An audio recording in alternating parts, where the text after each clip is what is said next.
അപ്പോൾ തമിഴിൽ സംസാരം നമുക്ക് മലയാളികൾക്ക് എല്ലാവർക്കും മനസ്സിലാവും. അതുപോലെ മലയാളത്തിൽ എന്ത് സംസാരിച്ചാലും തമിഴർക്കും മനസ്സിലാവും.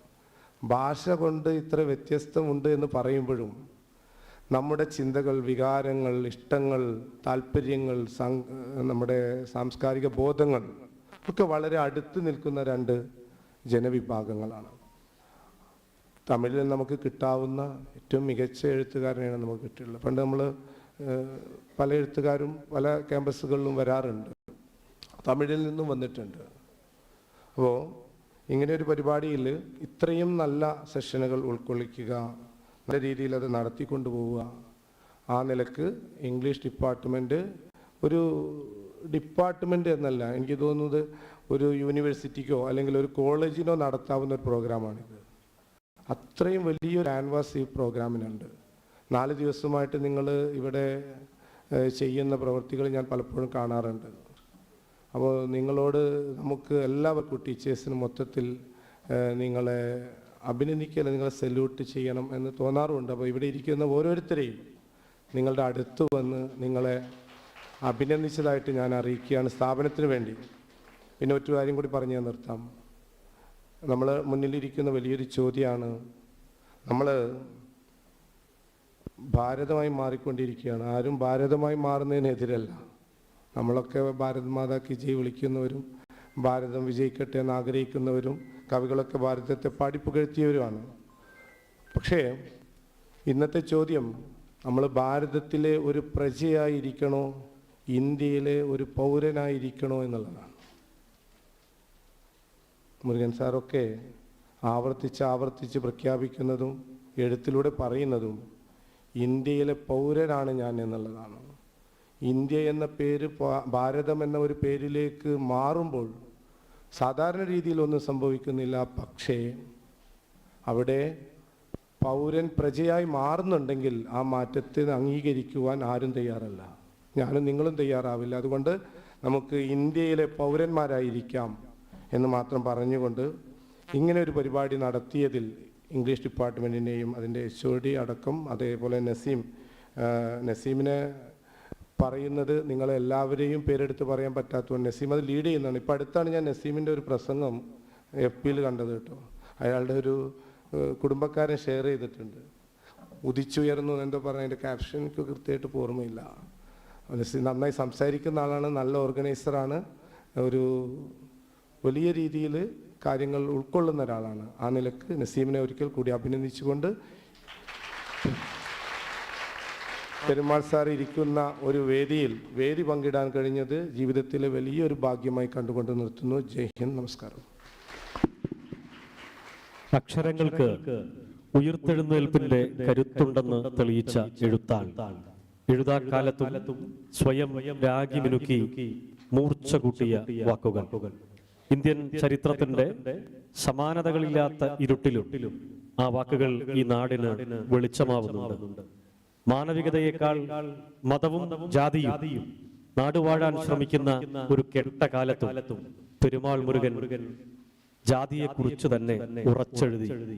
ബഹുസ്വര ഇന്ത്യയുടെ വൈവിധ്യങ്ങൾക്ക് കാവൽ നിൽക്കാൻ വരികളും മഷുത്തുള്ളികളുമായി കാത്തുനിൽക്കുന്ന പോരാളി പെരുമാൾ മുരുകൻ. വൈരുദ്ധ്യങ്ങളുടെ സംഘർഷങ്ങൾക്കായി ഭരണകൂടം കളമൊരുക്കുമ്പോൾ വൈവിധ്യങ്ങളുടെ ഏകത്വം പ്രതിരോധിക്കുമെന്നതിന്റെ പ്രതീകം. പ്രിയ എഴുത്തുകാരൻ പെരുമാൾ മുരുകൻ സാറിനെ MES പൊന്നാനി കോളേജ് ഇംഗ്ലീഷ് വിഭാഗം സംഘടിപ്പിക്കുന്ന ലിറ്റ്സർജൻ ലിറ്ററേച്ചർ ഫെസ്റ്റിവലിന്റെ ഉദ്ഘാടനം നിർവഹിക്കുന്നതിനായി ആദരപൂർവ്വം സ്വാഗതം ചെയ്യുന്നു.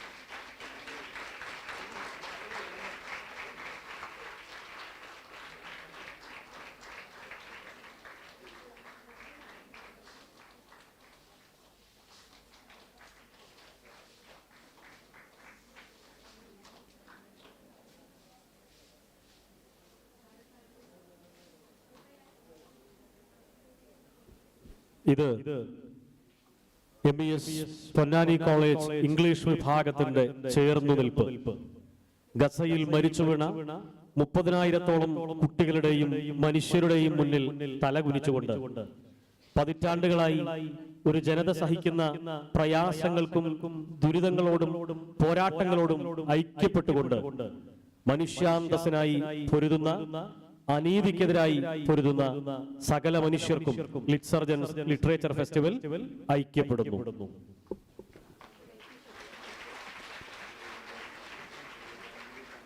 ഉദ്ഘാടന പ്രഭാഷണത്തിനായി പെരുമാൾ മുരുകൻ സാറിനെ ക്ഷണിക്കുന്നു.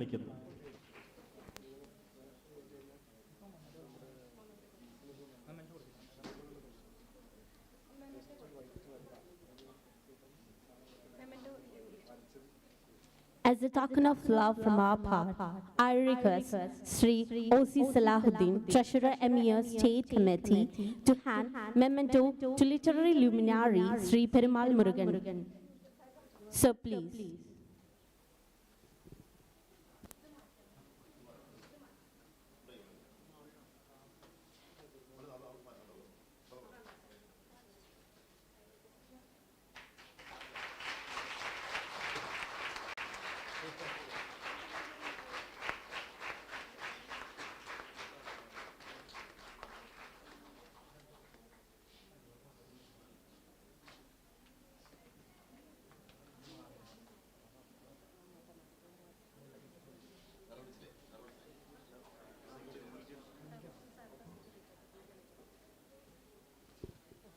ഉദ്ഘാടന പ്രഭാഷണത്തിനായി പെരുമാൾ മുരുകൻ സാറിനെ ക്ഷണിക്കുന്നു.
ஒரு திட்டம். அது பல நூற்றாண்டுகளாக நான் முதல்ல சொன்ன மாதிரி யாரெல்லாம் படிக்கலாம் யாரெல்லாம் படிக்கக்கூடாது என்று இங்கே நியதிகள் வகுத்து வைக்கப்பட்டிருந்தன. அந்த நியதிகளை எல்லாம் உடைத்து எல்லாரும் மேலே வரணும், எல்லாருக்கும் சம வாய்ப்புகள் கிடைக்கணும் என்ற அடிப்படையில் சமூக நீதி, அதை ரிசர்வேஷன் சொல்லக்கூடிய அது கொண்டு வரப்பட்டது. ஆனால் அதற்கு இன்னைக்கு பல விதத்தில் அதற்கு எதிர்ப்புகள், அதை அழிப்பதற்கான முயற்சிகள் இதெல்லாம் நடந்து கொண்டிருக்கின்றன. அது பொருளாதார ரீதியாக கொண்டு வரப்பட்டது அல்ல. அது என்னன்னா நம்ம சமூகத்தில் இருந்த சமூக அநீதி. அதற்கு மாற்றாக ஒரு ஜாதி உயர்ந்தது ஒரு ஜாதி தாழ்ந்தது என்ற அந்த பிரிவினையை, அந்த எண்ணத்தை மாற்றுவது தான் ரிசர்வேஷனுடைய அடிப்படை நோக்கம். ஆனால் அதை பொருளாதார ரீதியானதாக இன்றைக்கு மாற்றி, பொருளாதார ரீதியில் ஒடுக்கப்பட்டவர்கள் 10% எடுத்துக்கங்க என்று ஒரு ரிசர்வேஷன் பாலிசியை நமக்கு மத்திய அரசு கொண்டு வருது. அது சமூக நீதியினுடைய அடிப்படையையே தகர்க்கக்கூடிய ஒரு விஷயம். இப்படி ஒவ்வொரு வகையிலும் பார்த்தீங்கன்னு சொன்னால் இன்னைக்கு நம்ம அரசியல் சூழல்ங்கிறது ரொம்ப கடுமையானதாக கொடுமையானதாக இருக்கு. இன்னைக்கு இருக்கக்கூடிய அரசியல் சூழலை நாம் எப்படி சொல்லலாம்னா, அதிகாரத்தை பெறுவது, அதிகாரத்தை தக்க வைத்துக் கொள்வது, இதுதான் இன்னைக்கு ஒரே நோக்கம். அதிகாரத்தை பெறுதலும் தக்க வைத்தலும் எதற்காக? நமக்கு இன்னைக்கு இருக்கக்கூடிய அரசு அமைப்பு, நிர்வாகம், இது எல்லாமே மனிதர்களை ஒழுங்குபடுத்தி எல்லாரும் மகிழ்ச்சியாக வாழ வைப்பதற்காக உருவானது. ஆனால் அந்த நோக்கம் இன்னைக்கு இல்லை. மக்கள் மீது, பெருவாரியான மக்கள் மீது கடுமையான அடக்குமுறையை செலுத்தக்கூடிய அதிகாரம், அது ஒன்றே ஒன்றுதான் நோக்கம். அதிகார குவிப்பு, அந்த அதிகாரத்தை தக்க வைத்துக் கொள்வதற்கு பல முயற்சிகளை பலவிதமாக செய்வாங்க. அது ஒரு கோணத்தில் பார்த்தோம்னா ஒற்றுமைப்படுத்துவது போல தோன்றும். ஒரே நாடு, ஒரே மொழி, ஒரே உணவு, இப்படியெல்லாம் கோஷம் வரும். நாம் மேலோட்டமாக பார்த்தோம்னா ஆக நல்லது தானே, என்ன எல்லாரும் சமம்னு சொல்கிற மாதிரி இல்லை இருக்குது.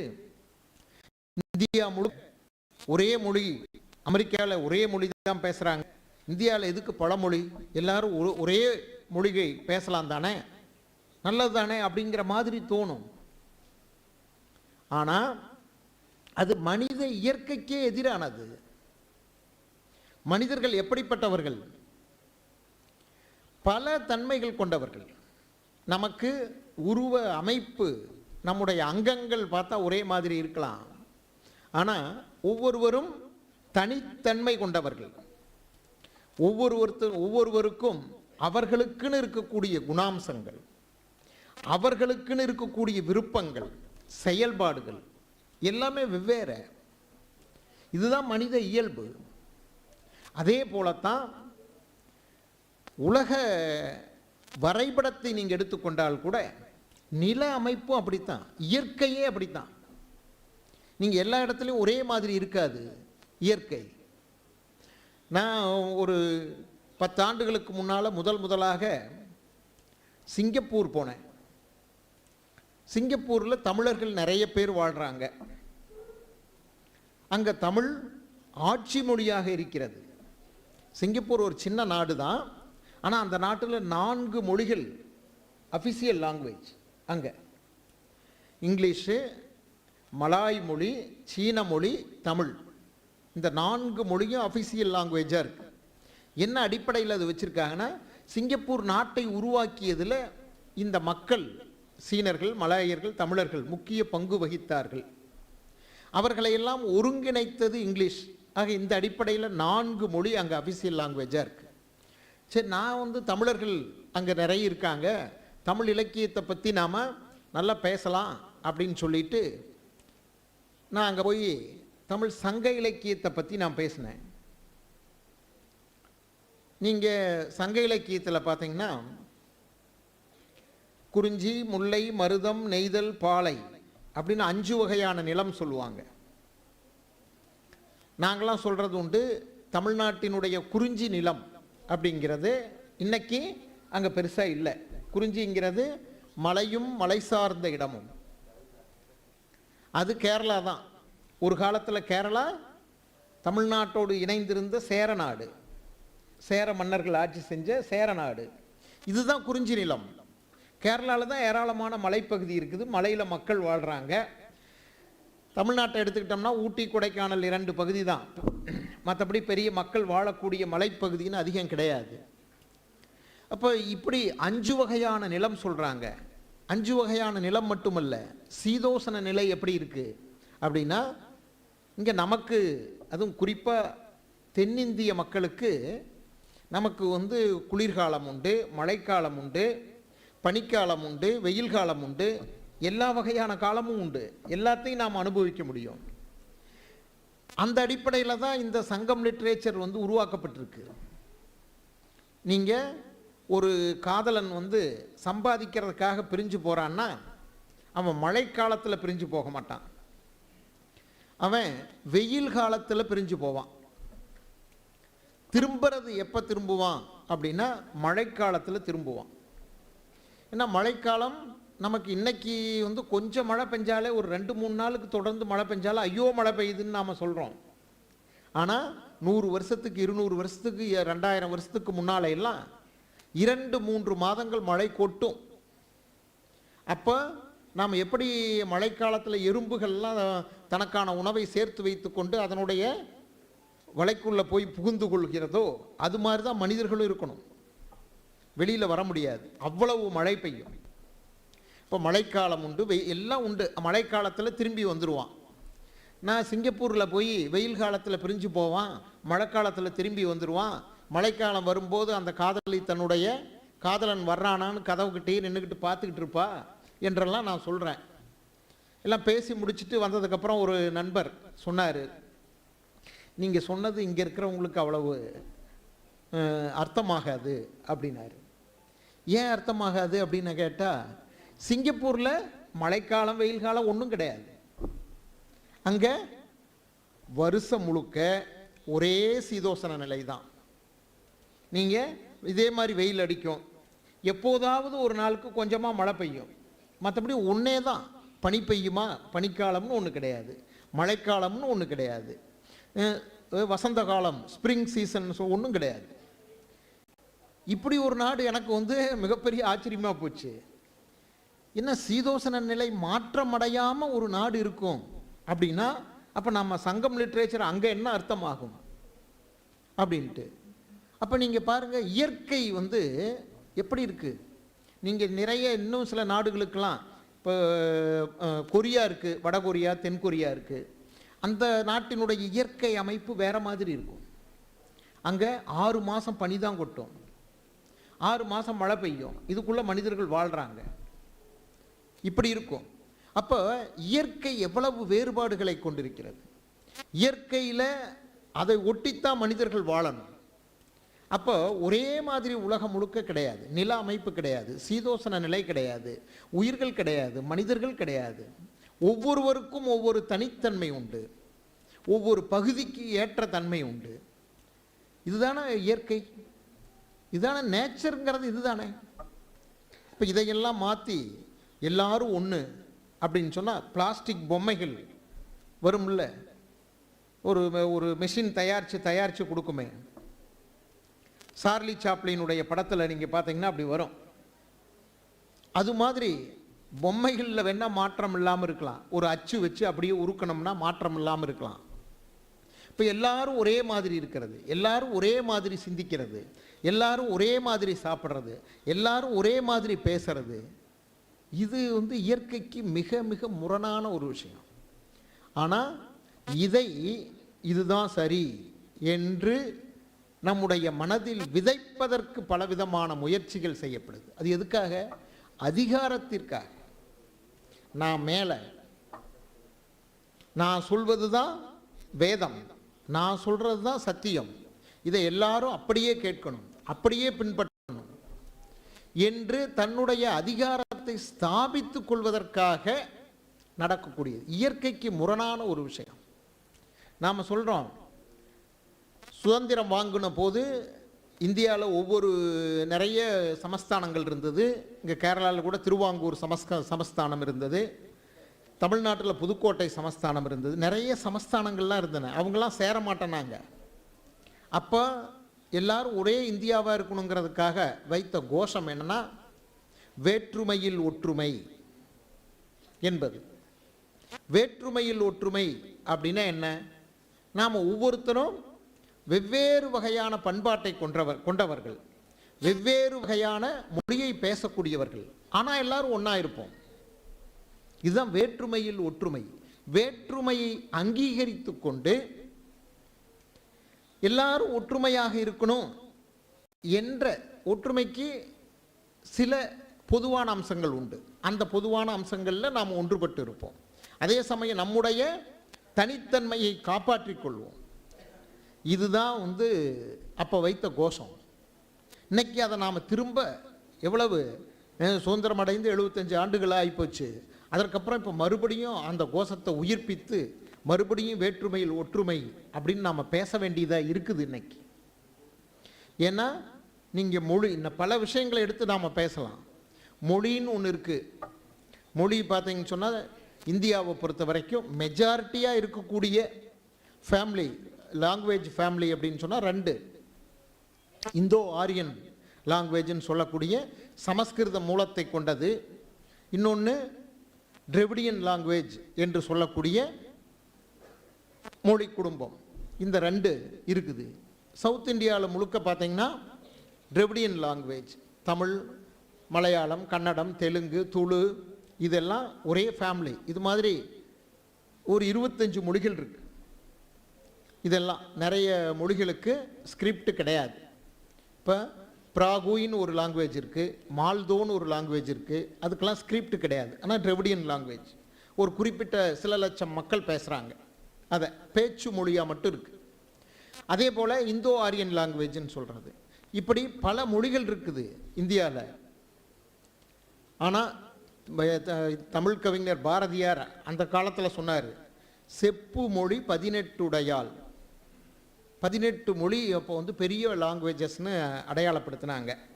செப்பு மொழி 18 உடையாள் எனில் சிந்தனை ஒன்றுடையாள் அப்படின்னாரு. எப்படின்னா எல்லாரும் ஒன்றா இருக்கிறோம், அதனால் சிந்தனை ஒன்றுன்னு சொன்னார். இந்த வேறுபாட்டை அங்கீகரித்து கொண்டு அதற்கப்புறம் நாம் ஒரே தேசமாக இருக்கிறது என்பது. ஆனால் இன்னைக்கு நீங்கள் பார்த்தீங்கன்னா, இன்னைக்கு மத்திய அரசு நீங்கள் ஒவ்வொரு மொழிக்கும் பணம் ஒதுக்கிறத பார்க்கலாம். பட்ஜெட் வரும்போது நீங்கள் அதை கவனிச்சிங்கன்னா தெரியும், எந்தெந்த மொழிக்கு எவ்வளவு தொகை செலவிடுறாங்க அப்படின்னா, சமஸ்கிருதத்துக்கு 600 கோடி, தமிழுக்கு 10 கோடி. நீங்கள் 2மே கிளாசிக்கல் லாங்குவேஜ்னு சொல்கிறாங்க. இங்கே உலகத்தில் இருக்கக்கூடிய 5-6 மொழிகள் தான் கிளாசிக்கல் லாங்குவேஜ். அதில் இந்தியாவில் தமிழும் சமஸ்கிருதமும் 2000 ஆண்டுக்கு பழமையான மொழிகள் இவை. ஆனால் சமஸ்கிருதத்தை இன்னைக்கு பேசுகிறவங்க கிடையாது. எந்த மாநிலத்திலையும் சமஸ்கிருதம் அஃபிஷியல் லாங்குவேஜாக கிடையாது. ஆனால் அதுக்கு 600 கோடி. தமிழ் 10 கோடி மக்கள் பேசுகிறாங்க. உலக அளவில் ஒரு 10 கோடி மக்கள் இருக்கிறாங்க. 20 கோடி மக்களுடைய தாய்மொழியாக அன்றாடம் பேசிகிட்டு இருக்கக்கூடிய ஒரு மொழிக்கு வெறும் 10 கோடி. நீங்கள் இந்த பாரபட்சம் பாருங்க. அப்போ இதனுடைய பின்னணி என்ன? நான் சொல்கிறது, இப்போ ஒரு ரயில்வே ஸ்டேஷனில் போய் பார்த்தா, தமிழ்நாட்டில் ஒரு கிராமத்து ரயில்வே ஸ்டேஷன், அங்கே இருக்கக்கூடிய ஒரு மக்களுக்கு கூட இங்கிலீஷும் தெரியாது, ஹிந்தியும் தெரியாது. ஆனால் இங்கிலீஷ்லேயும் ஹிந்திலையும் தான் போர்டு இருக்கும். நம்ம மொழி எதற்காக? மொழியினுடைய அடிப்படை என்ன? ஒரு தகவலை பரிமாறிக்கொள்வதற்கு, இன்னொருத்தருக்கு சொல்கிறதுக்கு. அந்த மொழியே தெரியாத மக்கள் அவங்கக்கிட்ட அங்கே இருக்கக்கூடிய போர்டில் அது நீங்கள் அறிவிப்பு பலகையெல்லாம் பார்த்தீங்கன்னா ஹிந்தியும் இங்கிலீஷ்லேயும் இருக்கும். என்ன பிரயோஜனம்? இதை நான் திருச்சியிலிருந்து ஒரு முறை இது ஷார்ஜாவுக்கு ஃப்ளைட்டில் போனேன். திருச்சியில் பார்த்தீங்கன்னா, திருச்சியில் இருக்கக்கூடிய அந்த ஷார்ஜாவுக்கு போகக்கூடிய ஃப்ளைட்டு நம்ம ஊர் டவுன் பஸ் மாதிரி இருக்கும். ஏர் இந்தியா ஃப்ளைட்டு ஏன் டவுன் பஸ் மாதிரின்னா, சாதாரண கூலி தொழிலாளர்கள் அந்த ஃப்ளைட்டில் போவாங்க. அங்கே ஷார்ஜா அபுதாபிக்கு போய் கட்டட வேலை, ரோடு போடக்கூடிய வேலை, இந்த வேலையெல்லாம் செய்யக்கூடிய சாதாரண கூலி தொழிலாளிகள் போகக்கூடிய ஃப்ளைட்டு. அதில் ஹிந்திலையும் இங்கிலீஷ்லேயும் அறிவிப்பு. அந்த அந்த வரவங்களுக்கு எதுவுமே என்ன சொல்கிறாங்கன்னு ஒன்றும் புரியாது. என்னத்துக்கு இது நீங்கள் பாருங்கள். ஆனால் அதில் தான் செய்வோம். அப்போ இதுதான் மொழி அதிகாரம்னு சொல்கிறது. எனக்கு புரியாத மொழியை, எனக்கு தேவையில்லாத மொழியை ஏன் எங்கிட்ட கொண்டு வர்ற? எனக்கு தாய்மொழி இருக்குது, எனக்கு அதுக்கு எழுத்து வடிவம் இருக்குது, அதில் இலக்கியம் இருக்குது, நான் அதில் படிக்கிறேன். அப்போ நீ அந்த மொழியில் சொல்லு. இப்போ கேரளாவுக்கும் தமிழ்நாட்டுக்கும் இடையில் வரக்கூடிய ரயிலில் எதுக்கு ஹிந்தி கேட்குறேன்? வர்றது சென்னையிலிருந்து கோழிக்கோடு வரைக்கும் வருது, இல்லை சென்னையிலிருந்து திருவனந்தபுரம் வரைக்கும் வருதுன்னா இது 2 மொழி தானே இருக்கணும். தமிழ் இருக்கணும், மலையாளம் இருக்கணும், அவ்வளவுதானே. இது தெரிஞ்ச மக்கள் தானே இருக்கிறாங்க. அங்கே எதுக்கு இங்கிலீஷும் ஹிந்தியும்? அப்போ மொழியினுடைய நோக்கமே அங்கே இல்லாமல் போயிடுது. இதைத்தான் நாம் சொல்கிறோம். அப்போ இதைத்தான் அதிகாரம், ஆதிக்கம் அப்படின்னு சொல்கிறோம். இது மொழி சார்ந்து நிகழக்கூடிய அதிகாரம், ஆதிக்கம். இப்படி நாம் ஒவ்வொன்றிலையும் பார்க்கலாம். நீங்கள் இப்போ மேடம் சொன்னாங்க, என்னுடைய புத்தகங்கள்லாம் இந்திய மொழிகளில், பல மொழிகளில் மொழிபெயர்க்கப்பட்டிருக்கிறது, இங்கிலீஷில் மொழிபெயர்க்கப்பட்டிருக்கு, உலக மொழிகளில் போயிருக்கு. இப்போ நான் இங்கேருந்து டெல்லிக்கு போனேன்னு வச்சுக்கோங்க, இல்லை மத்திய பிரதேஷ், ஒடிசா இங்கே போனால் என்னைய அறிமுகப்படுத்தும் போது அவங்க சொல்லுவாங்க அப்படின்னா, Perumal Murugan writer, he is writing in a regional language, Tamil அப்படின்னு சொல்லுவாங்க. நான் அதான் கேட்குறது, தமிழ் வந்து இந்தியாவுடைய ரீஜனல் லாங்குவேஜாக எப்போ ஆச்சு? அப்போ இந்தியாவுடைய அஃபிஷியல் லாங்குவேஜ் எது? மெயின் லாங்குவேஜ் எது? என்னை ரீஜனல் ரைட்டர், ரீஜனல் லாங்குவேஜில் எழுதுகிறவங்கன்னு எப்படி நீங்கள் சொல்கிறீங்க? நான் பல இடங்கள்லையும் இதை கேட்கறது உண்டு. இது எப்படி வந்து அப்போ இந்தியாவுடைய மொழி அப்படிங்கிறது ஹிந்தியா, இங்கிலீஷா? ஹிந்திலையும் இங்கிலீஷ்லையும் எழுதுகிறவங்க இந்தியன் ரைட்டர், நான்லாம் ரீஜனல் ரைட்டர். பாகுபாடு பாருங்கள், இலக்கியத்திலையும் இப்படி தான் பாகுபாடு இருக்குது.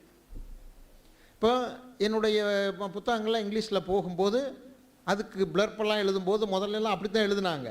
அப்புறம் இப்போல்லாம் அந்த மாதிரியான வார்த்தையை பயன்படுத்தக்கூடாது, ஒன் ஆஃப் த இந்தியன் லாங்குவேஜ்னு சொல்லுங்கள். தமிழ்னா எப்படி? இதுவும் இந்தியன் லாங்குவேஜஸில் ஒன்று. மலையாளமா? இது இந்தியன் லாங்குவேஜஸில் ஒன்று.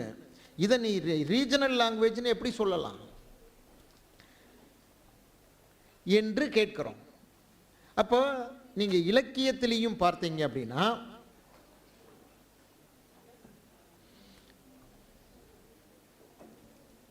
இலக்கியத்திலையும் இந்த மாதிரியான மெயின், ரீஜனல் என்ற ஒரு பாகுபாட்டை வந்து நாம் பார்க்க முடியுது.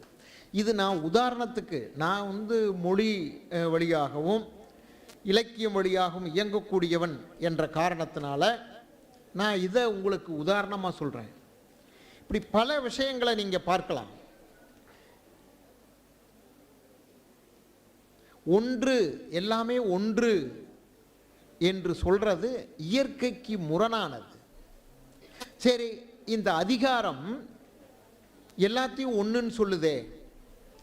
சரி, இந்தியாவில் இருக்கக்கூடிய எல்லா ஜாதியினரும் ஒன்று தான், இந்தியாவில் ஜாதியே கிடையாது, ஜாதி வேறுபாடு கூடாது என்று சொல்லுமா அப்படின்னு பார்த்தா அப்படி சொல்லாது, ஒருபோதும் அந்த மாதிரி சொல்லாது. ஏன்னு சொன்னால், அதிகாரம் என்ன செய்யும்னா வெளிப்படையாக ஒற்றுமையை பேசுவது போல தோன்றும். ஆனால் உள்ளார்ந்து மக்கள் ஒன்று சேர்ந்து விடாமல் அவர்களை பிரிப்பதற்கு என்னெல்லாம் செய்யலாமோ அதை செய்யும். அதனால் எப்போதும் ஜாதிங்கிறது எப்படின்னா மக்களை பிளவுபடுத்தக்கூடிய ஒரு விஷயம். அதை அந்த பிளவை அதிகரிக்கிறது தான் அதிகாரம் செய்யும். அந்த பிளவை குறைத்து ஒன்று சேர்க்கக்கூடிய வேலையை அதிகாரம் செய்யாது. இதைத்தான் நாம் புரிஞ்சுக்கணும். எதெல்லாம் மக்கள் ஒன்று சேர்வார்களோ ஒன்றிணைவார்களோ அந்த விஷயத்தை எல்லாம் கவனம் செலுத்தாது. அதையெல்லாம் இன்னும் கொஞ்சம் அதிகரிப்பதற்கு முயற்சி செய்யும், பிளவை அதிகரிப்பதற்கு முயற்சி செய்யும். ஆனால் அதே சமயம் தன்னுடைய அதிகாரத்தை தக்க வைத்துக் கொள்வதற்கான எது அதற்கு உதவுமோ அந்த ஒற்றுமையை பேசுவது போல நடிக்கும். அதுதான் இன்னைக்கு இருக்கக்கூடிய இந்தியாவினுடைய அதிகார அமைப்பு இந்த மாதிரி தான் இன்னைக்கு இருக்குது. இந்த சூழலில் என்னை போன்ற எழுத்தாளர்கள் நாங்களாம் எப்படி இயங்குவது? இந்த மாதிரியான சூழலில் நம்ம ஃப்ரீடம் ஆஃப் எக்ஸ்பிரஷன் சொல்கிறோம் பாருங்க, அதற்கு வாய்ப்பு கிடையாது. நம்ம ஃப்ரீடம் ஆஃப் எக்ஸ்பிரஷன்னா நாம் என்ன சொல்கிறோம்? நாம் நினைத்ததை விரும்பியதை எழுதுவதற்கான சுதந்திரம். எப்போதுமே எழுத்து இலக்கியம் அது என்ன செய்யும் அப்படின்னா, மக்கள்கிட்ட இருக்கக்கூடிய பலவிதமான பிரச்சனைகளை எடுத்து பேசுவதன் மூலமாக அவற்றையெல்லாம் தீர்ப்பதற்கு ஏதோ ஒரு விதத்தில் முயற்சி செய்யும். அவற்றை பற்றி சிந்திப்பதற்கு யோசிப்பதற்கு உதவும். மனித உறவுகளை பற்றி பேசும். ஏன் நம்ம சக மனிதர்களோட நாம் வெறுப்பு கொண்டிருக்கணும், சக மனிதர்களோட நமக்கு ஏன் பிரச்சனை வருது என்பதை பற்றியெல்லாம் சிந்திப்பதற்கு தூண்டக்கூடியது தான் இலக்கியம்.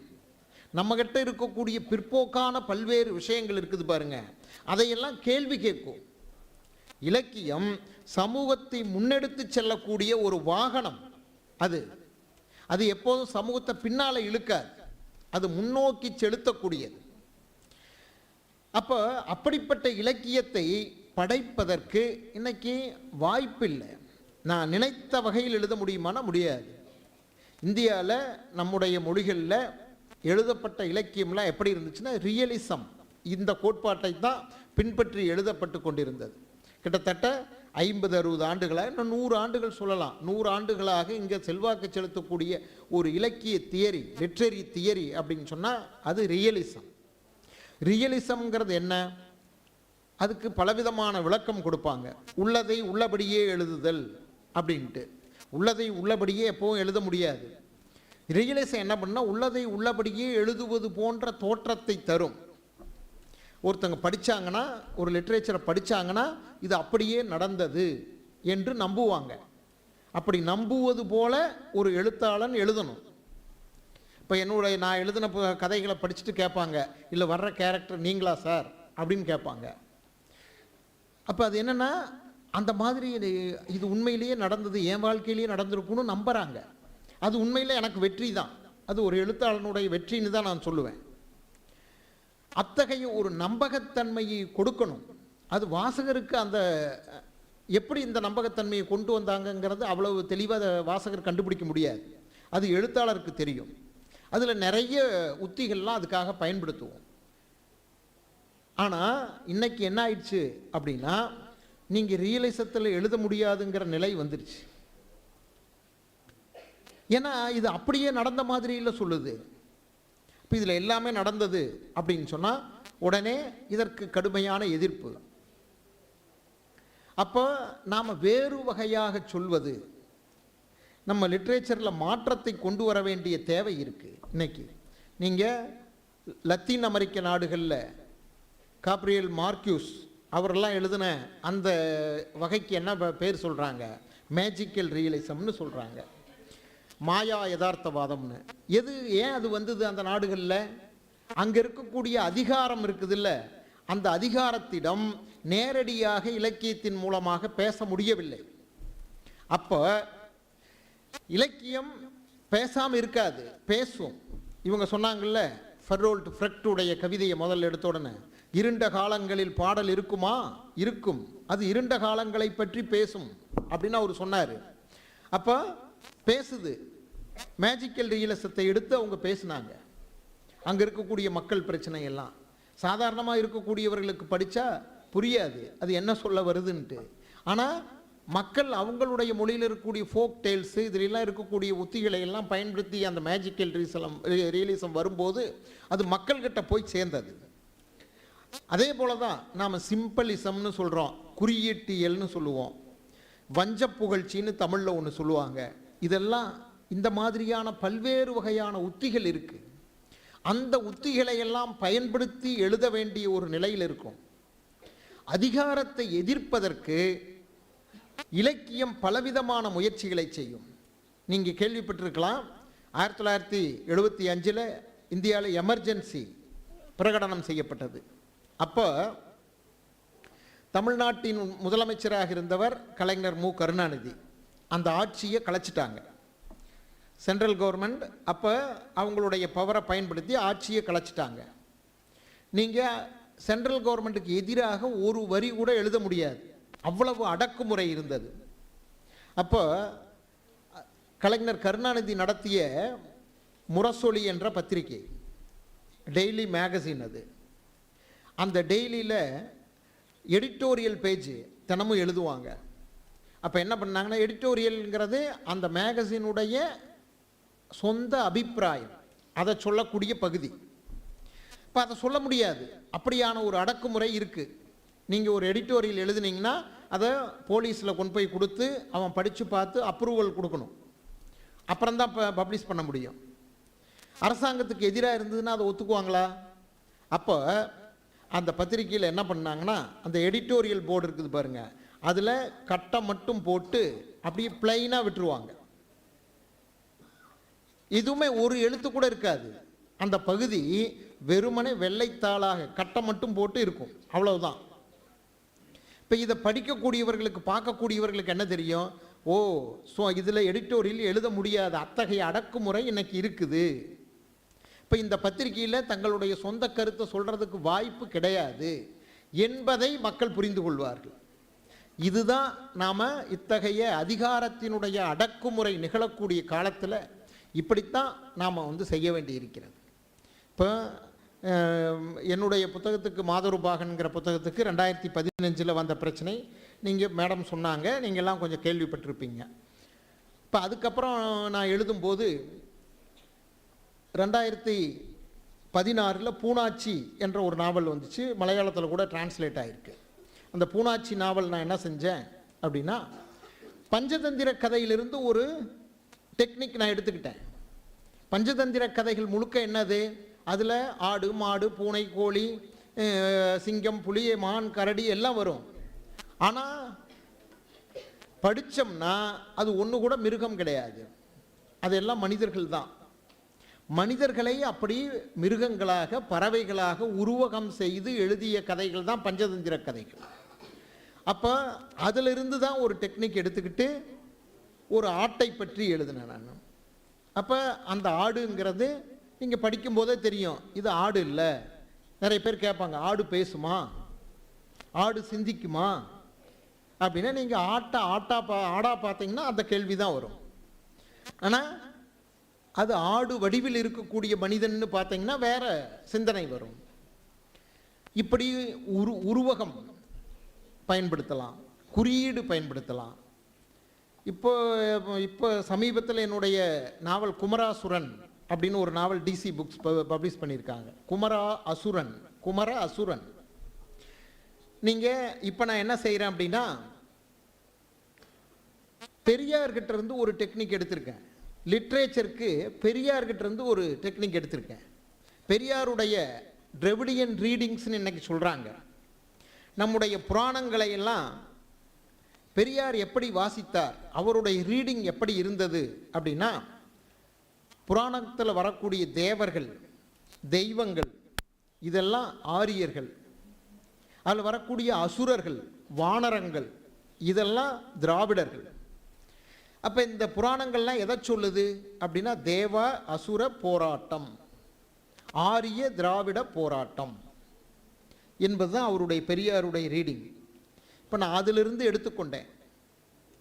அசுரர்கள், அசுரலோகம், அசுரர்கள்னால் நமக்கு உடனே என்ன சித்திரம் வரும்? அவங்களாம் மோசமானவர்கள், கெடுதலை செய்யக்கூடியவர்கள், தீமையின் உருவங்கள். இப்போ அவங்கள பற்றி என்ன வேணாலும் எழுதலாம், யாரும் கேட்க முடியாது. அப்போ அப்படி ஒரு உத்தியை பெரியார்கிட்ட அவருடைய ரீடிங்கிலிருந்து எடுத்துக்கிட்டு நான் இன்னைக்கு என்னுடைய படைப்புகளில் பயன்படுத்துகிறேன். இதுதான் இலக்கியம் எல்லா காலத்திலும் இருக்கும், எல்லா பிரச்சனைகளையும் பேசும். எப்படி பேசும் அப்படின்னா இந்த மாதிரியான உத்திகளை எல்லாம் எடுத்து பயன்படுத்தி கொண்டு பேசும்.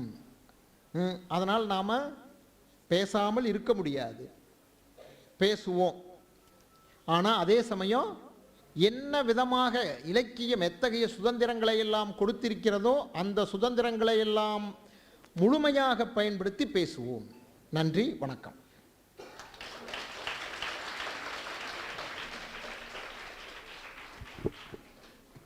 ലിറ്റ്സർജൻസ് ലിറ്ററേച്ചർ ഫെസ്റ്റ് എഴുത്തുകൊണ്ടൊരു പ്രതിരോധം. ഈ കെട്ടകാലത്ത് പെരുമാൾ മുരുകൻ നടത്തിയ പ്രസംഗം കനൽ വെളിച്ചമാണ്. അടിച്ചമർത്താൻ നോക്കുന്നവരെ തുറന്നു കാട്ടിയ തെളിച്ചം. പെരുമാൾ മുരുകന് ലിറ്റ്സർജൻസ് ലിറ്ററേച്ചർ ഫെസ്റ്റിന്റെ സ്നേഹവും നന്ദിയും. Now, it's time for felicitations. It's an honor to invite distinguished personality, Sri Muhammad Zagir Qadri, Secretary MES Ponnani College, for felicitation. Sir, please.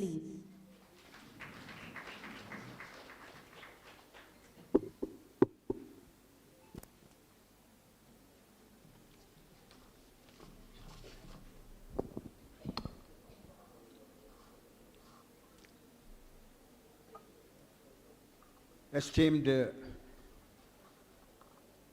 guest of the day, guest of the morning, and the inaugurating officer, great activist and writer and orator, Sri Perumal Murugan, presiding officer, principal, Professor Shajid, head of the Department of English, Professor Amira, our esteemed guest who has just left, State Treasurer O.C. Salahuddin, faculties of the Department of English, and our anticipated guests, Sri Rajgopal, and head of the Department of Geology, Senate member Dr. Brijesh, Vice Chairman of the Managing Committee, Mr. Iqbal, faculties of English Department, my dear students. Well, Sri Perumal Murugan has been delivering a very effective speech in Tamil. I love Tamil like anything, because I started my career as a lecturer in the Department of English at Uris College, Vellore, Katpadi, Tamil Nadu. அந்த நாளில் நான் கொஞ்சம் Tamil பேசியிருந்தது. And I loved it like anything. That college was 75 years old, where Dr. S. Radhakrishnan, had his intermediate studies. And later on, I left that. So I always have a respect for Tamil language. And moreover, till some 10 or 15 years ago, a lot of, workers had been, coming to our state for work, and even we have been accommodating around 20 to 30 Tamil workers in our homestead. You see, they would be sleeping in, in our shed or in the carports like that. They don't mind that. So I love them like anything. Now, coming to the literature festival. Well, it has been quite vogue, quite fashionable these days to, hold literature festivals in many parts of the world. However, the oldest literature festival goes back to 1949 of Cheltenham, UK. That's the first, literature festival we had. But of course, the greatest one in the world is the literature festival that used to be conducted annually in Edinburgh in Scotland. And above all, as far as the country is concerned in the world where the literature festival is being held, it is none other than France. Because France has to claim 16 literature Nobel laureates. And many of them are our own English writers, like Marcel Proust,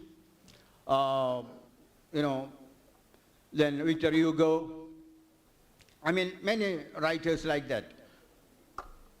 So, and here in our state, in Kerala, well, we have been conducting similar literature festivals. Madhurabhumi has been sponsoring a literature festival. Even in the year, last year, they had held a literature festival over there. And this year also, the literature festival was held, sponsored by Madhurabhumi daily, between 11th and 14th of January. And the festival that was, conducted last year had been greatly been honored by the UNESCO. It has been called, even Calicut, when it was conducted there in Calicut, it has been, called as the City of Literature. City of Literature, the UNESCO called it. With a footfall of about 500,000. So, anyway, it's so great that you had a great opportunity to listen to these great writers and activists who have been invited here, who have been given schedules at 11:30, 1:30, and 3. So you are very lucky to have got an opportunity to listen to all these great activists when we are undergoing such a hard time in our country. I'm not going to that side at all. It's not my part anyway. So I have been just invited. I'm so grateful to the head of the department and the secretary of English Association, Nasim, for having given me an opportunity, as per protocol, being invited as the secretary of the college. So, well, you will definitely learn a lot, know about the changing trends in the socio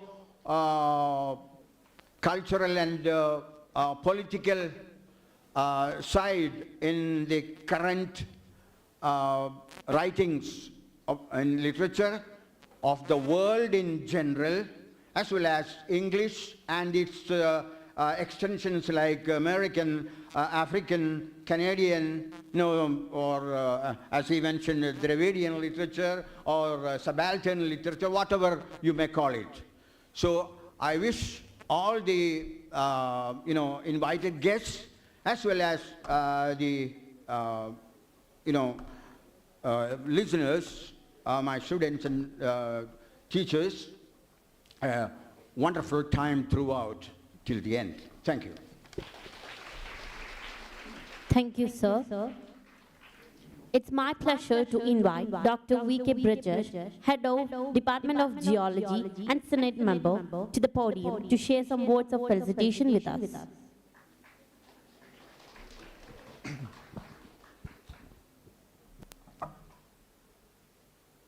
ഏറെ പ്രിയപ്പെട്ട എഴുത്തുകാരൻ Shri Perumal Murugan sir, യോഗത്തിൻ്റെ അധ്യക്ഷൻ, ബഹുമാനപ്പെട്ട principal, നമ്മളടുത്ത session കേൾക്കാനായിട്ട് കാത്തിരിക്കുന്ന R Rajagopal sir, വേദിയിലും സദസ്സിലുമുള്ള പ്രിയപ്പെട്ടവർ,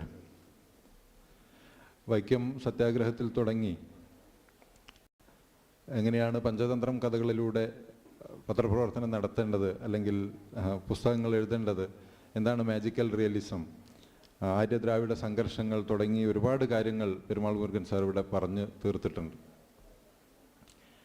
അപ്പോൾ അത്തരത്തിലുള്ള പ്രതിരോധം തീർക്കുന്ന ഒരു വലിയ മനുഷ്യൻ എന്ന നിലയ്ക്ക് പെരുമാൾ മുരുകൻ സാറിന് ആദ്യമായൊരു വീരവണക്കം. തീർച്ചയായും നമ്മൾ പ്രതിരോധിച്ചു കൊണ്ടേയിരിക്കേണ്ട കാലത്താണ്. ഇപ്പോൾ സാർ ഇവിടെ സൂചിപ്പിച്ച പോലെ യൂണിറ്റി ഇൻ ഡൈവേഴ്സിറ്റി ഒക്കെ എടുത്ത് വലിച്ചെറിഞ്ഞ് ഒറ്റ രാഷ്ട്രം, എല്ലാതും ഒന്നു മതി എന്ന് തോന്നിപ്പിക്കുന്ന തരത്തിൽ അതിൻ്റെ എല്ലാ ചതിക്കുഴികളും സാർ ഇവിടെ തുറന്ന് കാണിക്കുകയുണ്ടായി. അപ്പോൾ ആ കാലത്താണ് നിങ്ങളൊരു ലിറ്റ്സർജൻസ് എന്നുള്ള ഇത്തരത്തിലുള്ളൊരു പരിപാടിയുമായിട്ട് ഇംഗ്ലീഷ് ഡിപ്പാർട്ട്മെൻറ്റ് മുന്നോട്ട് വന്നിട്ടുള്ളത്.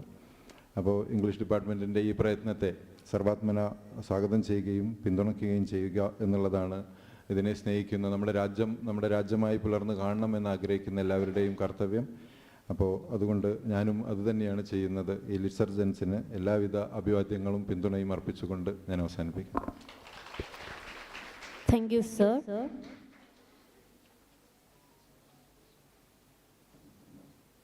Next is prize distribution ceremony for the events conducted as a part of Literature Festival happened on yesterday.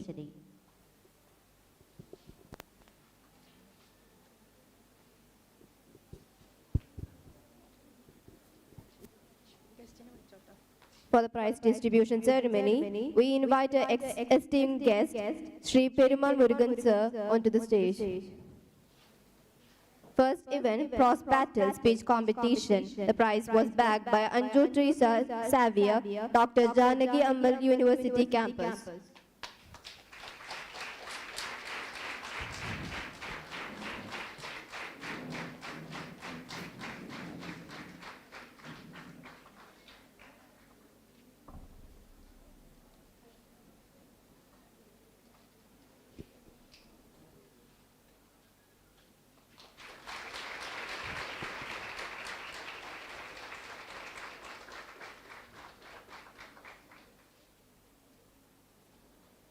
The next event, Panda Kosher Costume Competition. The prize was backed by Rizwana, second year BA English, MES Ponnani College.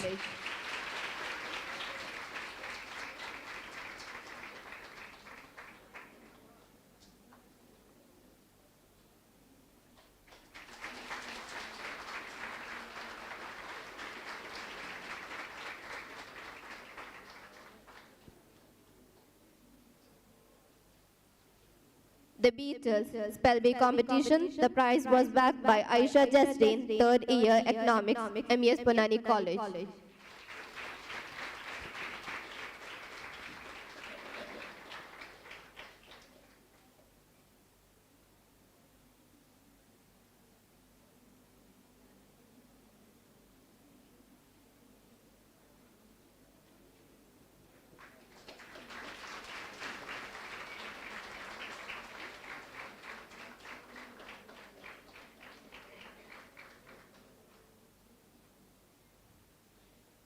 Litra Hunt, Treasure Hunt. The prize was backed by Anju Teresa Xavier, Irfana AK, Sriya Vinod from Dr. Janaki Ammal University campus, Palayad.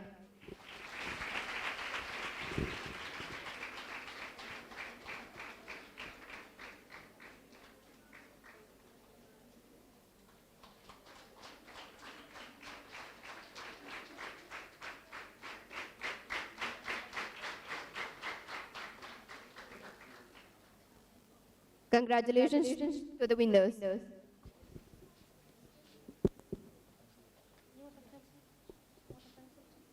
As we draw near to the conclusion of inaugural session, it is my honor to invite someone who has been instrumental in the success of today's proceedings.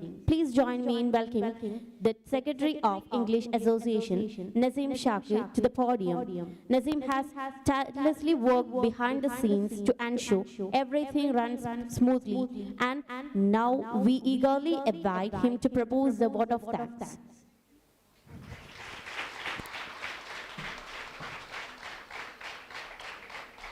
ഏറ്റവും ബഹുമാനപ്പെട്ട മുഖ്യാതിഥി, നമ്മുടെ ഈ ഒരു literature ഫെസ്റ്റിൻ്റെ inauguration നടത്തിയ Perumal Murugan sir, ഇവിടെ എത്തിച്ചേർന്നിട്ടുള്ള MESൻ്റെ സംസ്ഥാന treasurer OC Salahuddin sir, college principal professor Shajid sir, കോളേജിൻ്റെ സെക്രട്ടറി മുഹമ്മദ് സഗീർ ഖാദിരി സർ, അതുപോലെ തന്നെ ഇവിടെ എത്തിച്ചേർന്നിട്ടുള്ള മറ്റു വിശിഷ്ട വ്യക്തിത്വങ്ങളെ, എൻ്റെ പ്രിയപ്പെട്ട അധ്യാപകരെ, എൻ്റെ പ്രിയപ്പെട്ട കൂട്ടുകാരെ, ഏറ്റവും സന്തോഷം നിറഞ്ഞൊരു നിമിഷത്തിലാണ് ഞാനിപ്പോൾ നിൽക്കുന്നത്. ഒരുപാട് ദിവസങ്ങളുടെ പരിശ്രമങ്ങൾക്ക് ഒടുവിൽ ഏറ്റവും സുന്ദരമായിട്ട് തന്നെ ഈ ഒരു ഇനാഗുറൽ സെഷൻ 2 ദിവസം നീണ്ടു നിൽക്കുന്ന ലിറ്റ്സർജൻസ് ഇഗ്നൈറ്റിംഗ് ദ ലിറ്റററി റെവല്യൂഷൻ എന്ന പേരിൽ നമ്മൾ സംഘടിപ്പിക്കുന്ന ഈ ഒരു MES പൊന്നാനി കോളേജിൻ്റെ ലിറ്ററേച്ചർ ഫെസ്റ്റിവലിൻ്റെ ഇനാഗുറേഷൻ വളരെ ഭംഗിയായിട്ട് തന്നെ നടത്താൻ സാധിച്ചിട്ടുണ്ട്. ഇതൊരിക്കലും ഞാൻ ഒറ്റയ്ക്ക്, എപ്പോഴും പറയുന്നത് പോലെ തന്നെ, ഞാൻ ഒറ്റയ്ക്ക് ഉണ്ടാക്കിയെടുത്തിട്ടുള്ളതല്ല. നമ്മളെല്ലാവരും രാവുകളിലും പകലുകളിലും ഇരുന്ന് അധ്വാനിച്ചതിൻ്റെ ഫലമാണ് ഈ ഒരു നിമിഷം എന്ന് പറയുന്നത്. ഒരുപാട് വിയർപ്പ് തുള്ളികളുടെ ഫലമാണ് ഈ ഒരു നിമിഷം എന്ന് പറയുന്നത്. പലരുടെയും ഉറക്കമിളച്ചുള്ള പ്രവർത്തനങ്ങളുടെ ഫലമാണ് ഈ നിമിഷം എന്ന് പറയുന്നത്. ആദ്യമേ നിങ്ങൾക്കെല്ലാവർക്കും, കൂടെ നിന്ന മുഴുവൻ പേർക്കും ഹൃദ്യമായ നന്ദി അറിയിക്കുകയാണ്. എന്തുകൊണ്ടാണ് നമ്മൾ ലിറ്റ്സർജൻസ് ഇഗ്നൈറ്റിംഗ് ദ ലിറ്റററി റെവല്യൂഷൻ എന്ന പേരിൽ നമ്മൾ ലിറ്ററേച്ചർ ഫെസ്റ്റിവൽ സംഘടിപ്പിക്കുന്നത്? ഇന്ത്യയുടെ ഈ ഒരു അടുത്ത കാലങ്ങളിലെ സ്ഥിതിവിശേഷങ്ങൾ പരിശോധിച്ചു കഴിഞ്ഞാൽ നമുക്ക് കാണുവാൻ സാധിക്കും, ഫാസിസം ഏറ്റവും അതിഭീകരമായ രീതിയിൽ നമ്മളുടെ കഴുത്ത് ഞെക്കിക്കൊണ്ടിരിക്കുന്ന സമയത്താണ് നാം കടന്നു പോയിക്കൊണ്ടിരിക്കുന്നത്. എല്ലാ അർത്ഥത്തിലും ഫാസിസത്തിൻ്റെ എല്ലാവിധ ഭാവങ്ങളും നമുക്ക് നേരെ വന്നുകൊണ്ടിരിക്കുന്ന സമയത്തിലാണ് നാം ഇങ്ങനെയൊരു literature fest, Litsurgence igniting the literary revolution സംഘടിപ്പിക്കുന്നത്. ലിറ്റററി റെവല്യൂഷൻ നമ്മൾ സാഹിത്യത്തിലൂടെ, നമ്മളുടെ എഴുത്തുകളിലൂടെ, നമ്മളുടെ പറച്ചിലുകളിലൂടെ ഫാസിസത്തിനെതിരെയുള്ള പ്രതിരോധം തീർക്കുകയാണ് നാം ഈ ഒരു പരിപാടിയിലൂടെ ലക്ഷ്യമിട്ടുകൊണ്ടിരിക്കുന്നത്. എന്തുകൊണ്ടാണ് ഗോവിന്ദ് പൻസാരയും നരേന്ദ്ര ദബോൽക്കറും എം കൽബുർഗിയും ഗൗരി ലങ്കേഷും ഒക്കെ എന്തുകൊണ്ടാണ് ഫാസിസത്തിന് ഇരയായിട്ടുള്ളത് എന്ന് ചോദിച്ചു കഴിഞ്ഞാൽ ഒരൊറ്റ ഉത്തരമേ ഉള്ളൂ. ഫാസിസത്തിനെതിരെ ശബ്ദമുയർത്തിയതിൻ്റെ ഒറ്റ പേരിലാണ് അവരൊക്കെയും രക്തസാക്ഷികളായി തീർന്നിട്ടുള്ളത്. ഫാസിസത്തിന് ഏറ്റവും ഭയമുള്ളത് എഴുത്തുകളാണ്, വാക്കുകളാണ്. അതുകൊണ്ടാണ് അവർ അത്തരമുള്ള ആളുകളെ നോട്ടമിട്ടുകൊണ്ട് അവരെ ഉന്മൂലനം ചെയ്ത് ഫാസിസം അവിടെ വിജയിക്കാൻ നോക്കുന്നത്. അപ്പോഴാണ് നാം ഇങ്ങനെ ഇഗ്നൈറ്റിംഗ് ദ ലിറ്റററി റെവല്യൂഷനിലൂടെ, ലിറ്റ്സർജൻസിലൂടെ ഫാസിസത്തിനെതിരെ പ്രതിരോധം തീർത്തുകൊണ്ട് ഇംഗ്ലീഷ് അസോസിയേഷനും നമ്മുടെ MES പൊന്നാനി കോളേജും ഇന്ത്യക്ക് മുന്നിൽ എഴുന്നേറ്റ് നിൽക്കുന്നത്. എൻ്റെ പ്രിയപ്പെട്ട വിദ്യാർത്ഥികളോട് പറയുവാനുള്ളത്, സത്യത്തിൻ്റെ മാർഗത്തിൽ ഫാസിസത്തിനെതിരെ പൊരുതി നിൽക്കുവാൻ നാം തയ്യാറാവുക. ഈ ഒരു പരിപാടിയുടെ ഇനിയും കൂടുതൽ ദീർഘിപ്പിക്കുന്നില്ല. നമുക്ക് അടുത്ത സെഷനുകളൊക്കെയും നിങ്ങളെ എല്ലാവരും ഏറെ കൗതുകത്തോടു കൂടി കാണാൻ ആഗ്രഹിക്കുകയാണ്.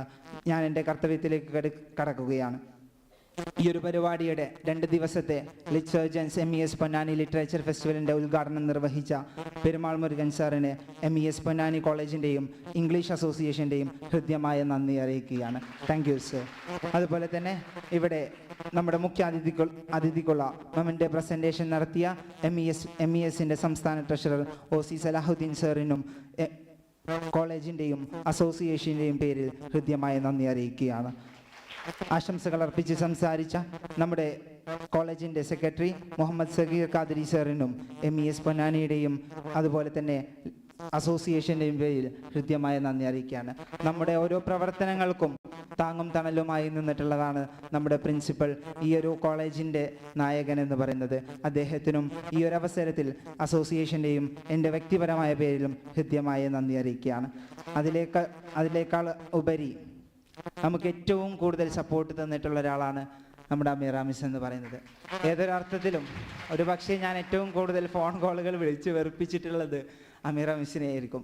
രാത്രിയെന്നോ പകലെന്നോ ഇല്ലാതെ വിളിച്ച് വെറുപ്പിച്ചിട്ടുണ്ടെങ്കിലും ഏറ്റവും സപ്പോർട്ടായി എല്ലാ പ്രവർത്തനങ്ങൾക്കും കൂട്ടായി നിന്നിട്ടുള്ളത് ഞങ്ങളുടെ സ്വന്തം മാമിയാണ്. മിസ്സിനെ ഏറ്റവും ഹൃദ്യമായ നന്ദി അറിയിക്കുകയാണ്. അതുപോലെ ഇവിടെ ആശംസകൾ അർപ്പിച്ച് സംസാരിച്ച കാലിക്കറ്റ് യൂണിവേഴ്സിറ്റി സെനറ്റ് മെമ്പറും നമ്മുടെ ജിയോളജി ഡിപ്പാർട്ട്മെൻറ്റിൻ്റെ ഹെഡുമായ VK ബ്രിജേഷ് സാറിനും അതുപോലെ തന്നെ ഇവിടെ എത്തിച്ചേർന്നിട്ടുള്ള മുഴുവൻ വ്യക്തികൾക്കും ഒരിക്കൽ കൂടി ഹൃദ്യമായ നന്ദി അറിയിച്ചുകൊണ്ട് നിങ്ങളുടെ എല്ലാവരുടെയും പിന്തുണയും പ്രതീക്ഷിച്ചുകൊണ്ട് നിർത്തുന്നു. ജയ് ഹിന്ദ്.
വാട ഇതാണ് വെച്ചു പെരുമാളിന് കൊടുക്കാം.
പ്രിയമുള്ള സഹപ്രവർത്തകരെ, വിദ്യാർത്ഥികളെ, ലിറ്റ്സർജൻസ് എന്ന ഈ ഇംഗ്ലീഷ് ഡിപ്പാർട്ട്മെൻറ്റിൻ്റെ ഈ ഒരു ലിറ്ററേച്ചർ ഫെസ്റ്റിവൽ അത് ഇംഗ്ലീഷ് ഡിപ്പാർട്ട്മെൻറ്റിൻ്റെ അധ്യാപകരുടെയും വിദ്യാർത്ഥികളുടെയും MES പൊന്നാനി കോളേജിൻ്റെയും ഈ ഒരു കാലത്തോട്, ഫാസിസത്തിൻ്റെ ഈ ഒരു കാലത്തോട് നമുക്ക് പറയാനുള്ളതാണ്, നാം തീർക്കുന്ന പ്രതിരോധമാണ്, നമുക്ക് ചോദിക്കാനുള്ളതാണ്.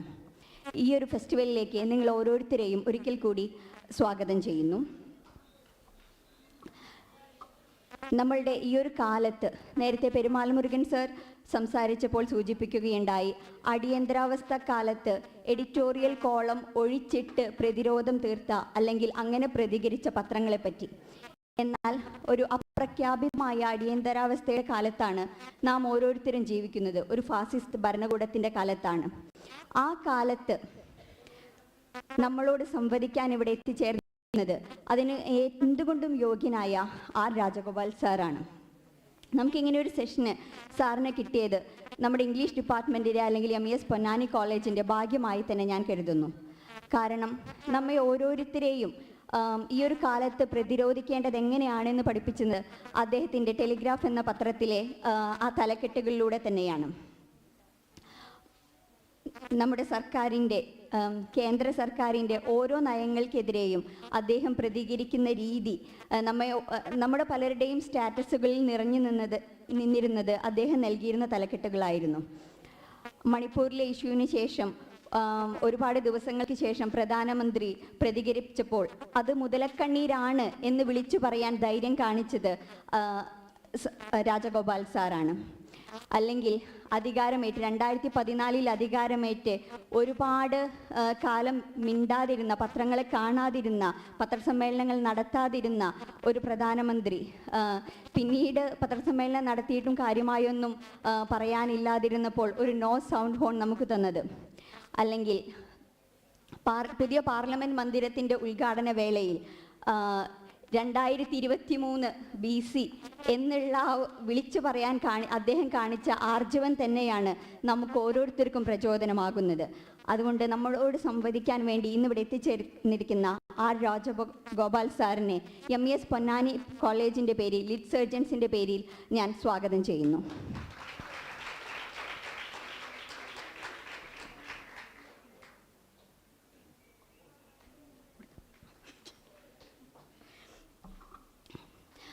അതോടൊപ്പം തന്നെ അദ്ദേഹത്തോട് സംവദിക്കാൻ, നമുക്ക് വേണ്ടി അദ്ദേഹത്തോട് ചോദ്യങ്ങൾ ചോദിക്കാൻ, അദ്ദേഹവുമായി സംവദിക്കാൻ ഇന്നിവിടെ മറ്റൊരു പത്രപ്രവർത്തകനായ വ്യക്തി കൂടി എത്തിച്ചേർന്നിട്ടുണ്ട്. അത് മുക്താർ സാറാണ്. അദ്ദേഹം സുപ്രഭാതം പത്രത്തിൽ നിന്നാണ് വരുന്നത്. ഒരുപാട് വർഷങ്ങളുടെ പത്രപ്രവർത്തന പാരമ്പര്യമുള്ള ഒരാളാണ്. ഈ കെട്ടകാലത്ത് ഒരുപാട് മലയാളത്തിലെ പേരുകേട്ട പത്രങ്ങൾ അല്ലെങ്കിൽ പത്രമുത്തശ്ശികൾ എന്ന് പറയുന്ന പത്രങ്ങൾ പ്രതികരിക്കാൻ മടിച്ചു നിന്നപ്പോഴും സ്വന്തമായ നിലപാടെടുത്ത കുഞ്ഞു പത്രങ്ങളിൽ ഒന്നിനെ പ്രതിനിധീകരിച്ച് അദ്ദേഹം വന്നത് നമുക്ക് ഏറെ സന്തോഷം നൽകുന്ന ഒരു കാര്യം തന്നെയാണ്. മുക്താർ സാറിനെയും ഞാൻ ഈ ഒരു വേദിയിലേക്ക് സ്വാഗതം ചെയ്യുന്നു.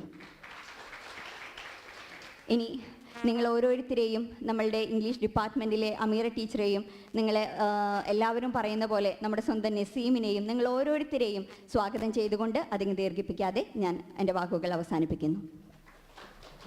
ഗീബൽസിന്റെ പണിയല്ല മാധ്യമങ്ങൾക്ക് എന്ന് നിശ്ചയിച്ചുറപ്പിച്ച മനുഷ്യൻ, ഈ രാജാവ് നഗ്നനാണ് എന്ന് വിളിച്ചു പറഞ്ഞയാൾ, നമ്മുടെ ഭരണാധികാരിയുടേത് മുതലക്കലച്ചിലാണ് എന്ന് തെളിയിച്ചു പറഞ്ഞ മനുഷ്യൻ, കർഷകർക്ക്, തൊഴിലാളികൾക്ക് വേറെ ഒരു നേരുണ്ടെന്ന് തീർത്തു പറഞ്ഞ ഇന്ത്യൻ മാധ്യമത്തിലെ വ്യത്യസ്തമായ ശബ്ദത്തിന് ആ രാജഗോപാലിന് MES പൊന്നാനിയിലേക്ക് സ്വാഗതം.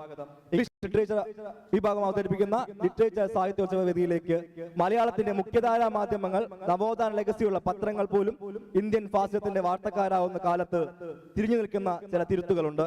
മാധ്യമ ലോകത്തിന്റെ നിലപാടുറപ്പുള്ള മറ്റൊരു പേര് മുക്താർ. രണ്ടുപേരെയും ഈ കെട്ടകാലത്തെ വാർത്താലോകത്തെ കുറിച്ച് സംസാരിക്കാൻ ക്ഷണിക്കുന്നു.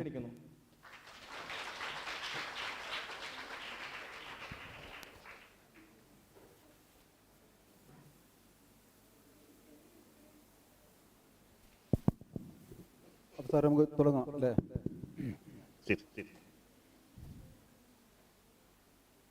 ഒരു ചോദ്യം അതിനപ്പുറം ഒരു ഇൻട്രോ വെച്ച് തുടങ്ങാണ്. ഇപ്പോൾ ഇന്ത്യൻ മീഡിയ അവർക്കൊരു ഇന്ത്യൻ മീഡിയയുടെ ഹിസ്റ്ററി നോക്കുകയാണെങ്കിൽ അതിൻ്റെ ചരിത്രം നമുക്ക് 2014 ശേഷം അല്ലെങ്കിൽ 2014 മുമ്പ് എന്നുള്ള അങ്ങനെ രണ്ട് തരമായി തിരിക്കാവുന്നതാണ്. 1900 സർക്കാർ അധികാരത്തിലേറിയ 2014 മുമ്പുള്ള മീഡിയ, 2014 ശേഷമുള്ള മീഡിയ.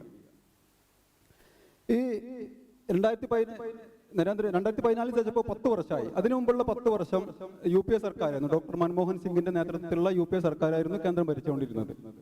ആ സമയത്ത് ആ ഒരു 10 വർഷക്കാലത്ത് ഈ ഇന്ത്യയിൽ വന്ന അഴിമതി വാർത്തകൾ, ധാരാളം അഴിമതി വാർത്തകൾ വന്നു. 2G സ്പെക്ട്രം വന്നു, കോമൺവെൽത്ത് ഗെയിംസ് വന്നു, അതുപോലെ തന്നെ സർക്കാരുമായി ബന്ധപ്പെട്ട നിരവധി ക്രമക്കേടുകൾ വാർത്തകളായി വന്നു. പക്ഷെ 2014 ശേഷമുള്ള ഒരു 10 വർഷത്തിൽ ഇത്തരത്തിലുള്ള ഒരു അഴിമതി വാർത്തകളോ ഒന്നും പുറത്തു വന്നിട്ടില്ല. അതിനർത്ഥം അഴിമതികൾ ഇല്ല, നിരവധി അഴിമതി വാർത്തകളും ശരി.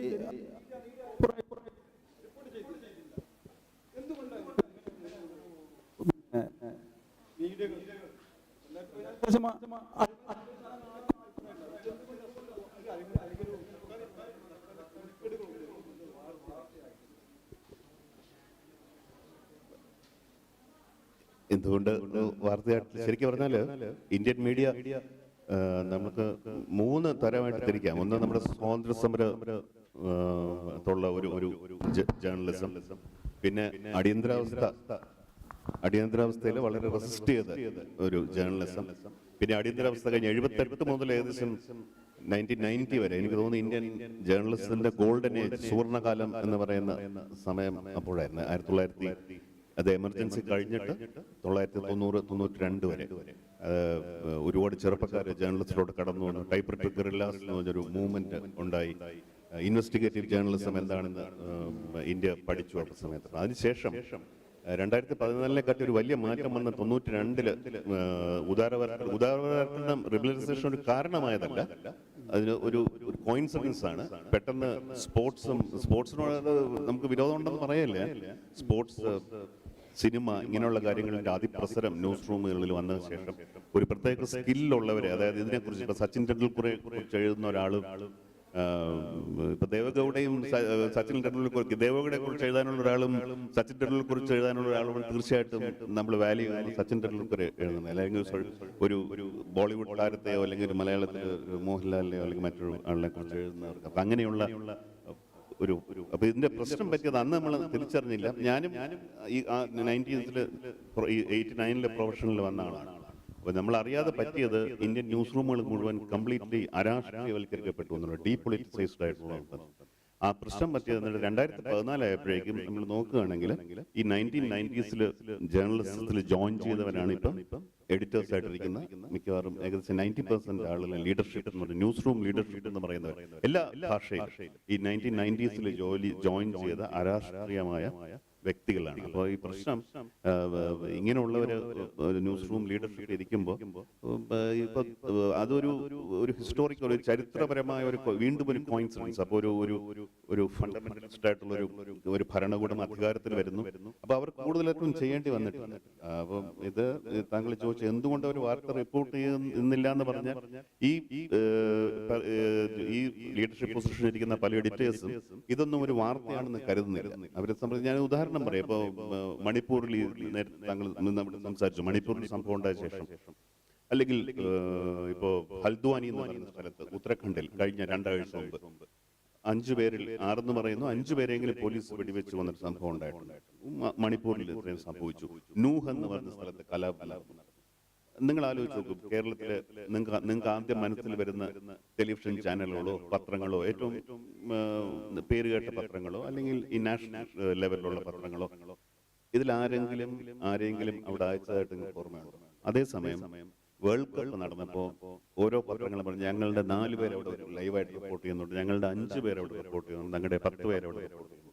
അല്ലെങ്കിൽ ഒരു സിനിമ റിലീസ് ചെയ്യുമ്പോൾ ഞങ്ങളുടെ ഇത്രയും പേര് അവിടെ റിപ്പോർട്ട് ചെയ്യുന്ന ഒരു സ്പെഷ്യൽ സപ്ലിമെന്റ്. അപ്പൊ ഈ ഒരു അപചയം, അതായത് എവിടെ വെച്ചോ ജേർണലിസം എന്താണെന്ന് നമ്മൾ മറന്നതിന്റെ we are paying the price for that എന്ന് പറയാം. അപ്പോൾ ഇങ്ങനെയുള്ള കാര്യങ്ങളല്ല വാർത്ത എന്നുള്ള. ഞാൻ വേറൊരു ഉദാഹരണം കൂടെ വളരെ വളരെ ദുഃഖത്തോടു കൂടി ഞാൻ പറയാം. കേരളത്തില് വന്ദേ ഭാരത് എന്ന് പറഞ്ഞൊരു ട്രെയിൻ നടന്നപ്പോൾ നിങ്ങൾ ഇവിടെ നമ്മുടെ മാധ്യമങ്ങൾ കാണിച്ചു കുളിച്ച കോലാഹലം ആലോചിച്ചു. അത് വെറൊരു ട്രെയിനാണ്. അത് ഏകദേശം യൂറോപ്പിലൊക്കെ 60 വർഷം മുമ്പ് ഇതുപോലെ ഒരു ട്രെയിൻ വന്നതാണ്. നമ്മൾ we are late in doing ഇത്. പക്ഷെ നമ്മുടെ അന്ന് കാണിച്ച മാധ്യമങ്ങൾ കാണിച്ച കോലാഹലം എന്തോ ഒരു ഭയങ്കര സംഭവം നടക്കുന്നു. എന്നിട്ട് ഇപ്പൊ അതൊരു ഒരു ക്ലിയർ ഒരു എലീറ്റ് പാസഞ്ചർ ആ ട്രെയിൻ മറ്റു ട്രെയിനുകൾ പിടിച്ചിട്ട് അത് മാത്രം വിടുക. അപ്പൊ അങ്ങനെ ഒരു വളരെ പ്രശ്നമുള്ള ഒരു ഇന്ത്യൻ റെയിൽവേ നമ്മൾ എന്തൊക്കെ പറഞ്ഞാൽ ഇന്ത്യൻ റെയിൽവേ നമ്മുടെ ഒരു യൂണിഫൈയിങ് ഫോഴ്സ് ആയിരുന്നു. ഇന്ത്യയിലെ ഒരു ഈക്വലൈസിംഗ് ഫോഴ്സ് ആയിരുന്നു, ഒരു യൂണിഫൈയിങ് ഫോഴ്സ് ആയിരുന്നു. യൂണിറ്റി ഇൻ ഡൈവേഴ്സിറ്റി എന്ന ഒരു ഏറ്റവും നല്ല എക്സാമ്പിൾ ആണ് ഇന്ത്യൻ റെയിൽവേ. ആ ഇന്ത്യൻ റെയിൽവേ പോലും കമ്പാർട്ട്മെന്റലൈസ് ചെയ്യാൻ നിൽക്കുക. അതായത് നമ്മൾ മനുഷ്യരെ മാത്രമല്ല ട്രെയിനുകളിൽ പോലും വിവേചനം ഉണ്ടാക്കുക എന്നുള്ളത് മനസ്സിലായി. ഇത് എനിക്ക് തോന്നുന്നില്ല ലോകത്തിൽ ഒരിടത്തും ഇങ്ങനെ സംഭവിച്ചിട്ടുണ്ടെന്നുള്ളത്. അപ്പൊ ഇതൊന്നും റിപ്പോർട്ട് ചെയ്യാൻ നമുക്ക് സമയമല്ല. നമുക്ക് ഇപ്പോഴും താല്പര്യം നേരത്തെ പറഞ്ഞ പോലെ ഇങ്ങനെയുള്ള കാര്യങ്ങൾ ഇതാണ് പ്രശ്നം. ഞാൻ വീണ്ടും എനിക്ക് തോന്നുന്നു അരാഷ്ട്രീയമായ ന്യൂസ് റൂമുകളുടെ ഇതാണ്. പിന്നെ നോക്കുകയാണെങ്കിൽ it's always upper class, upper cast and Hindu. ഇപ്പൊ ഹിന്ദുവിലെ ക്രിസ്ത്യനും ആയിരിക്കും, പക്ഷെ Christian it's always upper class. ഇപ്പൊ ഒരു മലയാള മനോരമയോ മാതൃഭൂമിയോ ടൈംസ് ഓഫ് ഇന്ത്യയോ ടെലിഗ്രാഫോ ഇന്ത്യൻ എക്സ്പ്രസോ ഇതൊക്കെ ഒരു ട്രേഡിംഗ് ക്ലാസ്, മെർച്ചന്റ് ക്ലാസ് ആണ് ഓൺ ചെയ്യുന്നത്. അപ്പൊ നാച്ചുറലി അവരുടെ ബയസ് എന്ന് പറഞ്ഞാൽ it will be against marginalised ആയിട്ടുള്ള ആളുകൾ, minorities it will be against. പക്ഷെ അത് ഒരു 80-75 വർഷത്തോളം അത് പുറത്തു വന്നില്ല. പക്ഷെ ഇപ്പൊ അതിനുള്ള ഫെർട്ടൈൽ ഗ്രൗണ്ട് ഉള്ളതുകൊണ്ട് it is coming out in full force. അപ്പോൾ അതുപോലെ തന്നെ ഇങ്ങനെ ഈ മീഡിയ ഒരു BJPക്കെതിരെ അല്ലെങ്കിൽ സംഘപരിവാറിനെതിരെ അല്ലെങ്കിൽ മോഡി സർക്കാരിനെതിരെയുള്ള വാർത്തകൾ തമസ്കരിക്കുക, അതുപോലെ ആക്ച്വലി ഒരു മാധ്യമ സ്ഥാപനം അല്ലെങ്കിൽ മാധ്യമപ്രവർത്തകർ ചെയ്യേണ്ടത് അവരൊരു സ്വയം ഒരു പ്രതിപക്ഷ റോൾ ഏറ്റെടുക്കുകയാണ് വേണ്ടത്. പക്ഷെ അത് ഏറ്റെടുക്കുന്നില്ല. പക്ഷെ എനിക്ക് തോന്നുന്നത് അത് പ്രലോഭനമോ അല്ലെങ്കിൽ ഭീഷണിയോ എന്ന് ചോദിച്ചാൽ ഭീഷണിയാണ്. ആക്ച്വലി മാധ്യമപ്രവർത്തകർ പൊതുവെ ഭീഷണി നേരിടുന്നത് കൊണ്ടാണ് അവർ സർക്കാരിനെതിരെ അല്ലെങ്കിൽ സംഘപരിവാറിനെതിരെ വാർത്തകൾ കൊടുക്കാത്തത് എന്നാണ് എനിക്ക് തോന്നുന്നത്. ഇപ്പോൾ ഒരു എക്സാമ്പിൾ പറയുകയാണെങ്കിൽ മുമ്പൊക്കെ ഈ ഡോക്ടർ മൻമോഹൻ സിംഗ് ഒക്കെ പ്രധാനമന്ത്രിയായ സമയത്ത് സർക്കാർ ഒരു പ്രതിനിധി വിദേശത്ത് പോവുകയാണെങ്കിൽ സ്വാഭാവികമായിട്ടും എയർഫോഴ്സിലായിരിക്കുമല്ലോ എയർഫോഴ്സിൻ്റെ പ്രത്യേക ഫ്ലൈറ്റിലായിരിക്കുമല്ലോ പോകുന്നത്. സ്വാഭാവികമായിട്ടും വിദേശ വാർത്തകളൊക്കെ റിപ്പോർട്ട് ചെയ്യുന്ന മാധ്യമപ്രവർത്തകരെ കൂടെ കൊണ്ടുപോകാറുണ്ട്. ഇപ്പോൾ അങ്ങനെ ഒരു സിസ്റ്റം അല്ല. മാത്രമല്ല മുമ്പൊക്കെ സർക്കാരിലേക്ക് നേരിട്ട് ടാക്സ് ഉണ്ടായിരുന്നു മാധ്യമപ്രവർത്തകർ. ഇപ്പം അങ്ങനെയൊന്നുമില്ല. സർക്കാരിൻ്റെ ഭാഗത്ത് നിന്നുള്ള കുറേ ആനുകൂല്യങ്ങൾ മാധ്യമപ്രവർത്തകർ കുറയും ചെയ്തു എന്ന് മാത്രമല്ല UPA സർക്കാരിൻ്റെ കാലത്ത് കുറേ ആനുകൂല്യങ്ങൾ ഉണ്ടാവുകയും ചെയ്തു. അതായത് എന്നിട്ട് പോലും അവർ സർക്കാരിനെതിരെ ഒരു വാർത്തകളും കൊടുക്കുന്നില്ല.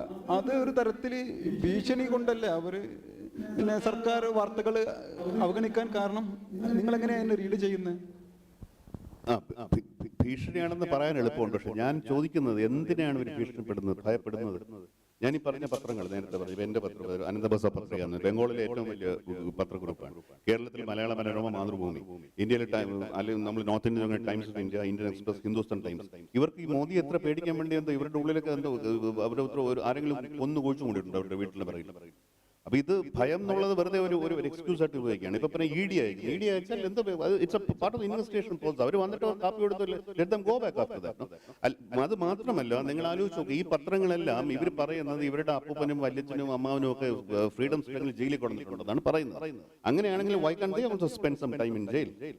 അപ്പം ഭയം എന്നുള്ളത് എനിക്ക് തോന്നുന്നത് എക്സാഗറേറ്റഡ്. ഇവർക്ക് അങ്ങനെ ഭയക്കാൻ എന്താ ഭയക്കേണ്ടത്? ഇപ്പൊ ED വന്ന് എന്ത് ചെയ്യാൻ പറ്റും? ഇന്ത്യയിൽ ഏതെങ്കിലും ഒരു ന്യൂസ് പേപ്പർ ക്ലോസ് ഡൗൺ ചെയ്യുന്നത് ഒരു ഇൻസിഡൻസ് പറയാൻ പറ്റും? ഒരു മാധ്യമ ഓണറിനെ ജയിലിലിട്ട് പറയാൻ പറ്റും? അവരിപ്പോൾ ഗുജറാത്ത് റയറ്റിനെ കുറിച്ചുള്ള BBC ഡോക്യുമെന്ററി കണ്ടു. അതിന് പിന്നാലെ ഡൽഹി പോലീസ് അവിടെ കയറി നിരങ്ങി. ഞാൻ പറയുന്നത് നമ്മൾ ഒരു സാധാരണ ഒരു പൗരൻ, ഇന്ത്യയിലെ ഒരു പൗരൻ, ഒരു സാധാരണ പൗരൻ റോഡിൽ കൂടെ നടന്നു വന്നൊരു മനുഷ്യനെ പോലീസുകാരൻ വിളിച്ച് സ്റ്റേഷനിൽ കൊണ്ട് എന്തെല്ലാം ചെയ്യുന്നു. അപ്പൊ അത് ഒരു പൗരന് നമ്മുടെ പൗരന്മാരെ ഈ സർവൈവ് ഒരു പ്രകടനം നടത്തുകയാണെങ്കിൽ അവനെ കൊണ്ട് തല്ലുന്നു. അപ്പൊ അങ്ങനെയാണെങ്കിൽ ഈ പറയുന്ന മാധ്യമ സംഘങ്ങൾക്ക് ഒരു ദിവസം ജയിലിൽ കിടന്നു ഒന്നും സംഭവിക്കാൻ പോകും. പക്ഷെ എത്ര പേര് കിടന്നിട്ടുണ്ട്. സിദ്ദിഖാപ്പനെ അവർ ചെയ്തു, അത് ശരിയാണ്. സിദ്ദിഖാപ്പനെ പോലെ ധൈര്യമുള്ളവരുണ്ട്. പക്ഷെ അതുകൊണ്ട് ഞാൻ വീണ്ടും പറയുന്നത്, സിദ്ദിഖാപ്പനെ പോലെ ഒരാൾക്ക് ജയിലിൽ പോകേണ്ടി എന്തുകൊണ്ട് മനോരമയിലോ മാതൃഭൂമിയിലോ അല്ലെങ്കിൽ ടെലിഗ്രാഫിലോ അല്ലെങ്കിൽ ടൈംസ് ഓഫ് ഇന്ത്യയിലോ ജേർണലിസ്റ്റ് പോകാൻ പാടില്ല? ഭയം എന്നുള്ള എനിക്ക് എനിക്ക് തോന്നുന്നു ഭയം ഒരു കാരണമായിരിക്കാം. പക്ഷെ എന്നാലും അതുപോലെ തന്നെ ഒരു ആത്യന്തികമായി അവരുടെ ഉള്ളിൽ നിങ്ങൾ നേരത്തെ പുറത്തല്ല അവരുടെ അപ്പർ കാസ്റ്റ് സെക്ഷനാണ്. അതുപോലെ തന്നെ അവർക്കൊരു സംഘപരിവാർ ഐഡിയനോട് അല്ലെങ്കിൽ മോഡി പ്രതിനിധീകരിക്കുന്ന ഒരു പൊളിറ്റിക്സിനോട് താല്പര്യം ഉണ്ടാവും. അതുകൊണ്ടായിരിക്കും ഒരു പക്ഷേ അവർ ബൈസഡായിട്ട് റിപ്പോർട്ട് ചെയ്യുന്നത്. ഇപ്പോൾ സാറ് സിദ്ദീഖ് കാപ്പൻ്റെ ഉദാഹരണം പറഞ്ഞു. സിദ്ദീഖ് കാപ്പനെതിരെയുള്ള ഒരു സിദ്ദീഖ് കാപ്പൻ അറസ്റ്റിലായി എന്ന് ഡൽഹിയിലെ സുഹൃത്തുക്കൾ പറഞ്ഞപ്പോൾ ഞാൻ സിദ്ദീഖ് കാപ്പനായിട്ടുള്ള ചാറ്റ് നോക്കി. അപ്പോൾ അവസാനം ചാറ്റ് ചെയ്തത് അവൻ എനിക്ക് ഒരു 3500 രൂപ അങ്ങനെ കടം തരാണ്ടായിരുന്നു. അപ്പോൾ എടാ നിന്റെ ക്യാഷ് ഞാൻ തിന്നു എന്ന് പറഞ്ഞിട്ടുള്ള ഒരു ചാറ്റാണ്. അത് നോക്കുമ്പോൾ ഒരു മാസം മുമ്പുള്ള ഒരു ചാറ്റാണ് കണ്ടത്. അവനായിട്ട് അവസാനമായിട്ട് ഞാൻ ചെയ്ത ചാറ്റ്. കാരണം അവൻ ആ സമയത്ത് ഭയങ്കരമായിട്ട് ക്യാഷ് ഇല്ലാണ്ട് ഫിനാൻഷ്യലി അവൻ ജോലി ചെയ്ത പത്രം പൂട്ടി. മറ്റൊരു പത്രം തത്സമയത്തിലായിരുന്നു. തത്സമയം പൂട്ടല്ല ഒരു സാലറീൻ്റെ പ്രശ്നം ഉണ്ടായിരുന്നു. അങ്ങനെ ആ സമയത്ത് അവൻ ലഞ്ചൊക്കെ സ്കിപ്പ് ചെയ്തു. ക്യാഷ് ഇല്ലാത്തത് കൊണ്ട് ലഞ്ചൊക്കെ സ്കിപ്പ് ചെയ്ത് വളരെ കഷ്ടപ്പാടിലായിരുന്നു അവൻ ആ സമയത്ത്. എന്നിട്ടാണ് അവനെതിരെ കള്ളപ്പണ കേസ് ചുമത്തിയത്. സിദ്ദീഖ് കാപ്പനെതിരെ 40,000 രൂപ അങ്ങനെ അക്കൗണ്ടിലേക്ക് ഇട്ടു എന്ന് പറഞ്ഞിട്ടുള്ള കള്ളപ്പണ കേസ് അവനെതിരെ ചുമത്തിയത്. മാത്രമല്ല ഏതൊരു വ്യക്തിനെ പിടിച്ച് ചോദ്യം ചെയ്താലും എല്ലാവരും ഏതെങ്കിലുമൊക്കെ വിധത്തിൽ ചെറിയ നിയമവിരുദ്ധ പ്രവർത്തനങ്ങൾ, അല്ലെങ്കിൽ ലൈസൻസ് ഇല്ലാണ്ട് വണ്ടി ഓടിക്കുക, അല്ലെങ്കിൽ ഇൻഷുറൻസ് തെറ്റുക, അങ്ങനെ ചെറിയ കേസുകളൊക്കെ ആരുടെ ഉണ്ടാവും. മാത്രമല്ല നമുക്ക് ക്യാഷ് അയക്കുന്ന ഒരാൾ ഒരു പക്ഷേ ഏതെങ്കിലും ക്രിമിനൽ കേസിൽ പെട്ടേക്കാം. അങ്ങനെ ഏതെങ്കിലും വിധത്തിലുണ്ടാവും. പക്ഷേ സിദ്ദീഖ് കാപ്പൻ്റെ കേസൊക്കെ എല്ലാവരും നേരിട്ട് കാണുകയാണ്. അതിനുശേഷം പൊതുവെ ഡൽഹിയിലുള്ള ഈ പ്രത്യേകിച്ച് മുസ്ലിം പേരിലുള്ള ആളുകളൊക്കെ അവർക്കുള്ളിലൊരു ഭീതി ഉണ്ടാവും. ഏതൊരു ഫേസ്ബുക്കിൽ ഒരു പോസ്റ്റ് ഇടാൻ പലർക്കും പേഴ്സണലായി എനിക്ക് തന്നെ പലരും മെസ്സേജ് അയച്ചിട്ടുണ്ട്. നമ്മളെ സർക്കിളിലുള്ള ആളുകളൊക്കെ ഒന്ന് ശ്രദ്ധിക്കണം എന്നൊക്കെ പറഞ്ഞിട്ട്. അപ്പോൾ ഇതൊക്കെ അങ്ങനെ ആളുകളെ സ്വാധീനിക്കും ഇത്തരം കേസുകളൊക്കെ അല്ലേ? അല്ല, ജേർണലിസ്റ്റുകൾക്ക് തീർച്ചയായിട്ടും മാധ്യമ പ്രവർത്തകർക്ക് ഭയമുണ്ട്, ഇല്ലെന്ന് ഞാൻ പറഞ്ഞില്ല. ഞാൻ താങ്കൾ ആദ്യം ചോദിച്ചത് മാധ്യമ സ്ഥാപനങ്ങളെ കുറിച്ചാണ്. അപ്പം നമ്മൾ ക്ലിയർ ആയിട്ട് അവിടെ ഒരു ഡൈക്കോട്ടമി, ഒരു ഡിവിഷൻ ഉണ്ട്. അതൊരു സിനിമയായിട്ട് ഉപയോഗിക്കാൻ പറ്റില്ല. മാധ്യമ പ്രവർത്തകർ, ജേർണലിസ്റ്റ് എന്ന് പറയുന്നത്, മീഡിയ ഓണേഴ്സ് എന്ന് പറയുന്നത് 2 സെപ്പറേറ്റ് എൻറ്റിറ്റീസ് ആണ്. ജേർണലിസ്റ്റുകൾക്ക് തീർച്ചയായിട്ടും ഭയമുണ്ട്. പക്ഷേ ജേർണലിസം എന്ന് പറഞ്ഞാൽ അത് തന്നെ ഭയങ്ങളെ അതിജീവിച്ച് നമ്മൾ ജീവിക്കുക. അല്ലെങ്കിൽ ഇപ്പൊ നിങ്ങൾക്ക് ഇങ്ങനെ ഒരു പൊരുതാൻ റെസിസ്റ്റ് ചെയ്യാനുള്ള താല്പര്യമില്ലെങ്കിൽ you should never become a journalist.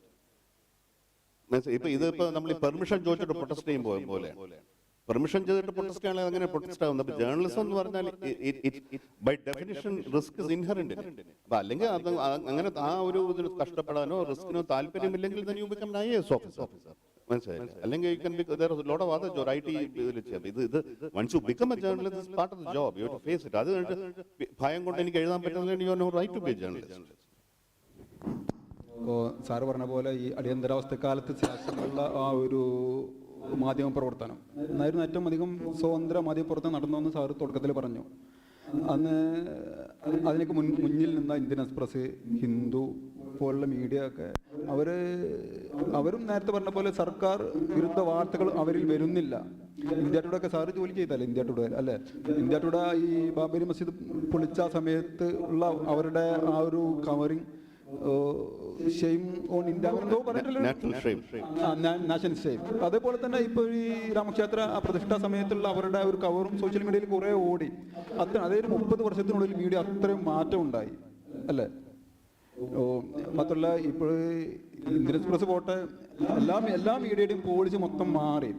മുമ്പൊക്കെ സർക്കാർ ഭാഷ എന്താണോ അതുപോലെ അവർ കൊടുക്കണം. ഇപ്പോൾ സാർ നേരത്തെ പറഞ്ഞ ഈ ഹൽദ്വാനിയിലെ ഇഷ്യൂ, ഹൽദ്വാനിയിലെ വാർത്ത കൊടുക്കുമ്പോൾ അവർ സ്വാഭാവികമായിട്ടും ഒരു ഇല്ലീഗൽ എന്നുള്ള കോട്ടിൽ ബോർഡ് ഇടാണ്ട് അവരിങ്ങ് ഉറപ്പിച്ച് പറയാണ് ഇല്ലീഗൽ എന്ന്. ആ സ്ഥലത്തിന്, ആ മദ്രസ പള്ളിയൊക്കെ നിലനിന്ന സ്ഥലത്തിന് ലീഗലി എല്ലാ ഡോക്യുമെന്റ്സും ഉണ്ടായിട്ട് കൂടി അത് തകർത്തു. എന്നാലും അവരൊരു സ്വതന്ത്ര മാധ്യമ സ്ഥാപനം സ്വാഭാവികമായിട്ടും ആ ഇല്ലീഗൽ എന്നുള്ളൊരു കോട്ടിലെങ്കിലും ഇട്ട് കൊടുക്കേണ്ടതാണ്.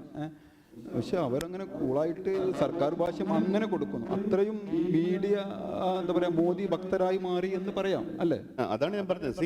ഇപ്പൊ ഈ ആ ഇല്ലീഗൽ എന്നുള്ള 2 കോട്ട് കൊടുത്തിരുന്നെങ്കിൽ എനിക്ക് തോന്നുന്നില്ല ഇപ്പൊ നരേന്ദ്രമോദി നിങ്ങൾ വിളിച്ച് അങ്ങനെ ചെയ്ത് തെറ്റായി എന്ന് പറയുന്നുള്ളൂ. നരേന്ദ്രമോദി പത്രം വായിക്കുന്നുണ്ടോന്നും എനിക്ക് തെളിവില്ല.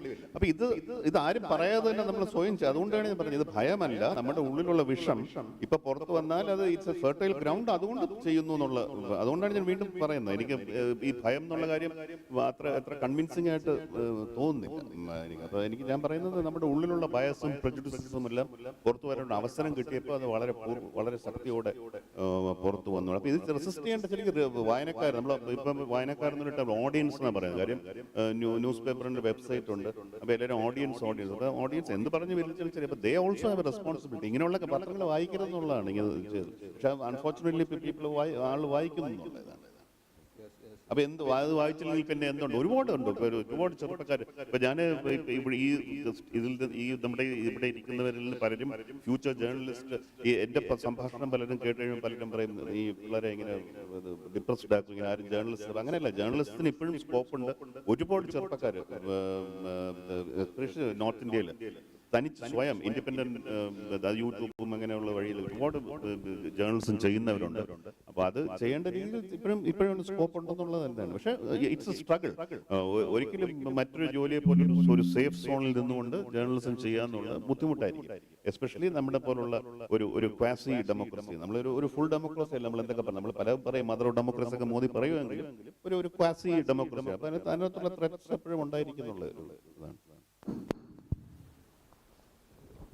ഇപ്പോൾ ഈ രാമക്ഷേത്ര പ്രതിഷ്ഠാ സമയത്ത് ഇന്ത്യയിലെ മീഡിയ ഒക്കെ സ്വാഭാവികമായിട്ടും BJP അനുകൂല വാർത്തകൾ കൊടുത്തു, നേരത്തെ പറഞ്ഞ പോലെ. അന്നൊക്കെ ലോകം വേൾഡ് മീഡിയ, ഇപ്പോൾ Al Jazeera, BBC, Reuters, ABC news, അത്തരം മീഡിയകൾക്ക് ഹെഡിങ് സാറ് ശ്രദ്ധിച്ചിട്ടുണ്ടാവും. Modi to inaugurate in a Hindu temple raised Muslim mosque എന്നൊക്കെ പറഞ്ഞിട്ടുള്ള ആ ടൈപ്പ് ഹെഡിങ് ആയിരുന്നു എല്ലാവരും കൊടുത്തത്. അത് ഒറ്റയടിക്കാൻ ഹെഡിങ്ങിൽ തന്നെ പറയാണ് തകർത്ത പള്ളിക്ക് മുകളിൽ മോഡി ഹിന്ദു ക്ഷേത്രം ഉദ്ഘാടനം ചെയ്യുന്നു എന്നുള്ളതൊക്കെ. പക്ഷേ ആ ഒരു സാമാന്യ മര്യാദ നമ്മുടെ ഒറ്റ ഇംഗ്ലീഷ് ഹിന്ദി മീഡിയം കാണിച്ചില്ലെന്ന് മാത്രമല്ല, അതിനെ ഈവൻ മനോരമ പോലുള്ള ഒരു പത്രം, മാതൃഭൂമി ആണെങ്കിൽ പിന്നെ ഒക്കെ, ജന്മഭൂമിക്കാണെങ്കിൽ ഒക്കെ, മനോരമ പോലും കൊടുത്തത് പിന്നെ ഭക്തി ലഹരി എന്നൊക്കെ പറഞ്ഞിട്ട് ഒരു ഹെഡിങ് മനോരമ. രാമമന്ത്രം അയോധ്യയിൽ ഉയരുന്നു. ഈ രാമമന്ത്രം എന്താണെന്ന് എനിക്ക് അറിഞ്ഞൂടാ. അങ്ങനെ ഒരു മന്ത്രം ഉള്ളതായിട്ടോ എനിക്ക് അത് മനോരമ കണ്ടുപിടിച്ചാണ് രാമമന്ത്രം എന്നുള്ള കാര്യം. പക്ഷെ അല്ല, താങ്കൾ പറഞ്ഞതിൽ വേറൊരു എനിക്കൊരു വിയോജിപ്പുള്ള, മാതൃഭൂമി പോട്ടെ എന്ന് പറയരുത്. മാതൃഭൂമി 1922 മാതൃഭൂമി തുടങ്ങിയത് നമ്മുടെ ഫ്രീഡം സ്ട്രഗിളിന് ഒരു എന്താ പറയേണ്ട ഒരു സപ്പോർട്ടിംഗ് ഫോഴ്സ് ആയിട്ട് തുടങ്ങി. മാതൃഭൂമി ചെയ്ത വലിയ പാതകമാണ് സമർപ്പണം എന്ന് പറഞ്ഞ് കൂടെ തലക്കെട്ട്. KP കേശവമേനോൻ, അവരെല്ലാവരും ചെയ്ത് ഇത് ഒരു സ്വാതന്ത്ര്യത്തിന് വേണ്ടി തുടങ്ങിയ ഒരു പത്രമാണ്. ആ പത്രം ഇങ്ങനെ ചെയ്യുന്നത് മനോരമ ചെയ്യുന്നതിനേക്കാൾ, മനോരമ എന്നും ഒരു കമേഴ്ഷ്യൽ എസ്റ്റാബ്ലിഷ്മെന്റ് ആയിരുന്നു. കൂടുതൽ വലുതായിട്ട് അവരിപ്പോഴും സ്വാതന്ത്ര്യത്തിന്റെ പാരമ്പര്യമൊക്കെ അവകാശപ്പെടുന്നുണ്ട്, ജയിലിൽ പോയ കാര്യങ്ങൾ പറയുന്നുണ്ട്. പക്ഷെ മാതൃഭൂമിയുടെ അത്ര പാരമ്പര്യമില്ല മലബാറിൽ. പ്രത്യേകിച്ച് മാതൃഭൂമിയെ തുടങ്ങിയത് ഗാന്ധി പറഞ്ഞിട്ട് തുടങ്ങിയതാണ്. ഇവിടെ ഒരു പത്രം വേണം, സ്വാതന്ത്ര്യത്തിന് വേണം. ഇംഗ്ലീഷ് ഡിപ്പാർട്ട്മെന്റ് ഇവിടെ എനിക്ക് ആഘോഷം നടന്നു. ഈ വർഷം മാതൃഭൂമിയുടെ മാത്രമല്ല സെന്റിനറി, അൽ അമീൻ എന്ന് പറഞ്ഞ് വളരെ ശരിക്കും പറഞ്ഞാൽ ഇന്ത്യൻ ജേർണലിസ്റ്റിന്റെ ഏറ്റവും നല്ല മോഡലാകേണ്ടത് മുഹമ്മദ് അബ്ദുറഹ്മാൻ സാഹിബാണ്, എഡിറ്റർ എന്നുള്ള രീതിയിൽ. കാര്യം അൽ അമീൻ എന്ന് പറഞ്ഞ പത്രം, ആ പത്രം 100 വർഷം ഇപ്പോൾ ഇല്ല. ആ പത്രം ഉണ്ടായാലും 100 വർഷം. I hope you celebrated century, അല്ലെങ്കിൽ നിങ്ങൾ യു മസ്റ്റ് സെലിബ്രേറ്റ്. ഈ വർഷമാണ് അത് സെലിബ്രേറ്റ് 100 years ആകുന്നത്. അല്ലമീൻ്റെ ഒരു പ്രത്യേകത, അദ്ദേഹം ആ പത്രത്തിന്റെ മാസ്റ്റർ. സാധാരണ മാതൃഭൂമിയിൽ മനോരമ പത്രത്തിന്റെ എന്തിനു വേണ്ടി why are we bringing out the paper എന്ന് പറഞ്ഞാൽ അത് അകത്ത് എഡിറ്റോറിന്റെ പേര് താഴെ എഴുതുന്നത്. പക്ഷെ അല്ലമീന്റെ ഫ്രണ്ട് പേജിൽ എനിക്ക് തോന്നുന്നു ഖുർആനിൽ നിന്നുള്ളൊരു കോട്ടാണെന്ന് തോന്നുന്നത്. അത് സത്യം പറയും, നിങ്ങളെയും നിങ്ങളുടെ മാതാപിതാക്കളെയും നിങ്ങളുടെ സഹോദരെയും അത് അലസോരപ്പെടുത്തിയാൽ ഞങ്ങൾ വീണ്ടും സത്യം പറയും എന്നുള്ള അത് ആ പത്രത്തിന്റെ ഫ്രണ്ട് പേജിൽ തന്നെ അത് അദ്ദേഹം ചെയ്തിരുന്നു. മുഹമ്മദ് റഹ്മാൻ സാഹിബിന്റെ ഏറ്റവും വലിയ ഒരു എഡിറ്റർ എന്ന നിലയിൽ, അത് ഒരു വേൾഡ് ക്ലാസ് ജേർണലിസ്റ്റിന്റെ ഏറ്റവും നല്ല പ്രത്യേകത എന്ന് പറഞ്ഞാൽ ആരെയും മുഷിപ്പിക്കാൻ അദ്ദേഹത്തിന് മടിയില്ലായിരുന്നു. പച്ചക്ക് അത് അപ്പം രാജഗോപാലാചാര്യ പറയുന്നു, ഒരു മനുഷ്യനും ഒരു വ്യക്തിക്ക് സമ്പൂർണ്ണ വരുത്തണമെങ്കിൽ 10 ഗുണങ്ങളുണ്ടെങ്കിൽ മുഹമ്മദ് റഹ്മാൻ സാഹിബിന് 9 ഗുണങ്ങളുണ്ടായിരുന്നു. 10ാമത്തെ ഗുണം എന്താണെന്ന് പറഞ്ഞാൽ അദ്ദേഹം ആരെയും സൂചിപ്പിക്കൂല എന്നുള്ള, അതൊരു ദോഷമായിട്ട്, അതൊരു ഗുണമാണ്. ചിലപ്പോൾ ഒരു പത്രത്തിൽ അതൊരു ഗുണമായിരുന്നു. ഒരു വല്ലാത്ത, ഞാനപ്പോൾ ഈ കഴിഞ്ഞ 2 ആഴ്ച മുമ്പ് മലപ്പുറത്ത് മലപ്പുറത്ത് ഇവിടുത്തെയാണല്ലോ, ഇവിടെ അല്ലമിനെ കുറിച്ചൊരു സെന്റിനറി ഒരു ഉണ്ട്. അപ്പോൾ അതിനുവേണ്ടി ഞാൻ വായിച്ച് ഞാൻ അത്ഭുതപ്പെട്ടു പോയി. ഇങ്ങനെ ജേർണലിസം അദ്ദേഹം ചെയ്ത് തന്നെയാണ്. അദ്ദേഹം ജയിലിൽ ഒരു കോടതിയിൽ പോയി 2 ദിവസം കഴിഞ്ഞ് മനസ്സിലായി അദ്ദേഹം ജയിലിലേക്ക്. അദ്ദേഹം സ്വയം ഞാൻ ജയിലിലേക്ക് ഒന്ന് വാർത്ത എഴുതി വെച്ചിട്ട് ജയിലിൽ പോയാലും. പക്ഷെ അന്ന് പക്ഷേ ജഡ്ജി പറഞ്ഞു, ജഡ്ജി ഒരു ദിവസം കൂടെ നീട്ടി കൊടുത്തു. പക്ഷെ അപ്പോഴേക്കും അന്ന് പത്രങ്ങളൊക്കെ 6 മണിക്ക് വൈകുന്നേരം അടിക്കും. പിറ്റേ ദിവസം പല കോപ്പികളിലും അല്ലമിന്റെ കോപ്പികളിലും ഞാൻ ജയിലിലേക്കെന്ന് പറഞ്ഞ വാർത്തയും പ്രസിദ്ധീകരിച്ചു. അത്ര ധൈര്യം. ഞാൻ അതാണ് ചോദിക്കുന്നത്, ഈ ഭയപ്പെടാത്ത മനുഷ്യൻ സ്വന്തം അവസാനത്തെ പെന്നി വരെ, അവസാനത്തെ രൂപ വരെ പത്രത്തിന് വേണ്ടി ചെലവാക്കിയ മനുഷ്യൻ, അദ്ദേഹം ഭയപ്പെടില്ല. പിന്നെ ഈ വമ്പൻ നമ്മുടെ ഇവിടുത്തെ ഈ വമ്പൻ ഇവർക്ക് ഇത്ര കോപ്പറേറ്റർക്ക് ഇയാളെ നരേന്ദ്രമോദി പേടിക്കേണ്ട കാര്യം എന്തോ അതെനിക്ക് മനസ്സിലാകുന്നില്ല. അതുകൊണ്ട് ഞാൻ ചോദിക്കുന്നത് എങ്ങനെ പറയുന്നത്. സ്വദേശാഭിമാനി രാമകൃഷ്ണനെ പിള്ള കുറിച്ച് ഇങ്ങനെ ഒരു തമാശയല്ല, ഒരു പോയിന്റ് ഉണ്ട്. സ്വദേശാഭിമാനി രാമകൃഷ്ണ പിള്ള ഒരു സ്വതന്ത്ര മാധ്യമ പ്രവർത്തനത്തിന്റെ ഒരു ഉത്തമ ഉദാഹരണമായത് അദ്ദേഹത്തിന് ഒരു പിന്നെ എന്ത് മൗലവിയായിരുന്നു, വക്കം മൗലവിയെ പോലുള്ള ഒരു മാധ്യമ ഉടമ ഉള്ളത് കൊണ്ടാണ്. ഇന്നിപ്പോ കാരണം കേരളത്തിൽ ഒരുപാട് സ്വദേശാഭിമാനി രാമകൃഷ്ണ പിള്ളമാരുണ്ടാവും. വക്കം മൗലവിയെ പോലുള്ള മാധ്യമ ഉടമകൾ ഉണ്ടായിരുന്നെങ്കിൽ വക്കമൗലവിക്കും വളരെ നഷ്ടങ്ങൾ, അദ്ദേഹത്തിന് ഒരുപാട് നഷ്ടം സഹിച്ചു. വക്കമൗലവി ഇപ്പം നമ്മൾ സാധാരണഗതിയിൽ നിങ്ങൾ ആരെങ്കിലും ജേർണലിസം പഠിക്കാൻ പോവുകയാണെങ്കിൽ നിങ്ങളുടെ യൂണിവേഴ്സിറ്റികളെല്ലാം, ഇന്ത്യൻ യൂണിവേഴ്സിറ്റി ഞാൻ പറയാണ്, അവിടെ പഠിപ്പിക്കുന്നത് കാതറിൻ ഗ്രഹാം എന്ന് പറഞ്ഞ വാഷിംഗ്ടൺ പോസ്റ്റിന്റെ ഒരു പബ്ലിഷർ, വെരി ഗ്രേറ്റ് പബ്ലിഷർ. ഞാൻ അവരെ കുറ്റം താഴ്ത്തി പറയല്ല, പക്ഷെ അവരെ കാട്ടി, എന്നെ സംബന്ധിച്ച് അവരെ കാട്ടി കാണിച്ച ആളാണ് വക്കമൗലവി. ഞാൻ ചെറിയൊരു ഉദാഹരണം പറയാം. ഈ ദിവാൻ സ്വദേശാഭിമാനിലെ തിരുവനന്തപുരം ട്രാവൻകൂറിൽ നാട് കിടത്തി, സ്വദേശാഭിമാനിൽ രാമകൃഷ്ണപിള്ള നാട് കിടത്തിയിട്ട് അപ്പൊ വക്കമൗലവിയാണ് പത്രത്തിന്റെ ഉടമസ്ഥ. അപ്പൊ അവര് പ്രസ് സീൽ ചെയ്തിട്ട് ആ ദിവാന്റെ പേരും വേറൊരു രാജഗോപാലാണ്. ആ ദിവാൻ മെസ്സേജ് കൊടുത്തു വക്കമൗലവിക്ക്, നിങ്ങളുടെ സ്വദേശാഭിമാനി, അത് നിങ്ങളുടെ എഡിറ്റർ നിങ്ങൾ ഡിനൗൺസ് ചെയ്യണം, തള്ളി പറയുകയാണെങ്കിൽ, കണ്ടം ചെയ്യുകയാണെങ്കിൽ പ്രസ് തുറക്കാൻ സമ്മതിക്കാം. അപ്പോൾ വക്കം മൗലവി പറഞ്ഞത് വേൾഡ് ജേർണലിസ്റ്റിന് ഒരു ലെസൺ. അദ്ദേഹം പറഞ്ഞു, ഒരു എഡിറ്റർ ഇല്ലാത്ത പ്രസ് വെറൊരു പ്രിന്റിംഗ് പ്രസ്സാണ്, എനിക്കത് വേണ്ട എന്നുള്ളത്. ഇന്ന് പറയാൻ ധൈര്യമുള്ള എത്ര പത്ര ഉടമകളുണ്ടെന്നുള്ളത്. അപ്പം പക്ഷേ ഇവരെയൊക്കെ ഞാൻ പറയുന്നത് നമ്മൾ ഇവരൊന്നും സെലിബ്രേറ്റ് ചെയ്യുന്നില്ല എന്നുള്ളതാണ്. വക്കം മൗലവിക്കാണ്ട് ഇപ്പോൾ വക്കം മൗലവി തിരുവനന്തപുരത്ത് റോഡ്, എനിക്ക് തോന്നുന്നു ഒരു 5 വർഷം മുമ്പ് കണ്ടാണ് അദ്ദേഹത്തിൻ്റെ പേരിൽ റോഡല്ല കൊടുക്കുക, അദ്ദേഹത്തിൻ്റെ പേരിൽ ഒരു ലൈബ്രറി എടുക്കട്ടെ, അദ്ദേഹത്തിൻ്റെ പേരിൽ ഒരു പുതിയ പത്രം തുടങ്ങണം. അല്ലമീൻ ഞാൻ കോൺഗ്രസ്സുകാരുടെ അടുത്ത് എപ്പോഴും, അല്ലമീൻ ഒരു കോൺഗ്രസ് നേതാവായിരുന്നു. അല്ലമീൻ്റെ വേറൊരു വളരെ പ്രസിദ്ധമായ ഇപ്പോഴും നമ്മൾ പലപ്പോഴും കോൺഗ്രസോ അല്ലെങ്കിൽ മറ്റ് പുരോഗമന മതേതര രാഷ്ട്രീയ പാർട്ടികൾ പലപ്പോഴും നിലപാടെടുക്കില്ല എന്ന് തോന്നുമ്പോൾ അല്ലമീൻ്റെ അബ്ദുറഹ്മാൻ സാഹിബിൻ്റെ വളരെ അദ്ദേഹം പറഞ്ഞ ഒരു 100 ഇലക്ഷൻ ഞാൻ തോറ്റാലും എൻ്റെ നിലപാട് ഞാൻ മാറ്റില്ല എന്ന് പറഞ്ഞു. അദ്ദേഹം പ്രസംഗിച്ചിട്ടുണ്ട്. അദ്ദേഹം ഒരു തവണ ഇലക്ഷൻ തോക്കുകയും ചെയ്തു, പക്ഷെ പിന്നീട് അദ്ദേഹം ജയിക്കുകയും ചെയ്തിട്ടുണ്ട്. അപ്പോൾ ഇങ്ങനെയുള്ളവരെ നമ്മൾ സെലിബ്രേറ്റ് ചെയ്യാൻ പലപ്പോഴും നമ്മൾ മറക്കുന്നുള്ളൂ. They are true heroes. ഞാൻ 33 വർഷം ജേർണലിസ്റ്റ് ആയിരുന്നു. അപ്പോൾ ഒരുമാതിരി ലോകത്തിലുള്ള പല പബ്ലിഷേഴ്സിനെ കുറിച്ചും ജേർണലിസം വായിച്ചിട്ടുണ്ട്.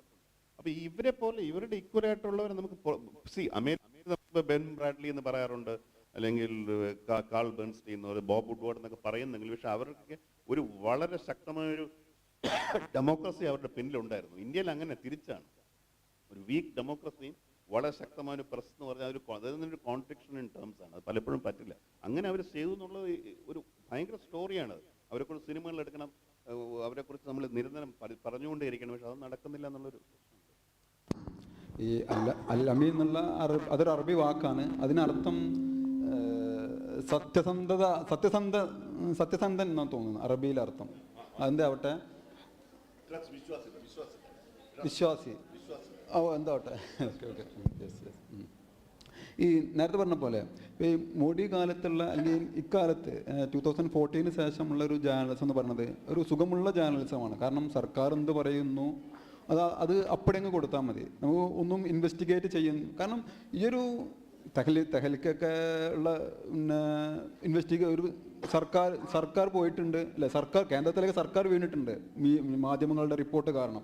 അതുപോലെ BJP അധ്യക്ഷനായിരുന്ന ബംഗാരു ലക്ഷ്മണ പുറത്ത്, അങ്ങനെ ഒരുപാട് മീഡിയ ഇൻവെസ്റ്റിഗേഷൻ കാരണം സർക്കാരിനെ വീഴ്ച ചരിത്രങ്ങൾ ഇന്ത്യയിലുണ്ട്. പക്ഷേ ഈ അടുത്ത് അതൊന്നും വളരെ ഈസി ജേർണലിസമാണ്.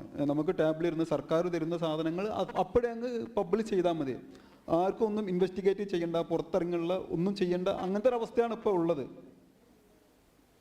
ഇത് നമുക്കങ്ങനെ പറയാൻ, ഞാൻ പറഞ്ഞത് നമുക്ക് എളുപ്പത്തിൽ പറയാം. പക്ഷെ വേറൊരു കാര്യം, ഇപ്പോൾ ഒരു പെഗാസസ് എന്ന് പറഞ്ഞ സ്കാൻഡൽ നിങ്ങൾക്ക് അറിയാമെന്ന് തോന്നുന്നു. അതായത് പല ജഡ്ജിമാരുടെയും ഒരു ജഡ്ജിൻ്റെയും പല രാഹുൽ ഗാന്ധി അടക്കമുള്ള പല അവരുടെ പിന്നെ സിദ്ധാർത്ഥ് വധരായെന്നുള്ള ജേർണലിസ്റ്റ് ഇവരുടെ എല്ലാം ഫോണിനകത്ത് ഒരു ചാര പ്രവൃത്തി നടത്തുക എന്നുള്ളവരാണ്. അപ്പോൾ ഏകദേശം 200 പേരുടെ ഫോണിലെങ്കിലും ഈ ബഗ് വന്നു എന്നാണ് നമുക്ക് സംശയം. പെഗാസസ് എന്ന് പറഞ്ഞത് ഇത് വളരെ വൈഡായിട്ട് റിപ്പോർട്ട് ചെയ്തിട്ടുണ്ട്.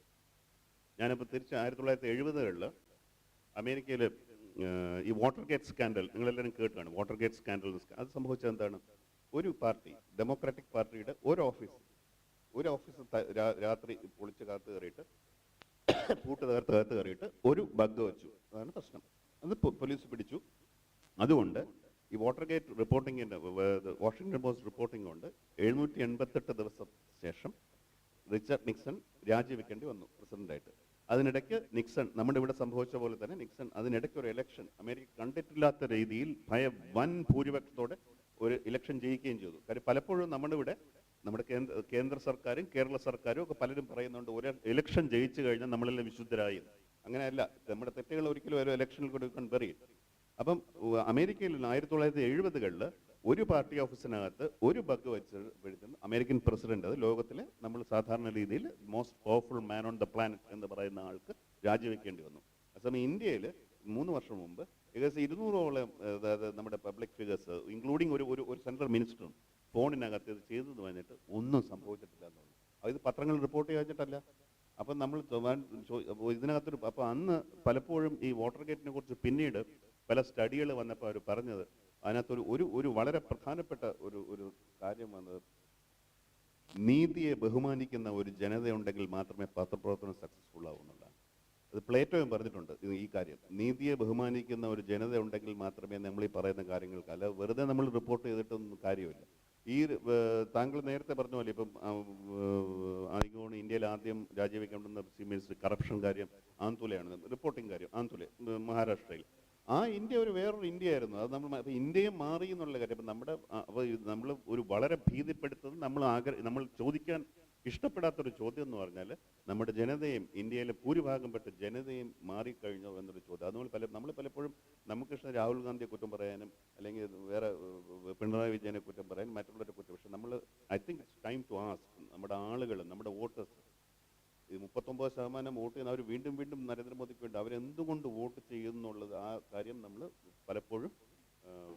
അതുകൊണ്ട് അങ്ങനെ ഒരു സൊസൈറ്റിയിൽ ഈ താങ്കൾ പറഞ്ഞ പോലെ കൂടുതൽ കറപ്ഷനെ കുറിച്ച് റിപ്പോർട്ട് ഇപ്പോൾ 2 ദിവസം 3 ദിവസം മുമ്പ് വന്നത് 30 കമ്പനികൾ BJPക്ക് വേണ്ടി ഡൊണേഷൻ കൊടുത്തിട്ടുണ്ട്. ഈ 30 കമ്പനികളും ഡൊണേഷൻ കൊടുക്കും മുമ്പ് അവരുടെ പുറത്ത് ED റേറ്റ്സ് ഉണ്ടായിട്ടുണ്ട്. അപ്പം ഒരു ലിങ്ക് ഉണ്ടെന്നുള്ള, പക്ഷേ ഇറ്റ് ഹാസൻ ക്രിയേറ്റഡ് റിപ്പിൾ ആണ് പ്രശ്നം. അപ്പം വെറുതെ നമ്മൾ റിപ്പോർട്ട് ചെയ്യേണ്ട കാര്യമില്ല. ഒരു റിസപ്റ്റീവായിട്ടുള്ള, അതായത് നീതിയെയും ന്യായത്തെയും ബഹുമാനിക്കുന്ന ഒരു ജനതയും കൂടെ നമുക്ക് വേണം. അത് നമുക്ക് നഷ്ടപ്പെട്ടോ എന്നൊരു ചോദ്യം വലിയൊരു ചോദ്യമാണ്. സാറ് പറഞ്ഞ കറക്റ്റാണ്. നമ്മൾ ഇന്ത്യക്കാർ അത്ര ഒരു വാർത്ത താല്പര്യപ്പെടുന്നില്ല.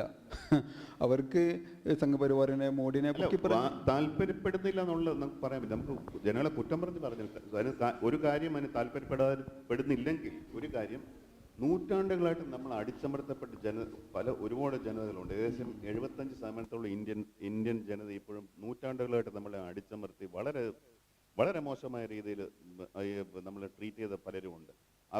അവരുടെ ഒന്നും സങ്കടങ്ങളൊന്നും നമ്മൾ ഈ 75 വർഷമായിട്ടും അഡ്രസ്സ് ചെയ്തിട്ടില്ല എന്നുള്ളതാണ്. ഒരുപാട് ഡെവലപ്മെൻറ്റ്, ഒരുപാട് പുരോഗതി വന്നെങ്കിലും ഈ വലിയ മൃഗീയ ഭൂരിപക്ഷമുള്ള ഒരു അവശ ജനതയുടെ പല കാര്യങ്ങളും നമ്മൾ അഡ്രസ്സ് ചെയ്തിട്ടില്ല.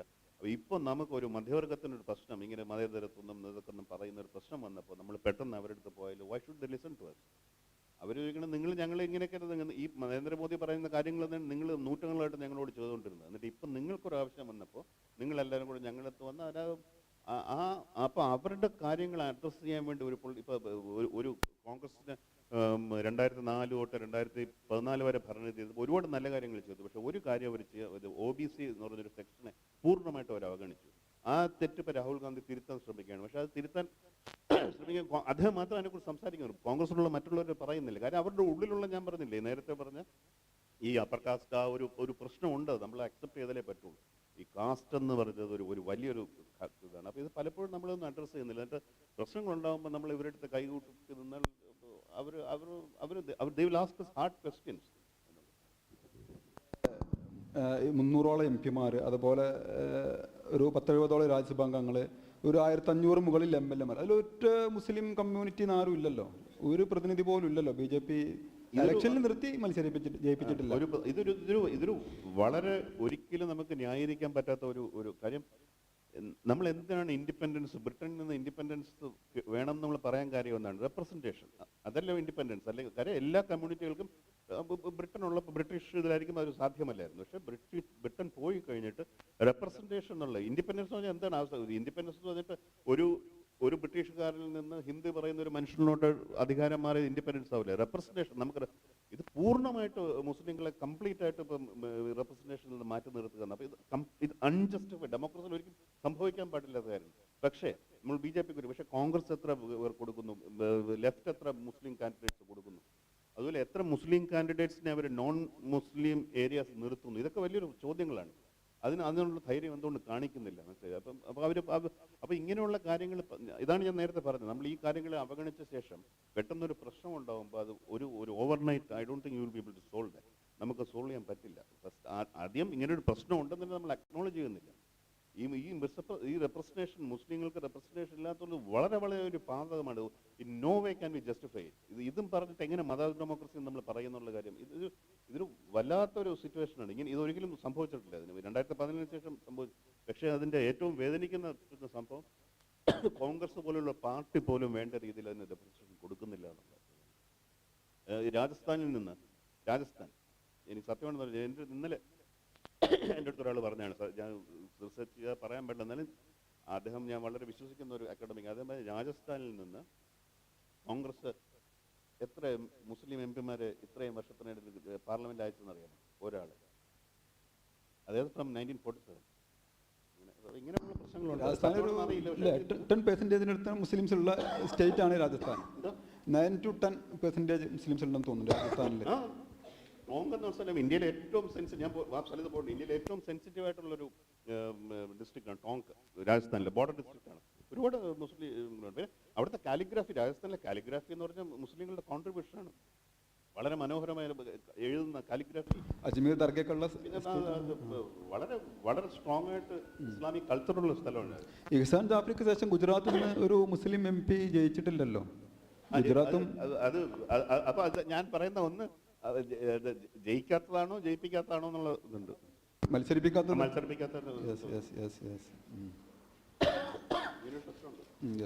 നമുക്ക് നിങ്ങളുടെ ടെലിഗ്രാഫിലേക്ക് തന്നെ വരാം. ഇപ്പോൾ ഇവിടെ പ്രസംഗിച്ച 1-2 പേര് സൂചിപ്പിച്ചു, മോഡിയുടെ ആ പ്രസംഗം നിങ്ങൾ റിപ്പോർട്ട് ചെയ്തത് കുറേ മുതലക്കുഞ്ഞുങ്ങൾ അങ്ങനെ ഇട്ടിട്ട് മുതലക്കണ്ണീർ എന്നുള്ളൊരു ഹെഡിങ്, അത് ഒരു പക്ഷേ സോഷ്യൽ മീഡിയ ഏറ്റെടുത്ത നിങ്ങളുടെ ഒരുപാട് ഫ്രണ്ട് പേജ് സോഷ്യൽ മീഡിയ ഏറ്റെടുത്തിട്ടുണ്ട്. അതിൽ സമീപകാലത്ത് ഏറ്റവും അധികം ഒരു സെലിബ്രേറ്റിംഗ് ആയ ഒരു ഫ്രണ്ട് പേജ് ആയിരുന്നു കുറേ മുതലക്കുഞ്ഞുങ്ങൾ വെച്ചുള്ള ഒരു ഫ്രണ്ട് പേജ്. അതൊക്കെ അതിൻ്റെയൊക്കെ ഒരു മെക്കാനിസം എങ്ങനെയാണ്? അത് എങ്ങനെയാണ് അത് ആ ഒരു ഐഡിയയിലേക്ക് വരുന്നത്? ഇല്ല, സാധാരണ എല്ലാ പത്രങ്ങളും സംഭവിക്കുന്ന പോലെ തന്നെയാണ്. ഒരു 7 മണിക്ക് ഞങ്ങളുടെ ഫൈനൽ ലിസ്റ്റ് വരുമ്പം എല്ലാവരും കൂടെ കൂട്ടിയിരുന്ന് ചർച്ച ചെയ്ത് കുറേ ജേർണലിസ്റ്റുകളുണ്ട്. അപ്പോൾ അങ്ങനെ അവിടെ ഉരുത്തിരിഞ്ഞ് വരുന്നതാണ്. ഞാൻ ഇത് മുതല ശരിക്കും പറയുകയാണെങ്കിൽ ഞാൻ നിങ്ങൾക്ക് പേജ് ഓർമ്മയുണ്ടെന്ന് അറിഞ്ഞൂടാ. ആ പേജിന് ശരിക്കും ഒരു ഹെഡ്ലൈൻ ഇല്ല. പേജിന് ഞങ്ങളുടെ ഹെഡ്ലൈൻ ഇല്ലാത്ത ഒരു ഫ്രണ്ട് പേജാണ്. ഞങ്ങളതൊരു ആദ്യമായിട്ടാണ്. കാര്യം സത്യം പറയാൻ പേടിയായിരുന്നു ഹെഡ്ലൈൻ കൊടുക്കുക. ഇത് മോദിയെല്ലാം കൊടുത്തിട്ട് ഈ മോദിയുടെ പേര് പറഞ്ഞ് പിന്നെ പ്രശ്നമാകുമെന്നുള്ള കാര്യം.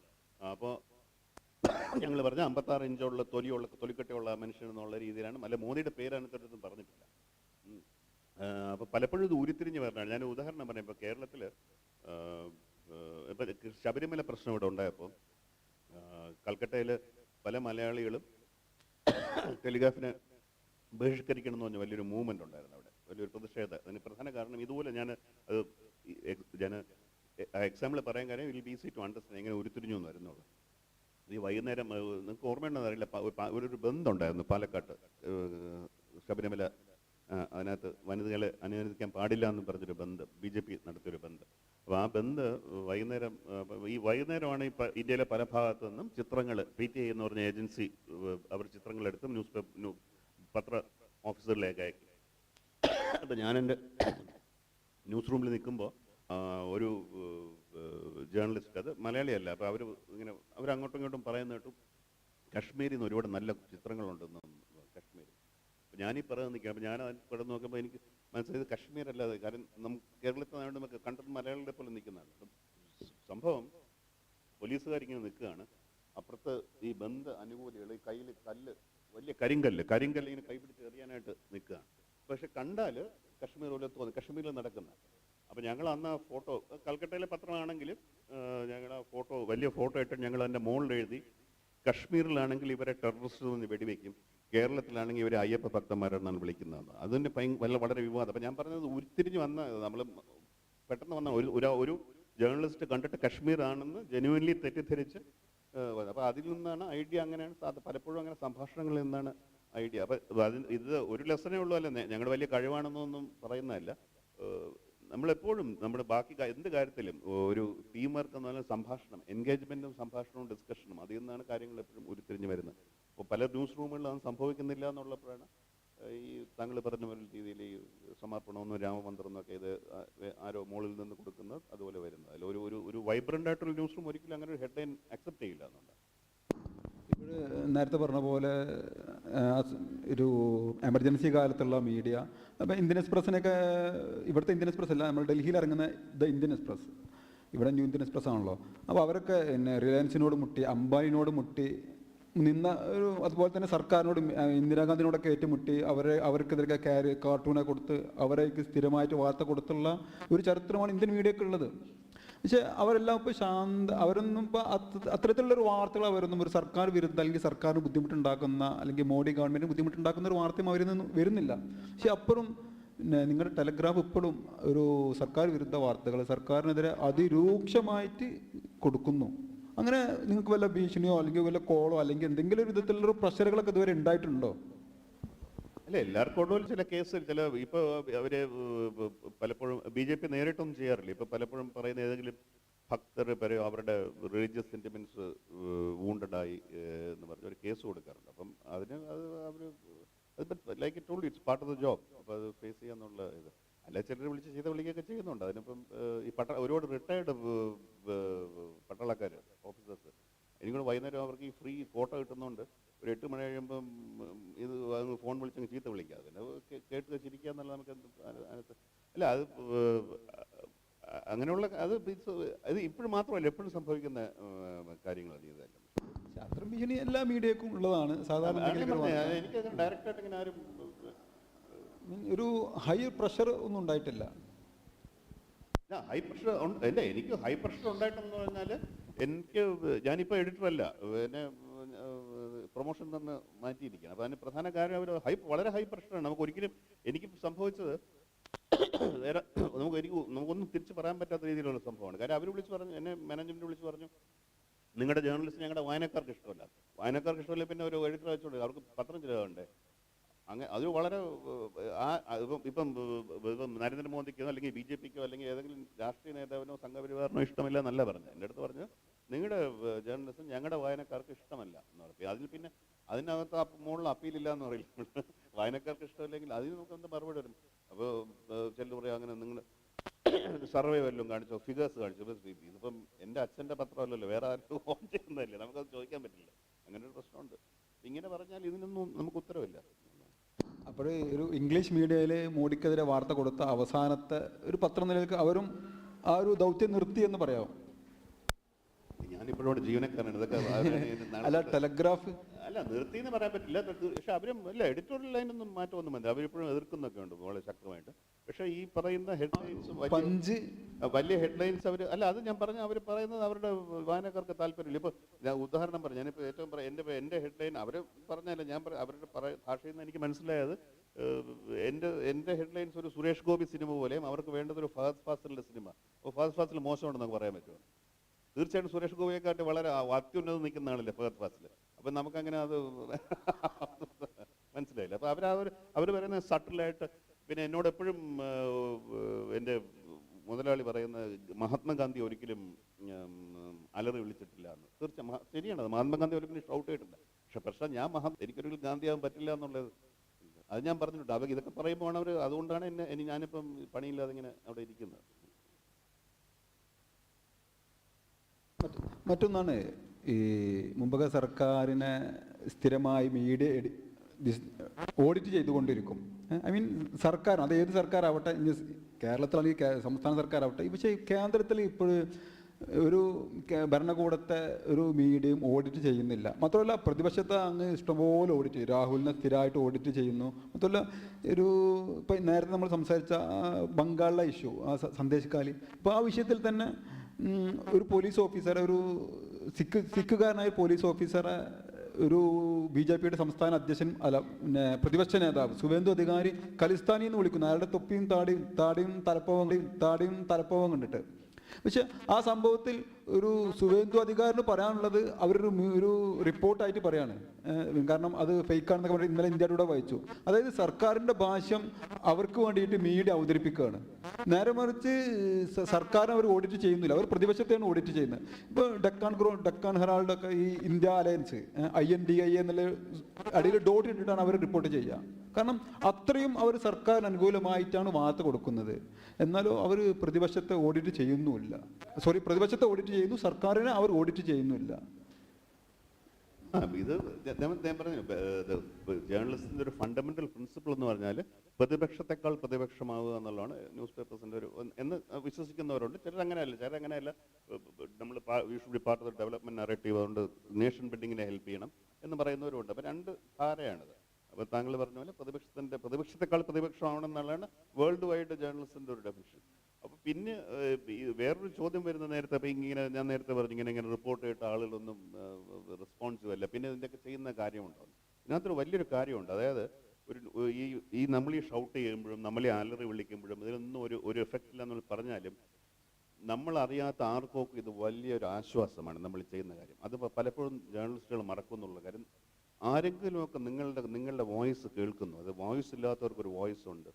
നിങ്ങളുടെ മുറിവ് ആരോഗ്യം ശ്രദ്ധിക്കുന്നു, നിങ്ങളുടെ വേദന ആരോഗ്യം ശ്രദ്ധിക്കുന്നു എന്നുള്ള കാര്യം ഇത് പലപ്പോഴും ന്യൂസ് റൂമിലിരിക്കുന്ന നമുക്ക് മനസ്സിലായില്ല. അപ്പം ഞാനൊരു എൻ്റെ ജീവിതത്തിൽ എൻ്റെ ഹെഡ്ലൈനുകൾ അങ്ങനെ അത്ര വലിയ എൻ്റെ വലിയ ഹെഡ്ലൈൻ ഞാൻ വിചാരിക്കുന്ന ആളില്ല. കാര്യം ഞാൻ പലപ്പോഴും പറയുന്നത് ഈ മൂക്കില്ല രാജ്യത്തെ മുറിമുക്കൻ മറ്റാരും ചെയ്യാത്തതുകൊണ്ട് നമ്മൾ ശ്രദ്ധിക്കപ്പെടുന്നു.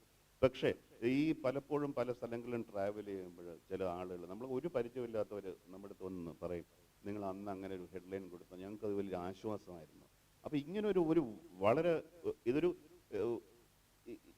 വളരെ ഒരു ഫുൾഫില്ലിങ് റെസ്പോൺസിബിലിറ്റി ആണ്. നമ്മളെ ഒരു മന്ത്രി രാജിവെച്ചു എന്നുള്ളതല്ല, ഒരാൾക്കെങ്കിലും നമുക്കൊരു ആശ്വാസം നൽകാൻ പറ്റി എന്നുള്ള ഇത്. അത് ഞാൻ പ്രത്യേകിച്ച് പറയുന്നത് കൽക്കട്ടയിൽ നിങ്ങളാരും വായിച്ചിട്ടില്ലാത്ത ഓർമ്മിക്കാത്ത എന്നെ സംബന്ധിച്ചിടത്തോളം എൻ്റെ ഏറ്റവും വലിയ ഹെഡ്ലൈൻ എന്ന് പറഞ്ഞാൽ ഹെഡ്ലൈൻ, അതായത് അവിടെ ഒരു സ്കൂളിൽ ഒരു ദിവസം ഒരു ടീച്ചർ ഹെലൻ അല്ല തെരേസ എന്ന ടീച്ചറിൻ്റെ പേര്, അവർ ഈ സ്കൂള് അടച്ചു കഴിഞ്ഞപ്പോൾ ഒരു കുട്ടി അതിനകത്ത് പെട്ടുപോയി. കുട്ടി അൺകോൺഷ്യസ് ആയി. അപ്പോൾ പേരൻസ് അടുത്ത പേരൻസ് എല്ലാവരും കൂടെ ഓടി വന്ന് ഈ കുട്ടിയെ എന്തോ ചെയ്തിട്ട് പറ്റിയതാണെന്ന് പറഞ്ഞ് സ്കൂളിൽ തല്ലി തകർക്കുക. അപ്പോൾ ഈ ടീച്ചർക്ക് പ്രിൻസിപ്പളാണ് ഇവർ, ബാക്കി ടീച്ചേഴ്സ് എല്ലാം ഒളിച്ചിരിക്കുകയാണ്. അത് ഭയങ്കരമായ പ്രശ്നം നടക്കുകയാണ്. അപ്പോൾ ടെലിവിഷൻ ചാനലെല്ലാം കൂടെ അവിടെ കൂടിയിട്ട് ഇപ്പോൾ ന്യായമായ രീതിയിൽ ഇങ്ങനൊരു സംഭവം ഉണ്ടാകുമ്പം ടെലിവിഷൻ മീഡിയ നോക്കുന്ന ഒരു വശത്ത് ഒരു ടീച്ചർ തനിച്ചും ഒരു പ്രിൻസിപ്പൽ തനിച്ച്, പിന്നെ ഒരു 4-5 ഒരു ടീച്ചർ ഒളിച്ചിരിക്കണം. മറുവശത്ത് ഒരു 10-500 പേരൻസ്. അപ്പം അവരെ സംബന്ധിച്ചോളം പേരൻസിൻ്റെ കൂടെ നിൽക്കുക എന്നുള്ളതാണ് അവരുടെ വ്യൂവർഷിപ്പിനും സർക്കുലേഷനും. അപ്പം ടെലിവിഷൻ ഇങ്ങനെ ലൈവായിട്ട് ഇതാണ്. അവസാനം ചീഫ് മിനിസ്റ്റർ മമതാ ബാനർജി നേരിട്ട് ഇടപെടുകയാണ്. ഒരു സ്കൂളിലെ പ്രശ്നം കൽക്കട്ട നടക്കുക, ഇവരെ അറസ്റ്റ് ചെയ്യാം, പ്രിൻസിപ്പളെ അറസ്റ്റ് ചെയ്ത്, അത് വേറെ അല്ല വഴിയിൽ ആളെ സമാശ്വസിക്കാനായിട്ട്. അങ്ങനെ അവരെ അറസ്റ്റ് ചെയ്ത്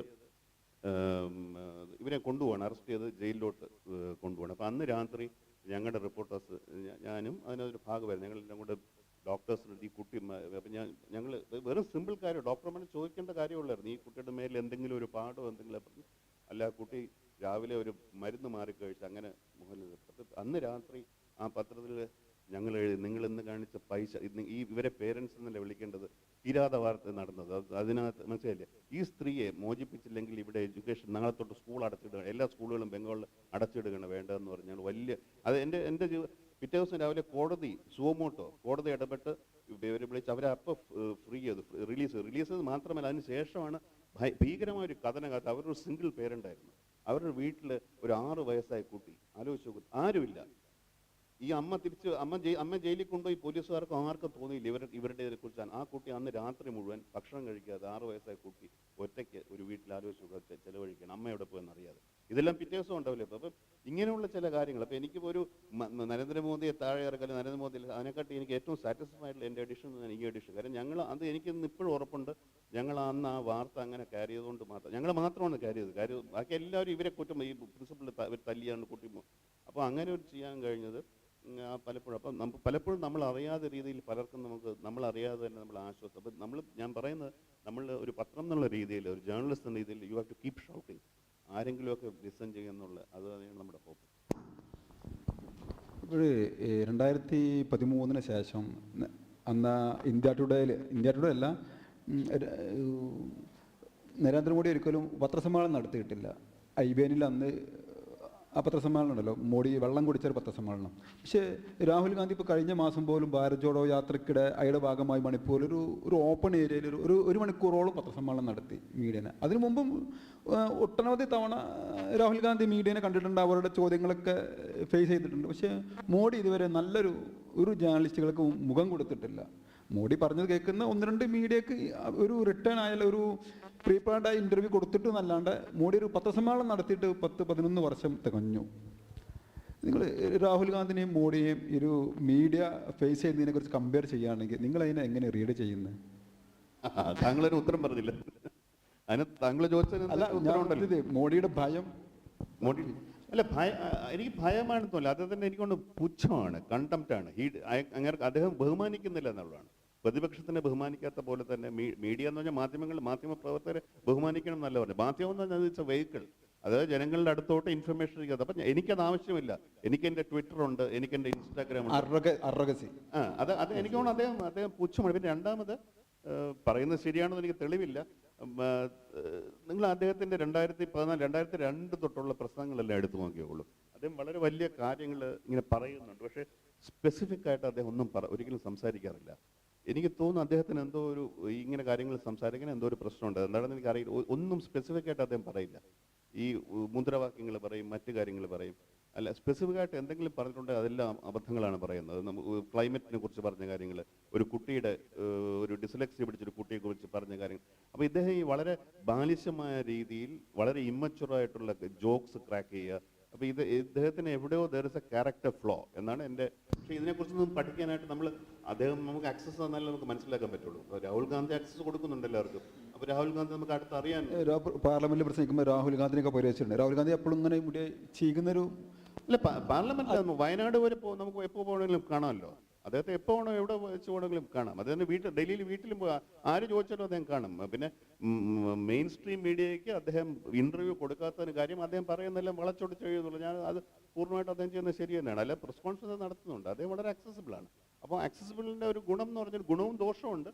ഒരാളെ അടുത്തറിയാൻ, അപ്പോൾ അവരുടെ ഫ്ലോസും അവരുടെ വീക്ക്നെസ് നമുക്ക് അറിയാൻ പറ്റും. പക്ഷേ മോദി അത് ചെയ്യുന്നില്ല. അദ്ദേഹം ഒരു വലയം സൃഷ്ടിച്ചിരിക്കുകയാണ് അദ്ദേഹം. ഇങ്ങനെ പണ്ട് തൊട്ട് അങ്ങനെയാണ്. അപ്പോൾ ആ ഒരു അദ്ദേഹം അതിനകത്ത് തന്നെ ജീവിക്കുന്നത്. അപ്പോൾ എന്തോ ഒരു ഇൻഡിപെൻഡൻ്റ് ആയിട്ട് ക്വസ്റ്റ്യൻസ് ഫേസ് ചെയ്യുമ്പോൾ അദ്ദേഹത്തിന് അത് പറ്റില്ല, എന്തോ ഒരു പ്രശ്നമുണ്ട്. അത് എന്താണെന്നുള്ള നമുക്കറിയില്ല. സാർ, ഇപ്പോൾ മൻമോഹൻ സിംഗിൻ്റെ കാലത്ത് അയാളൊരു ഫോറിൻ ട്രിപ്പിലാണെങ്കിൽ ഒരു സീനിയർ ജേർണലിസ്റ്റുകളെ കൂടെ കൊണ്ടുപോകും. അവർക്ക് കുറേ സമയം, മണിക്കൂറുകൾ തന്നെ അഭിമുഖത്തിനുള്ള അവസരം കൊടുക്കും. ഇപ്പോഴത്തെ സർക്കാർ അങ്ങനെ കൊണ്ടുപോകുന്നില്ല, മീഡിയയായിട്ട് ഒരു ബന്ധവുമില്ല. അല്ല, അതുകൊണ്ടാണ്. പക്ഷേ നമ്മൾ അതിൽ കുറച്ചെല്ലാം ബ്ലെയിം നമ്മളും ഏറ്റെടുത്തല്ലേ. നമ്മൾ മൻമോഹൻ സിംഗിനെ എന്ത് മാത്രം കളിയാക്കിയിട്ടുണ്ട്, മൗൻ മോഹൻ സിംഗ് എന്നൊക്കെ പറഞ്ഞ്. പക്ഷേ അദ്ദേഹം അവസാനത്തെ പ്രസ് കോൺഫറൻസ് 80 ക്വസ്റ്റ്യൻസ് ആണ് ആൻസർ ചെയ്തത്. ഈ മനുഷ്യൻ ഒരെണ്ണം പോലും ചെയ്തിട്ടില്ല. അപ്പം നമ്മുടെ കുഴപ്പങ്ങളുണ്ട്. നമ്മളെ ആളെ ആവശ്യമില്ലാതെ കളിയാക്കുക, ഇതൊക്കെയുള്ള പ്രശ്നങ്ങളുണ്ട്. രാഹുൽ ഗാന്ധി ഒരു 2004-2000 തുടക്കത്തിലുള്ള രാഹുൽ ഗാന്ധി ഒരു ചോക്ലേറ്റ്, ഒരു ബർഗർ പരിവേഷമുള്ള രാഹുൽ ഗാന്ധി ആയിരുന്നു. പക്ഷേ ഇപ്പോൾ അദ്ദേഹം ഒരുപാട് മാറി വളരെ മെച്ചോർഡായ ഒരു സ്റ്റേറ്റ്സ്മാനായിട്ട് മാറി അല്ലേ? ഭയങ്കര ഒരു പരിവർത്തനം, ഒരു ട്രാൻസ്ഫോർമേഷൻ രാഹുൽ ഗാന്ധിയിൽ ഉണ്ടായിട്ടുണ്ട്. തീർച്ചയായിട്ടും ഉണ്ടായിട്ടുണ്ട്. ഇപ്പോൾ ഒരു ഇലക്ഷൻ്റെ വക്കിലാണ് ഇപ്പോൾ നമ്മളെ രാജ്യമുള്ളത്. ഏറെക്കുറെ ഒരു മാർച്ച് 8-9 സമയത്തായിരിക്കും മിക്കവാറും ഒരു ഡേറ്റൊക്കെ ഡിക്ലെയർ ചെയ്യുക. മിക്കവാറും ഒന്ന് രണ്ട് മാസത്തിനുള്ളിൽ പുതിയ ഇലക്ഷൻ കേരളത്തിലേക്ക് വരാൻ, കേരളത്തിലെങ്കിലും ഒരു ഏപ്രിൽ മാസമായിരിക്കും ഇലക്ഷൻ നടക്കുക. ഇനിയിപ്പോൾ മെയ് ഒരു 20-25 സമയത്തായിരിക്കും ഫലം ഡിക്ലെയർ ചെയ്യുക. എന്തായാലും NDAയും ഇന്ത്യ മുന്നണിയും തമ്മിലുള്ളതാണ് പ്രധാന മത്സരം. NDA ആയിരിക്കും വരാമെന്നുള്ളതാണ് ഏറെക്കുറെ പുറത്തുവന്ന സർവേകളുള്ളത്. എന്താണ് നിങ്ങളുടെ അഭിപ്രായം? എന്താണ്? അങ്ങനെയല്ല, വലിയ ഇന്ത്യ മുന്നണിക്ക് വലിയ പ്രതീക്ഷയൊന്നുമില്ലാണ് ഇന്ത്യ മുന്നണിയിൽ ഉള്ളവർ തന്നെ പറയുന്നത്. അല്ല, പ്രതീക്ഷ ഉണ്ടോ എന്നുള്ള ഇലക്ഷൻ വിക്ടറി ഇലക്ഷൻ റിസൾട്ട് നമ്മൾ കണക്കുകളും മറ്റു കാര്യങ്ങളും നോക്കുകയാണെങ്കിൽ പ്രതീക്ഷയില്ല എന്ന് പറയാം. പക്ഷെ ഞാൻ പറയുന്നത്, എനിക്ക് അവസാനത്ത് ഈ ഒരു 2000 തൊട്ട് നമ്മൾ കാണുന്നത്, അതായത് ഈ സെഫോളജിസ്റ്റ് പറയുന്നതാണ്, ഇതിനൊന്നും തെളിവില്ല, അതെല്ലാം. അതായത് ആദ്യം ഒരു 5 ആഴ്ച മുമ്പ് വരെ പണ്ടൊക്കെ 5 ആഴ്ചക്കകത്ത് ഇലക്ഷന് 5 ആറോ ആഴ്ച മുമ്പ് ആളുകൾ അവരുടെ തീരുമാനമെടുത്ത് നമ്മൾ ഇന്ന പാർട്ടിക്കാണ്. പിന്നെ അതിന് ശേഷം സംഭവിക്കുന്ന ഒന്നും ഒരു വിഷയമല്ല അവർക്ക് എന്നുള്ള പറഞ്ഞു.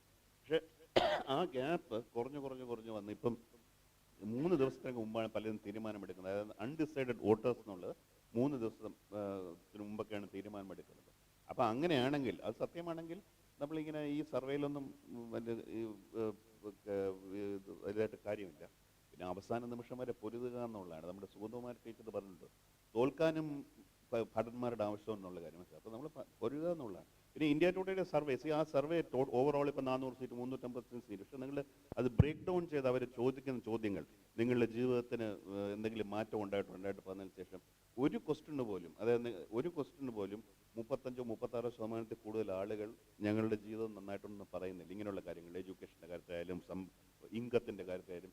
എന്ന് പറഞ്ഞാൽ 65% ഇപ്പോഴും ഈ ഭരണത്തിൽ, മോദിയുടെ ഭരണത്തിൽ സംതൃപ്തരല്ല. എന്ന് പറഞ്ഞാൽ ഈ 65% ഇന്ത്യ സഖ്യത്തിന് വോട്ട് ചെയ്യും എന്നല്ല ഞാൻ പറയുന്നത്. അപ്പോൾ ഈ 65% തന്നെയാണ് നമ്മുടെ ഹോപ്പ്. അപ്പോൾ അവരെ കൈവിടാതിരിക്കുക, അവർ ആ 65-ൽ മാക്സിമം ഇന്ത്യ മുന്നണിയെ നേടിയെടുക്കുക എന്നുള്ളത്. അപ്പോൾ അതിനുവേണ്ടി നമ്മൾ നൈരാശ്യപ്പെടേണ്ട കാര്യമൊന്നുമില്ല. ഈ സമയമുണ്ട്, ചെയ്യേണ്ട കാര്യങ്ങൾ. ഇതില്ലെങ്കിൽ പിന്നെ ചിലർ പറയും ഇത് അവസാനത്തെ ഇലക്ഷൻ, അതൊന്നും എനിക്ക് തോന്നുന്നില്ല. ഇലക്ഷനൊക്കെ ഉണ്ടാവും. പിന്നെ നമ്മൾ നിരാശപ്പെട്ടൊരു കാര്യമില്ല. പിന്നെ ഒരു രാഷ്ട്രീയ പാർട്ടിയുടെ പ്രൈമറി പ്രിൻസിപ്പൽ റെസ്പോൺസിബിലിറ്റി എന്ന് പറഞ്ഞാൽ അധികാരത്തിൽ വരിക എന്നുള്ളതല്ല. ഞാൻ നേരത്തെ പറഞ്ഞില്ല, ആളുകൾക്ക് ആശ്വാസം കൊടുക്കുക എന്നുള്ളത്, ആരുമില്ല എന്ന് തോന്നുന്നവരുടെ കൂടെ നിൽക്കുക. അത് പലപ്പോഴും നമ്മുടെ പ്രതിപക്ഷ പാർട്ടികൾ വേണ്ട രീതിയിൽ ചെയ്യുന്നില്ല. അതിന് അധികാരം ആവശ്യമില്ലല്ലോ. ഇപ്പം നൂഹിൽ കലാപം ഉണ്ടായി, അവിടെ കോൺഗ്രസ് കൂടുതൽ ശക്തമായിട്ട് പ്രതികരിക്കേണ്ടത്. ഹൽദ്വാനിയിൽ എത്ര കോൺഗ്രസ് നേതാക്കന്മാർ അങ്ങനെ പോകേണ്ടതാണ്. മനസ്സിലായി, മണിപ്പൂർ പോയതുപോലെ ഇവിടെയും പോകേണ്ടതാണ്. അത് ചെയ്യുന്നില്ല. അത് ചെയ്യാനായിട്ട് അധികാരത്തിൻ്റെ ആവശ്യമില്ല. അപ്പം നമ്മുടെ ഇലക്ഷൻ റിസൾട്ട് മാത്രം നോക്കിയല്ല, പബ്ലിക് ലൈഫ് എന്ന് പറഞ്ഞാൽ അങ്ങനെ ഇലക്ഷൻ ജയിക്കാൻ വേണ്ടി മാത്രം കളിക്കുന്ന ഒരു കളിയല്ല പബ്ലിക് ലൈഫ്. അതിൽ you have to be there, ഒരു മിഷൻ എന്നുള്ള ഒരു സംഭവം. എന്തായാലും നമുക്കത് വൈൻഡപ്പ് അവസാനമായിട്ട് ഇവിടെ എല്ലാവരും ജേർണലിസം സ്റ്റുഡൻസാണ് ഉള്ളത്. ഈ ഇപ്പോൾ ന്യൂ മീഡിയയുടെ കാര്യം, പഴയ പോലെ അച്ചടി മാധ്യമങ്ങൾ മാത്രമല്ല, ചാനലുകളുണ്ട്. ഇപ്പോൾ ഇവിടെയുള്ള ഒരു കുട്ടിക്ക് തന്നെ വേണമെങ്കിൽ സ്വന്തമായിട്ടൊരു യൂട്യൂബ് ചാനൽ തുടങ്ങിയിട്ട് അവർക്ക് തന്നെ വലിയൊരു എൻ്റർപ്രനർ ആവാൻ കഴിയുന്ന ഒരു സിറ്റുവേഷൻ ഇപ്പോൾ ഉള്ളത്, ഈ പ്രത്യേകിച്ച് AI-യുടെ കാലത്ത്. അപ്പോൾ ഇവരുള്ള കുട്ടികൾക്കുള്ള ഈ ന്യൂ മീഡിയയിലുള്ള ഒരു ജോലി സാധ്യതകളെ കുറിച്ച് നിങ്ങൾക്ക് എന്താ കൊടുക്കാനുള്ള ഒരു ഉപദേശം എന്താണ്? ജോലി സാധ്യത, പ്രിന്റ് മീഡിയ എല്ലാവരും പറയുന്നത് ഒരു സൺസെറ്റ് ഇൻഡസ്ട്രി, അതായത് അസ്തമിച്ചു കൊണ്ടിരിക്കുന്ന ഇൻഡസ്ട്രിയാണ്. പക്ഷേ ഇപ്പോഴും എനിക്ക് തോന്നുന്നു ഏറ്റവും കൂടുതൽ സേഫ് ആയിട്ടുള്ളത് പ്രിന്റ് മീഡിയ തന്നെയാണ്. പക്ഷേ അത് ഏത് മാസ്റ്റേഡ്, ഇപ്പോൾ ഞാൻ പറഞ്ഞ വലിയ പത്രങ്ങളിൽ പോവുകയാണെങ്കിൽ വിൽ ബി ഓൾവേസ് സേഫ്. പക്ഷേ ഇവിടെ എല്ലാം നമ്മൾ ചേരുമ്പോൾ നമ്മുടെ മനസ്സിൽ വയ്ക്കേണ്ട കാര്യം, നമ്മളിതെല്ലാം ഒരു എഡ്യൂക്കേഷന് വേണ്ടി ചേരുക, അതായത് ഒരു ട്രെയിനിങ് ഗ്രൗണ്ടായിട്ട് മാത്രം എടുക്കുക എന്നുള്ളത്. ഒരു 5 വർഷത്തെ കൊണ്ടൊന്നും ഇവിടെ നിന്ന് ജോലി ചെയ്താൽ ശരിയാവില്ല. അപ്പം ഒരു 5 വർഷം കൊണ്ട് മാക്സിമം സ്കില്ലുണ്ടായിട്ട് അപ്പോഴേക്കും let us hope that situation മാറും എന്നുള്ളത്. ഇല്ലെങ്കിൽ ഒരു ഫോറിൻ മീഡിയ ഉണ്ടല്ലോ, can always go ഔട്ട്സൈഡ്. എൻ്റെ മകള് അമേരിക്കയിൽ റിപ്പോർട്ടറാണ്. സ്വയം ഞാൻ ജേർണലിസത്തിൽ പോകരുത്, കാര്യം എൻ്റെ എക്സാമ്പിളുകൊണ്ട് ഞാൻ പോകരുത് ദിവസവും വെച്ചാൽ അദ്ദേഹം പോയതാണ്. അപ്പം വേണമെന്നുള്ളവർക്ക് പോവാം, അതിനെപ്പോഴും സ്കോപ്പുണ്ട്, ചെയ്യേണ്ടവർക്ക് പോവാം. പിന്നെ തീർച്ചയായിട്ടും ന്യൂ മീഡിയ എന്ന് പറയുന്ന ഒരു ഇന്ത്യയിൽ അത് വികസിച്ചിട്ടില്ല. പക്ഷെ വിദേശത്ത് ഞാൻ പറയുന്നത് ദുഃഖത്തോടെ പറയാണ്, വിദേശത്ത് തന്നെയാണ് നമ്മുടെ ഭാവി. എനിക്ക് ഇന്ത്യയിൽ ഇപ്പോൾ അടുത്ത കാലത്തൊന്നും വലിയ ഭാവിയുള്ളതായിട്ട് ജേർണലിസ്റ്റിന് ഭാവിയുള്ളതായിട്ട് തോന്നുന്നില്ല. പക്ഷെ പറയാൻ പറ്റില്ല, പെട്ടെന്ന് മാറാം. നമ്മൾ 2004 ഒരിക്കലും അറിഞ്ഞില്ല ഇന്ത്യ ഷൈനിങ്, നമ്മൾ വിചാരിച്ച് വാജ്പേയി തിരിച്ചു വരുന്നത്. പക്ഷേ എവറിത്തിങ് ചേഞ്ച് ഡ്രമാറ്റിക്കലി. പക്ഷേ ഈ മെയിൻ സ്ട്രീം മീഡിയ ഇല്ലെങ്കിലും ഇപ്പോൾ ഈ മനോരമ അല്ലെങ്കിൽ അതുപോലത്തെ ഏഷ്യാനെറ്റ് ചാനൽ അത്ര മീഡിയ ഇല്ലെങ്കിലും കുട്ടികൾക്ക് തന്നെ ഡിജിറ്റൽ മീഡിയ രംഗമുണ്ട്. അത്തരം ഈ ജേർണലിസം പഠിച്ച കുട്ടികൾക്ക് ഈ ജേർണലിസം ഫീൽഡിലല്ലാണ്ട് ജേർണലിസ്റ്റ് ബന്ധമുള്ള വേറെ കുറേ ഫീൽഡിൽ ഒരുപാട് അവസരങ്ങളുണ്ട്. അല്ല, ഈ താങ്കൾ പറഞ്ഞ Manorama, Mathrubhumi, times of India, Asianet, ഇവിടെ നിന്നെല്ലാം നമ്മൾ ബേസിക് സ്കിൽസ് ഡെഫിനറ്റ്ലി ഒരു 5 വർഷം പഠിച്ച ശേഷം പിന്നെ ചെയ്യാന്നുള്ള, നമ്മളങ്ങനെ ഭയങ്കരമായിട്ട് നിരാശപ്പെടേണ്ട കാര്യമൊന്നുമില്ല. Thank you very much. Thank U.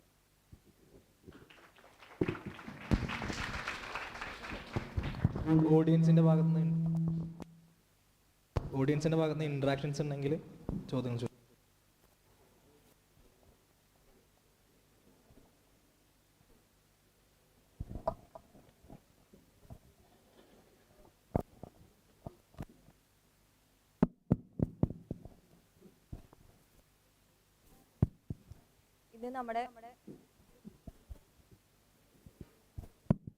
ഇന്ന് പത്രമാധ്യമങ്ങളൊക്കെ ഭരിച്ചുകൊണ്ടിരിക്കുന്നത് കോർപ്പറേറ്റ് സ്ഥാപനങ്ങളാണല്ലോ. അതല്ലാതെ സ്വകാര്യമായി നിൽക്കുന്ന ചെറുകിട പത്രങ്ങളെയും ഇന്ന് കോർപ്പറേറ്റുകൾ വാങ്ങിക്കൊണ്ടിരിക്കുകയാണ്. അപ്പൊ ഈ ഒരു അവസരത്തില് ഈ നമ്മുടെ പാതി ഫാസിസ്റ്റ് ഭരണകൂടവും അതുപോലെ തന്നെ കോർപ്പറേറ്റുകള് അതുപോലെ മാധ്യമങ്ങള് ഇവരുടെ ഈ മൂന്നിന്റെയും തമ്മിലുള്ള ഈ ഒരു അവർ മൂന്നും തമ്മിലുള്ള ഒരു നിലപാട് അല്ലെങ്കിൽ അവർ തമ്മിലുള്ള ഒരു ബന്ധം എങ്ങനെയാണ് ഇത്ര പെട്ടെന്ന് വർക്കൗട്ട് ആവുന്നത്, അല്ലെങ്കിൽ അങ്ങനെയുള്ള കാര്യങ്ങൾ സാർ എങ്ങനെയാണ് നോക്കിക്കാണുന്നത്? ഈ ഒരു പാതി ഫാസിസ്റ്റ് ഭരണകൂടവും ഈ കോർപ്പറേറ്റുകളും അതുപോലെ തന്നെ മാധ്യമങ്ങളും നമ്മുടെ ഈ കോർപ്പറേറ്റുകള് they were always part of Indian media. നിങ്ങൾ ഏതെങ്കിലും ഒരു പത്രത്തിന്റെ ഒരു പേര് പറയൂ, ഏതെങ്കിലും ഒരു പത്രം. മനോരമ, സുപ്രഭാതം. മനോരമ ആരാണ് അതിന്റെ ഉടമസ്ഥര്? റബ്ബർ മുതലാളിമാരാണ്. അവരിപ്പോഴൊന്നും ഉണ്ട്, പണ്ട് തൊട്ടേ 100 വർഷത്തിന് മുമ്പ് ഉള്ളവരാണ്. മാതൃഭൂമി എടുത്താൽ അവർക്ക് തോട്ടം ഉണ്ട്. ടൈംസ് ഓഫ് ഇന്ത്യ ചണം ജൂട്ട് എന്ന് പറഞ്ഞ HT ഹിന്ദുസ്ഥാൻ ടൈംസ് ബിർലാസിന്റെ ആണ്. അപ്പൊ ഹിന്ദു മാത്രമേ വേറെ ബിസിനസ് ഒന്നും ഇല്ലാതെ ഉള്ളൂ. അപ്പൊ ഈ കോർപ്പറേറ്റ് എന്നുള്ള എപ്പോഴും ഉണ്ടായിട്ടുണ്ട്. കോർപ്പറേറ്റ് ഒരു പത്രത്തെ ഓൺ കൊണ്ടുപോകാനുള്ള പ്രശ്നങ്ങളില്ല. അതിനകത്ത് നിന്ന് തന്നെ ഇവരെല്ലാം ഇന്ത്യൻ എക്സ്പ്രസും ഇതുപോലെ രാംനാഥ് ഗോയങ്ക എന്ന് പറഞ്ഞാൽ അദ്ദേഹം ഒരു ബിസിനസ്മാൻ ആയിരുന്നു. പക്ഷെ he gave space for journalist to function. അപ്പോൾ ഒരു കോർപ്പറേറ്റ് നമ്മൾ അടച്ചാക്ഷേപിക്കേണ്ട കാര്യമില്ല, അതിനകത്ത് സ്പേസ് ഉണ്ട്. പിന്നെ ഞാൻ പറയുന്നത് ഇപ്പം നിങ്ങൾ പാസ് ഔട്ട് ചെയ്തിട്ട് ഒരിടത്ത് ജോയിൻ ചെയ്യുകയാണെങ്കിൽ ഡെഫിനറ്റ്ലി അതൊരു കോർപ്പറേറ്റ് ഇതായിരിക്കും. പക്ഷേ അവിടെ ഒരു ആദ്യത്തെ ഞാൻ പറഞ്ഞ പോലെ 5 വർഷത്തിനുള്ളിൽ ഈവൻ ഇഫ് ഒരു കോർപ്പറേറ്റ് അല്ലാത്ത ഒരു സ്ഥലത്താണെങ്കിൽ you will not get much chance to decide anything. അപ്പോൾ ഈ 5 വർഷം എന്നുള്ളത് നമ്മുടെ സ്കിൽസ്, ഇപ്പോൾ എങ്ങനെ ഒരു ഹെഡ്ലൈൻ എഴുതാം, എങ്ങനെ ഒരു ഇൻട്രോ എഴുതാം. പണ്ട് നെപ്പോളിയൻ പറയുമായിരുന്നു, രാത്രി 2 മണിക്ക് നിങ്ങളെ വിളിച്ചുണർത്തുകയാണെങ്കിൽ നിങ്ങൾക്ക് എന്തെങ്കിലും ചെയ്യാൻ പറ്റും, അതാണ് റിയൽ ലെസൺ എന്നുള്ളത്. അപ്പോൾ അതുപോലെ ആ രീതിയിൽ സ്കിൽസ് ഏറ്റവും നല്ല രീതിയിൽ പ്രൊഫഷണൽ സ്കിൽസ് അക്വയർ ചെയ്യാന്നുള്ളത്. അത് കഴിഞ്ഞിട്ട് അപ്പോഴൊക്കെ നമുക്ക് let's hope that things will change എന്നുള്ളത്. അപ്പം നിങ്ങളുടെ ഒരു നല്ല കാര്യം ഇപ്പോൾ പഠിക്കാനുള്ള സമയത്ത് പഠിക്കുക എന്നുള്ളതാണ്. നമ്മൾ ഇങ്ങനെ don't try to change the world now എന്നുള്ള, ആദ്യം പഠിക്കുക, അതിനുശേഷം നമുക്ക് തീരുമാനിക്കാം. വേറെ ചോദ്യങ്ങൾ?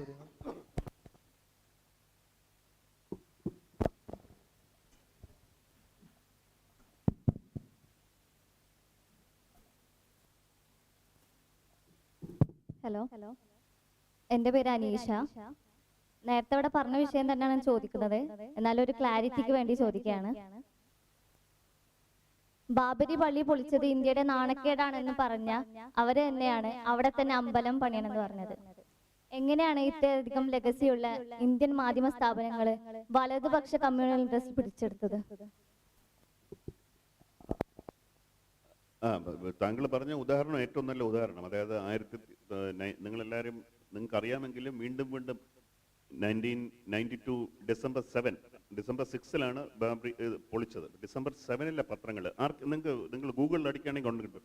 ഡിസംബർ 6 ന്യൂസ് പേപ്പേഴ്സ് എന്ന് പറഞ്ഞ ഹെഡ്ലൈൻസ് എന്ന് പറഞ്ഞാൽ എല്ലാ പത്രങ്ങളും, ഈ പറഞ്ഞ കുത്തക കോർപ്പറേറ്റ് പത്രങ്ങളും എല്ലാ പത്രങ്ങളും നമ്മൾക്ക് ഓർമ്മ വരുന്ന നമുക്കറിയാവുന്ന പേരുള്ള എല്ലാ പത്രങ്ങളും അന്ന് ഫ്രണ്ട് പേജ് എഡിറ്റോറിയൽസ് ആ ദിവസം എഴുതിയിരുന്നു. താങ്കൾ പറഞ്ഞ പോലെ നാഷണൽ ഷെയിം, പിന്നെ എനിക്ക് ടൈംസ് ഓഫ് ഇന്ത്യയുടെ എഡിറ്റോറിയൽ ഫ്രണ്ട് പേജിൽ റിപ്പബ്ലിക് ബിസ്മേർച്ച്, അത് കളങ്കിതമായ ജനാധിപത്യ ഭരണം എന്ന്, പിന്നെ അൺപാർഡനബിൾ, മാപ്പർഹിക്കാത്തത്, പിന്നെ വഞ്ചന, നാഷണൽ ബിട്രയൽ എന്ന് പറഞ്ഞ ആ രീതിയിൽ പറയേണ്ട സമയത്ത് വളരെ ശക്തമായി എഴുതി. അതേ പത്രങ്ങൾ ഒരു ജസ്റ്റിഫിക്കേഷനും ഇല്ലാതെ ഈ ജനുവരി 22 നിങ്ങൾ പോവുക, ജനുവരി 23 ഈ പത്രങ്ങളെ ലേഞ്ച് ചെയ്തു. നേരത്തെ പറഞ്ഞ പോലെ രാമമന്ത്രവും സമർപ്പണവും. അപ്പോൾ ഈ ഡിസ്റ്റൻസ് ഞാൻ നേരത്തെ പറഞ്ഞ പോലെ ഇതിനിടയ്ക്ക് ഈ സംഭവിച്ചത് ഇതൊരു കോയിൻസിഡൻസ് ആണെന്ന് അറിയില്ല. പിന്നീട് ചരിത്രം എഴുതുന്നവരെ കണ്ടു. അതായത് ഈ 90s എന്തൊക്കെയാണ് സംഭവിച്ചതെന്നുള്ള ഈ കാര്യങ്ങളെല്ലാം. രഥയാത്ര നടക്കുന്നു, ബാബ്രി തകരുന്നു, മണ്ഡൽ മൂവ്മെന്റ് വരുന്നു. പിന്നെ ഞാൻ നേരത്തെ പറഞ്ഞ പോലെ ന്യൂസ് റൂംസ് എല്ലാം ഈ ബോളിവുഡിൻ്റെയും ക്രിക്കറ്റിൻ്റെയും അതിശക്തമായ പ്രസിദ്ധ. നിങ്ങൾ ആലോചിച്ച് നോക്കും, നമ്മൾ പത്രങ്ങൾ, ന്യൂസ് പേപ്പേഴ്സ്, നമ്മൾ ക്രിക്കറ്റ്, നമ്മൾ സച്ചിൻ ടെണ്ടുൽക്കറിനെ നമ്മുടെ ദൈവമാക്കി, ഗോഡ് എന്ന് വിളിച്ചു. അദ്ദേഹം ഈ കർഷകർ സമരത്തിൽ അദ്ദേഹം എന്ത് ചെയ്തതെന്ന് നമുക്കറിയാം. അപ്പോൾ നമ്മൾ ആരെയൊക്കെയാണ് ദൈവങ്ങളാക്കിയത്? ഇതെല്ലാം സംഭവിച്ചത് ഈ അക്കേഴ്സ്ഡ് 90s എന്ന് പറയും, 1990s സംഭവിച്ചതാണ്. അപ്പോൾ അതിൻ്റെ പ്രൈസാണ് നമ്മളിപ്പം ഞാൻ നേരത്തെ പറഞ്ഞ അന്ന് ജോയിൻ ചെയ്തവർ ഇപ്പോൾ ഒരു ക്രിട്ടിക്കൽ മാസ് അസ്യൂം ചെയ്ത് അവരാണ് ഇപ്പോൾ ലീഡർഷിപ്പ് പൊസിഷനിൽ. 1990s ജോയിൻ ചെയ്തവർ ഇപ്പോൾ ലീഡർഷിപ്പ് പൊസിഷനിൽ. ആൻഡ് അതിൻ്റെ ഇഫക്റ്റ് ഇപ്പോഴാണ് കാണുന്നത്. അതായത് ഒരിക്കലും ഒരു സംഭവം നടന്നാൽ അതിൻ്റെ ഇമ്മീഡിയറ്റ് റിയാക്ഷൻ ഉണ്ടാവില്ല. ആ സംഭവം ഇപ്പം നടക്കുന്നു. അതുപോലെ തന്നെ അതുകൊണ്ട് തന്നെയാണ് ഇപ്പം നമ്മളിപ്പം ഹോപ്പ് വരുന്നതെന്നതിൽ ഏറ്റവും ഇന്ത്യയിൽ നരേന്ദ്രമോദിക്കെതിരെ ഏറ്റവും ശക്തമായിട്ട് ഇന്ത്യൻ ക്യാമ്പസുകളിൽ ഇപ്പം ഹൈദരാബാദ് യൂണിവേഴ്സിറ്റി രോഹിത് വെമുലയുടെ സംഭവത്തിന് ശേഷം JNU, ജാമ്യ മിലിയയിൽ CA നടന്ന അപ്പം നമ്മുടെ ഇവിടെ റെസിസ്റ്റൻസ് ഏറ്റവും കൂടുതൽ ഉണ്ടായിരുന്നത് ക്യാമ്പസുകളിൽ തന്നെയാണ്. ഇപ്പോൾ 2 ദിവസം മുമ്പ് ജിൻഡാൽ യൂണിവേഴ്സിറ്റിയിൽ 2 കുട്ടികൾ ഈ ടെമ്പിളിനെതിരെ പറഞ്ഞ് അവരെ പുറത്താക്കാനുള്ള ശ്രമങ്ങൾ, അതിനെതിരെ റെസിസ്റ്റൻസ്. അപ്പോൾ ക്യാമ്പസുകളിൽ തന്നെയാണ് റെസിസ്റ്റൻസ് ഈ സമയത്ത് നടക്കുന്നത്. അപ്പം ഇതിൻ്റെ ഒരു ഇഫക്റ്റ് ഒരു 10 വർഷത്തിന് ശേഷം ഈ ക്യാമ്പസിൽ നിങ്ങളും നിങ്ങൾക്ക് മുമ്പുള്ളവരും അവർ സിവിൽ സൊസൈറ്റിയിൽ നമ്മുടെ സിറ്റിസൺറിയിൽ പാർട്ടായിട്ട് ഡിസിഷൻ മേക്കേഴ്സും പോളിസി മേക്കേഴ്സുമായിട്ട് അല്ലെങ്കിൽ പബ്ലിക് ലൈഫിലും വരുമ്പോൾ ആ ഇഫക്റ്റ് അത് 1990s ഞങ്ങളുടെ ജനറേഷൻ ചെയ്ത കുറ്റങ്ങൾക്ക് കറക്റ്റ് ചെയ്യാൻ ഇവർക്ക് പറ്റുന്നുള്ളൊരു ശുഭാപ്തി വിശ്വാസത്താൽ അത് അങ്ങനെ തന്നെ സംഭവിക്കും. ഈ അന്ന് എടുത്ത 20 years ഇതൊരു 20 years കഴിയുമ്പോൾ ഈ ഇഫക്റ്റ് ആ പോസിറ്റീവ് ഇഫക്റ്റ് ഇപ്പോഴത്തെ ക്യാമ്പസുകളുടെ പോസിറ്റീവ് ഇഫക്റ്റ് സൊസൈറ്റി കിട്ടുന്ന ഉള്ള വിശ്വാസം എനിക്കുണ്ട്. വേറെ ചോദ്യങ്ങൾ?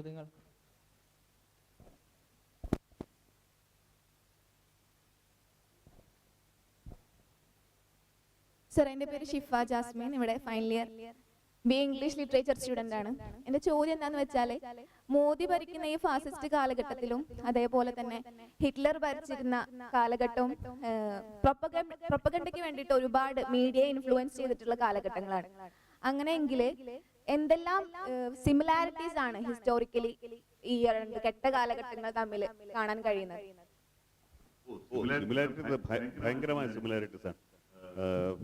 ഞാൻ പ്രൊഫസർ അമീറയ്ക്ക് ഞാനൊരു ചെറിയൊരു നോട്ട് അതിന് ശേഷം അയച്ചു കൊടുക്കാം. നമ്മൾ വിശ്വസിക്കാൻ എനിക്ക് ഇപ്പം പറയാൻ ഞാൻ അത്രയും സ്റ്റാറ്റസ് എൻ്റെ മനസ്സിൽ ഓർമ്മ നിൽക്കില്ല, വയസ്സായില്ലേ. അപ്പോൾ ഞാൻ അയച്ചു കൊടുക്കാം. But it's A very good question.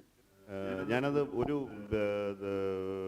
കൊച്ചിയിലൊരു മീറ്റിങ്ങിൽ ഐ റെഡ് ഔട്ട് ഈ പോയിന്റ്സ്, 10 പോയിന്റ്സ് ഞാൻ റീഡ് ഔട്ട് ചെയ്തിട്ട് അവരുടെ അടുത്ത് ചോദിച്ചു, ഓഡിയൻസിൻ്റെ അടുത്ത് ചോദിച്ചു, ഇത് എപ്പോൾ സംഭവിച്ചാന്ന് പറയാമോ? അപ്പോൾ അവരെല്ലാവരും പറഞ്ഞു ഇപ്പോൾ സംഭവിക്കുന്നതാണെന്ന് പറഞ്ഞു. 10 പോയിന്റ്സ് ഇപ്പോൾ സംഭവിക്കും. ശരിക്കും ഇപ്പോഴല്ല, അത് 1934 ജർമ്മനിയിൽ സംഭവിച്ച കാര്യങ്ങളാണ്. അത് വായിച്ച് കേട്ടാൽ നമ്മുടെ ഇന്ത്യയിൽ ഇന്ന് നടക്കുന്ന, നമ്മൾ ദിവസവും പത്രങ്ങളിൽ വായിക്കുന്ന കാര്യങ്ങൾ, ഇൻക്ലൂഡിങ് മീഡിയ ഓണർഷിപ്പ്, എന്നെ പോലും ഞെട്ടിച്ച ഇതാണ്. സദസ്സിരുന്ന എല്ലാവരും പറഞ്ഞ് ഇപ്പം നിങ്ങൾ പറഞ്ഞ കാര്യങ്ങൾ ഞങ്ങൾ ഇന്ന് വായിക്കുന്ന കാര്യങ്ങളാണ്. പക്ഷെ അത് ഞാൻ ശരിക്കും വായിച്ചത് ഇപ്പം നടന്ന കാര്യം. ഞാൻ വായിച്ചത് 1932 ജർമ്മനിയിൽ ഹിറ്റ്ലർ വന്ന ശേഷം നടന്ന കാര്യങ്ങൾ. സിമിലാരിറ്റീസ് സ്ട്രൈക്കിംഗ്ലി സിമിലർ ഇതാണ്, വെറിയിങ്ലി സ്ട്രൈക്കിംഗ്ലി സിമിലർ എന്നുള്ള ഞാൻ അയച്ചുതരാം.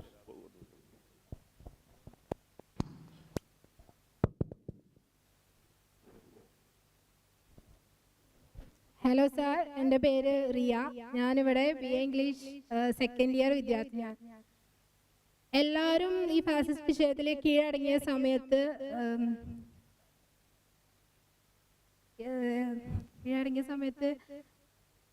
ചില തലക്കെട്ടുകൾ കൊണ്ട് പോലും പ്രഹരമേൽപ്പിക്കാമെന്ന തീരുമാനം എഡിറ്റോറിയലിന്റെ ഭാഗത്തുനിന്നുണ്ടായതാണോ അതോ സ്റ്റാറിന് സ്വന്തമായി തോന്നിയ ഒരു ആർജവമാണോ? ഒന്ന് എല്ലാവരും കീഴടക്കുന്നത് ശരിയല്ല. ഒരുപാട് പേര് ഫൈറ്റ് ചെയ്യുന്നുണ്ട് കേട്ടോ. ഒരുപാട് പേര് ഇപ്പം ഫൈറ്റ് ചെയ്യുന്നു, ചെറുപ്പക്കാർ പ്രത്യേകിച്ച്.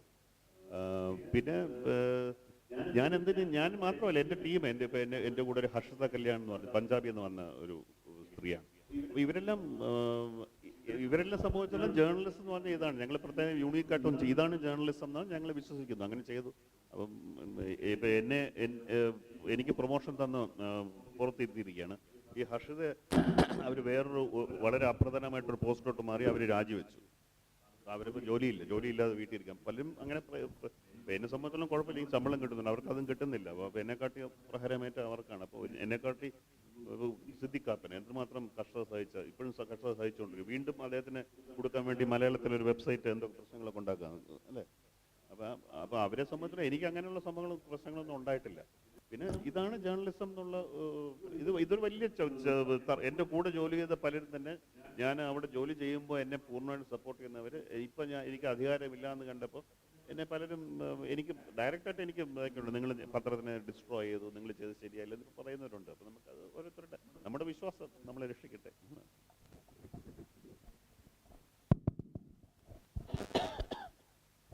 ഹായ്, എൻ്റെ പേര് ഇർഫാന.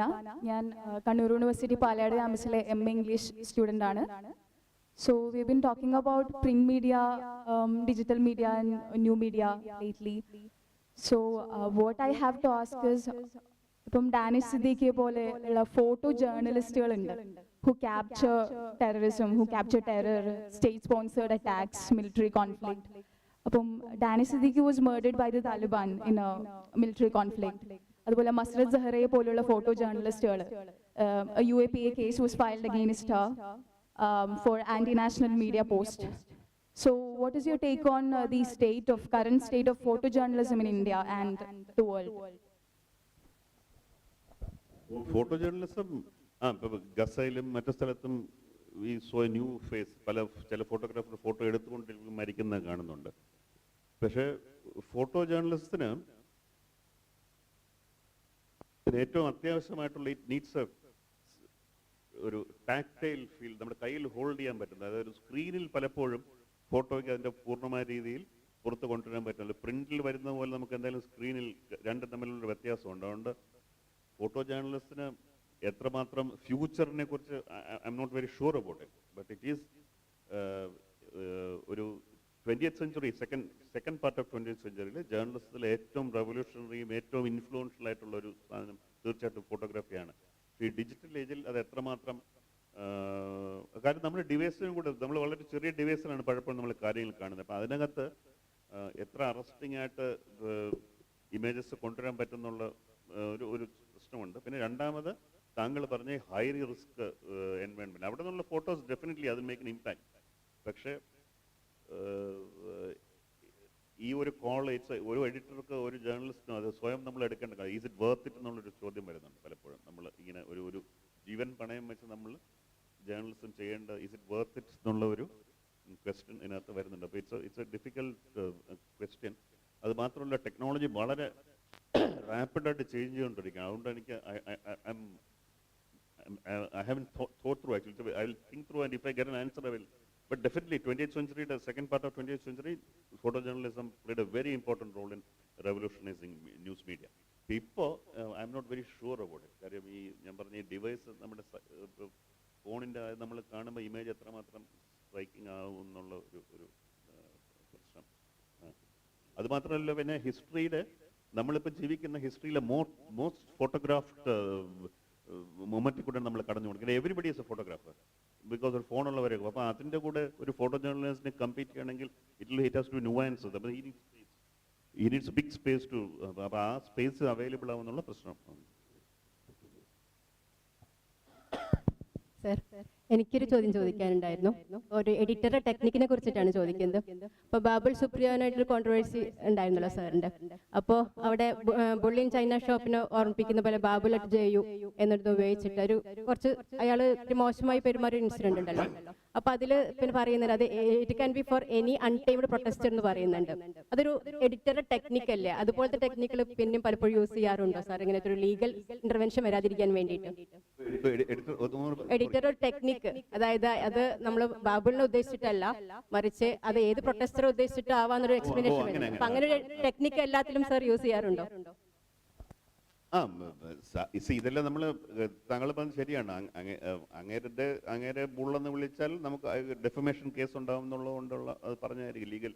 അപ്പോൾ ഇതൊരു മിക്കവാറും നമ്മുടെ സാധാരണ ഹെഡ്ലൈൻസും കാർട്ടൂൺസും ഇതെല്ലാം നമ്മൾ നേരെ പറയാതെ ഇൻഡയറക്റ്റ് ആയിട്ട് പറയുക എന്നുള്ളതാണ്. അല്ല നേരിട്ട് നമ്മളിപ്പോൾ ഈ മുതലയുടെ ഇപ്പം നരേന്ദ്രമോദി മുതലക്കണ്ണൊഴുക്കി എന്ന് പറഞ്ഞാൽ അതൊരു ക്ലീഷയായി മാറും.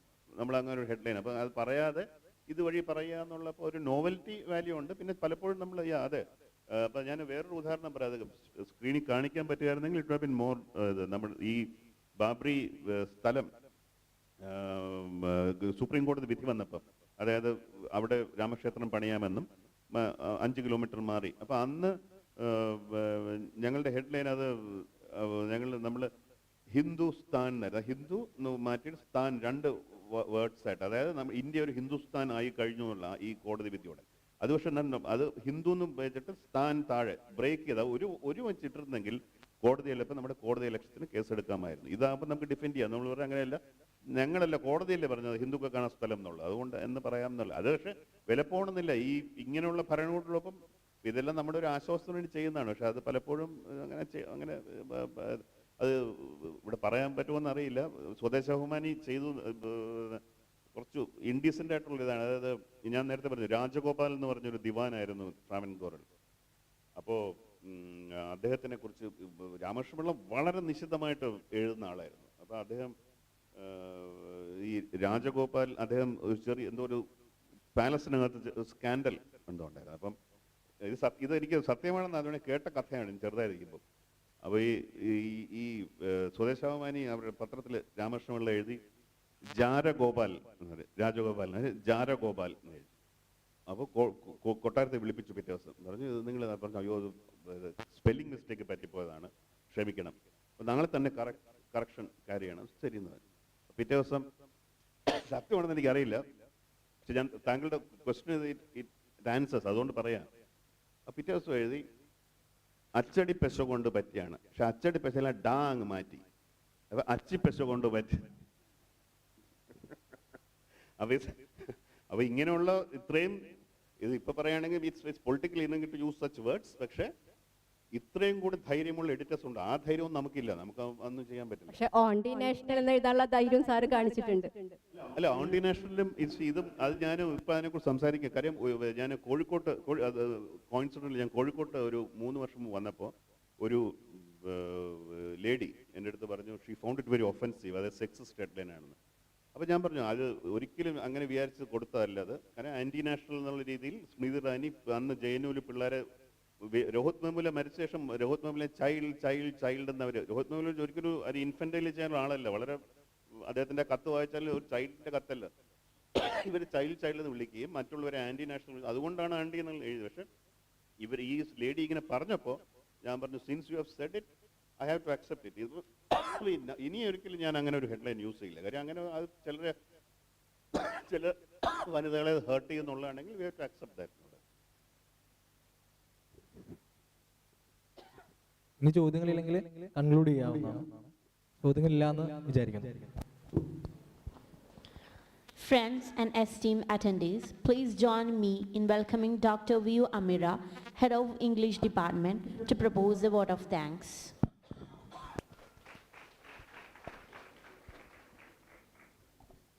സാറ് സംസാരത്തിൻ്റെ ഇടയ്ക്ക് പറഞ്ഞു നമ്മളറിയാതെ നമ്മൾ പ്രതീക്ഷിക്കുന്ന നമ്മുടെ നിലപാടുകൾ പ്രതീക്ഷിക്കുന്ന ആരൊക്കെയുണ്ട് എന്നുള്ളത്. സത്യത്തിൽ ഞങ്ങൾക്ക് സാറിനോടുള്ള ഫീലിംഗ് അത് തന്നെയാണ്. സാറിനെ ഇവിടേക്ക് എത്തിക്കാൻ ഞങ്ങൾ ഏറെ ആഗ്രഹിച്ചു. അതുകൊണ്ട് തന്നെയാണ് പലപ്പോഴും രണ്ടാമത് മോഡി സർക്കാർ കൂടെ വന്നപ്പോൾ ഒട്ടും പ്രതീക്ഷയില്ലാതായി പോയൊരു ജനതയാണ്. അപ്പം നമ്മൾ പലപ്പോഴും ചില കാര്യങ്ങളൊക്കെ വന്ന് നമുക്കിതിലൊന്നും ചെയ്യാനില്ല, ഇവിടെ നിന്ന് ഉറക്കെ പറയാൻ പോലും ഇല്ലല്ലോ എന്ന് വിഷമിച്ചിരിക്കുന്ന സമയത്ത് നമ്മൾ പലപ്പോഴും ടെലഗ്രാഫിന്റെ തലക്കെട്ടുകൾ നമ്മൾ കാണാറ്. അത് സ്റ്റാറ്റസ് നമുക്ക് പറയാനുള്ളത് മറ്റാരോ നമുക്ക് വേണ്ടി പറയുന്നുള്ള പ്രതീക്ഷയാണ്. ഇപ്പൊ ആ പ്രതീക്ഷയും പോയി എന്നാണ് സാറിന്റെ പ്രൊമോഷൻ മനസ്സിലാക്കി തരുന്നത്. ഇപ്പൊ ഞാനൊക്കെ സ്ഥിരം വീട്ടിൽ പോകുമ്പോൾ എൻ്റെ മദറിന് 70 വയസ്സാവാൻ പോകുന്നു. ഇപ്പൊ എന്ന് പോയാലും വീട്ടിലത്തെ ഒരു കാര്യങ്ങളും കേൾക്കാറില്ല, മറിച്ച് എന്നും മോദി മോദി മോദി. അവരനുഭവിക്കുന്നു ഇപ്പൊ ഈ പ്രായത്തിൽ അവരനുഭവിക്കുന്ന ഇൻസെക്യൂരിറ്റി. ദിവസം 2-3 പത്രം വായിക്കും. ആ പത്രം വായിച്ച ആ വാർത്തകൾ മുഴുവൻ ആവാഹിച്ചിട്ട് അവരനുഭവിക്കുന്ന ടെൻഷൻ ഉണ്ട്. അത് മാത്രമാണ് ഞാൻ വീട്ടിൽ പോയപ്പോ ഉറങ്ങുന്നവരെ കേൾക്കുന്ന ഒരു കാര്യം. ഇപ്പൊ ഇതുപോലെ ഒരുപാട് ആളുകളുണ്ട്. അപ്പൊ അവർക്കൊക്കെ ഇനിയും പ്രതീക്ഷിക്കാൻ എന്തൊക്കെയോ ഉണ്ടെന്നും സാറ് നമുക്ക് പറഞ്ഞു തരണം. സാറിനെ പോലെയുള്ളവര് നമ്മുടെ കോളേജിൽ വരിക എന്ന് പറഞ്ഞ് ഏറെ സന്തോഷം. സാറിനെ വിളിച്ചപ്പോൾ സാറ് പറഞ്ഞിരുന്നു ഞാൻ നല്ലൊരു പ്രാസംഗികനൊന്നല്ല എന്നും. ഞാനത് സാറ് ഇന്ററാക്ട് ചെയ്യാന്ന് പറഞ്ഞു. അപ്പൊ ഞാൻ 2-3 വീഡിയോ കൊടുത്ത് നോക്കിയപ്പോൾ സാറിന്റെ ഓരോ ഉത്തരങ്ങളും ഒരു നല്ല പ്രാസംഗികനാണെന്ന് സൂചിപ്പിക്കുന്ന തരത്തിലായിരുന്നു. അതുപോലെ നേരത്തെ ഞാൻ പറഞ്ഞ ഈ ബാബുൾ സുപ്രിയനായിട്ടുള്ള കോൺട്രവേഴ്സിയിലും സാറ് പറയുന്നുണ്ട് I am not a gentleman, I am journalist എന്ന് പറയുന്നുണ്ട്. സാറ് പക്ക ജെന്റിൽമാനും പക്ക ജേർണലിസ്റ്റും ആണെന്നുള്ളത് എടുത്തു പറയേണ്ട ഒരു കാര്യമാണ്. മാത്രം ഞാൻ എൻ്റെ കൊളീഗ്സിനോടൊക്കെ പറയായിരുന്നു സാറിനെ കോൺടാക്ട് ചെയ്തിട്ട് ഇത്രയും ഹംബിൾ ആയിട്ടുള്ള ഒരു മനുഷ്യനുണ്ടാവുമോ എന്നുള്ളത്. അപ്പൊ സാറ് ഇവിടെ കയറി വന്ന രീതി കണ്ടപ്പോൾ നിങ്ങൾക്കത് മനസ്സിലായിട്ടു എങ്ങനെയാണ് ഒരാൾക്ക് ഇത്രയും ഹംബിൾ ആവാൻ അതേസമയം ഇത്രയും സ്ട്രോങ് ആയിരിക്കാനും സാധിക്കുന്നത്. ശരിക്കും ഞങ്ങൾക്കൊരു മാതൃകയാണ്. ഏറെ സന്തോഷം, സ്നേഹം, വളരെ ഇൻഫോർമലായി പറയാണ്, ഏറെ സ്നേഹത്തോടെ സാർ ഞങ്ങൾ നന്ദി പറഞ്ഞ് അവസാനിപ്പിക്കുന്നില്ല. അതുപോലെ മുക്താറിനെ ഞാൻ പെട്ടെന്നാണ്, കാരണം നമ്മൾ ഇന്നലെ ആലോചിച്ച് നമ്മൾ തന്നെ ഇന്ററാക്ട് ചെയ്യാനായിരുന്നു. പിന്നീടാണ് നമ്മുടെ തിരക്കുകളൊക്കെ വരുമ്പോൾ നമുക്ക് സാധിക്കില്ല, ഫുൾ കോൺസെൻട്രേഷൻ കൊടുക്കാൻ പറ്റില്ല. മുക്താർ ലാസ്റ്റ് ടൈമിലാണ് വിളിക്കുന്നത്. എങ്കിൽ പോലും നമുക്ക് ചോദിക്കാനുള്ള ഓരോ ചോദ്യങ്ങളും ഒരു ചാട്ടുളി കണക്കെ ചോദിച്ച് നമുക്ക് വേണ്ട ഉത്തരങ്ങളൊക്കെ സാറിൽ നിന്ന് എടുത്തു തന്ന ഒരാളെന്നുള്ള മുക്താറിനും ഏറെ സ്നേഹത്തോടെ നന്ദി പറയുന്നു. എല്ലാവർക്കും നന്ദി. നമ്മുടെ പ്രിൻസിപ്പൽ സാർ ഇവിടെ ഇരിക്കുന്നുണ്ട്, ഇതിനൊരു അവസരം ഒരുക്കുന്നത് സാറാണ്. സാറിനും അധ്യാപകർക്കും നമ്മുടെ അടുത്ത സെഷനിലെ ഗസ്റ്റ് ജയകുമാർ സാർ ഇത്രയും നേരം ഇവിടെ ഇരിക്കുന്നുണ്ടെന്ന് എല്ലാവർക്കും ഒരിക്കൽ കൂടി നന്ദി പറഞ്ഞുകൊണ്ട് നിർത്തുന്നു. നമ്മൾ അടുത്ത സെഷൻ 1:45 തുടങ്ങും. എല്ലാവരും 1:45 എത്തിച്ചേരും.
Warm greetings to one and all. Welcome to the third session of LITSURGENCE, the literature festival proudly hosted by the Department of English at MES Ponnani College.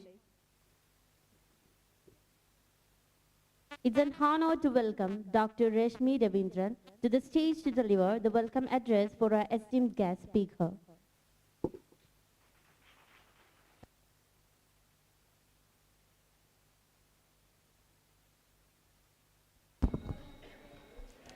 എല്ലാവർക്കും നമസ്കാരം.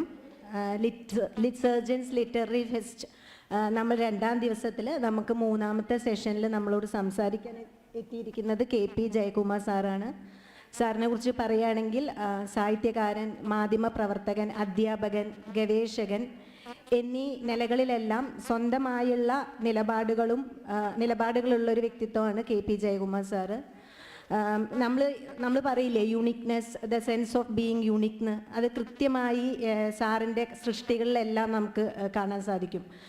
ഉദാഹരണമായി സാറിൻ്റെ നോവലായിട്ടുള്ള അതിൻ്റെ ടൈറ്റിലിൽ തന്നെ നമുക്ക് ആ യൂണിക് ഐഡൻറ്റിറ്റി നമുക്ക് കാണാൻ പറ്റും. നമ്മുടെ സമൂഹത്തിൽ തിരസ്കരിക്കപ്പെട്ടിട്ടുള്ള അല്ലെങ്കിൽ മാർജിനലൈസ് ചെയ്യപ്പെട്ടിട്ടുള്ള ഒരു സമൂഹത്തെ, ആ ചരിത്രം മറന്നുപോയ ഒരു സമൂഹത്തെ ആ സാഹിത്യ സൃഷ്ടിയിലൂടെ സാറ് ശരിക്കും പറഞ്ഞാൽ പുനരാവിഷ്കരിക്കുകയാണ് ചെയ്തിട്ടുള്ളത്.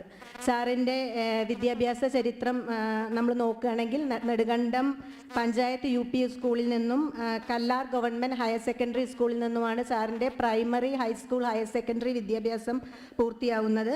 അതിനുശേഷം കട്ടപ്പന ഗവൺമെൻറ് കോളേജിൽ നിന്നും സാറ് BA സാഹിത്യത്തിൽ ബിരുദം എടുക്കുന്നു. തുടർന്ന് മഹാത്മാഗാന്ധി യൂണിവേഴ്സിറ്റി സ്കൂൾ ഓഫ് ലെറ്റേഴ്സിൽ നിന്നും MA MPhil പൂർത്തിയാക്കുന്നു. അതിനുശേഷം മഹാത്മാഗാന്ധി യൂണിവേഴ്സിറ്റിയിൽ നിന്ന് തന്നെ സാറിന് ഡോക്ടറേറ്റ് ലഭിക്കുന്നു.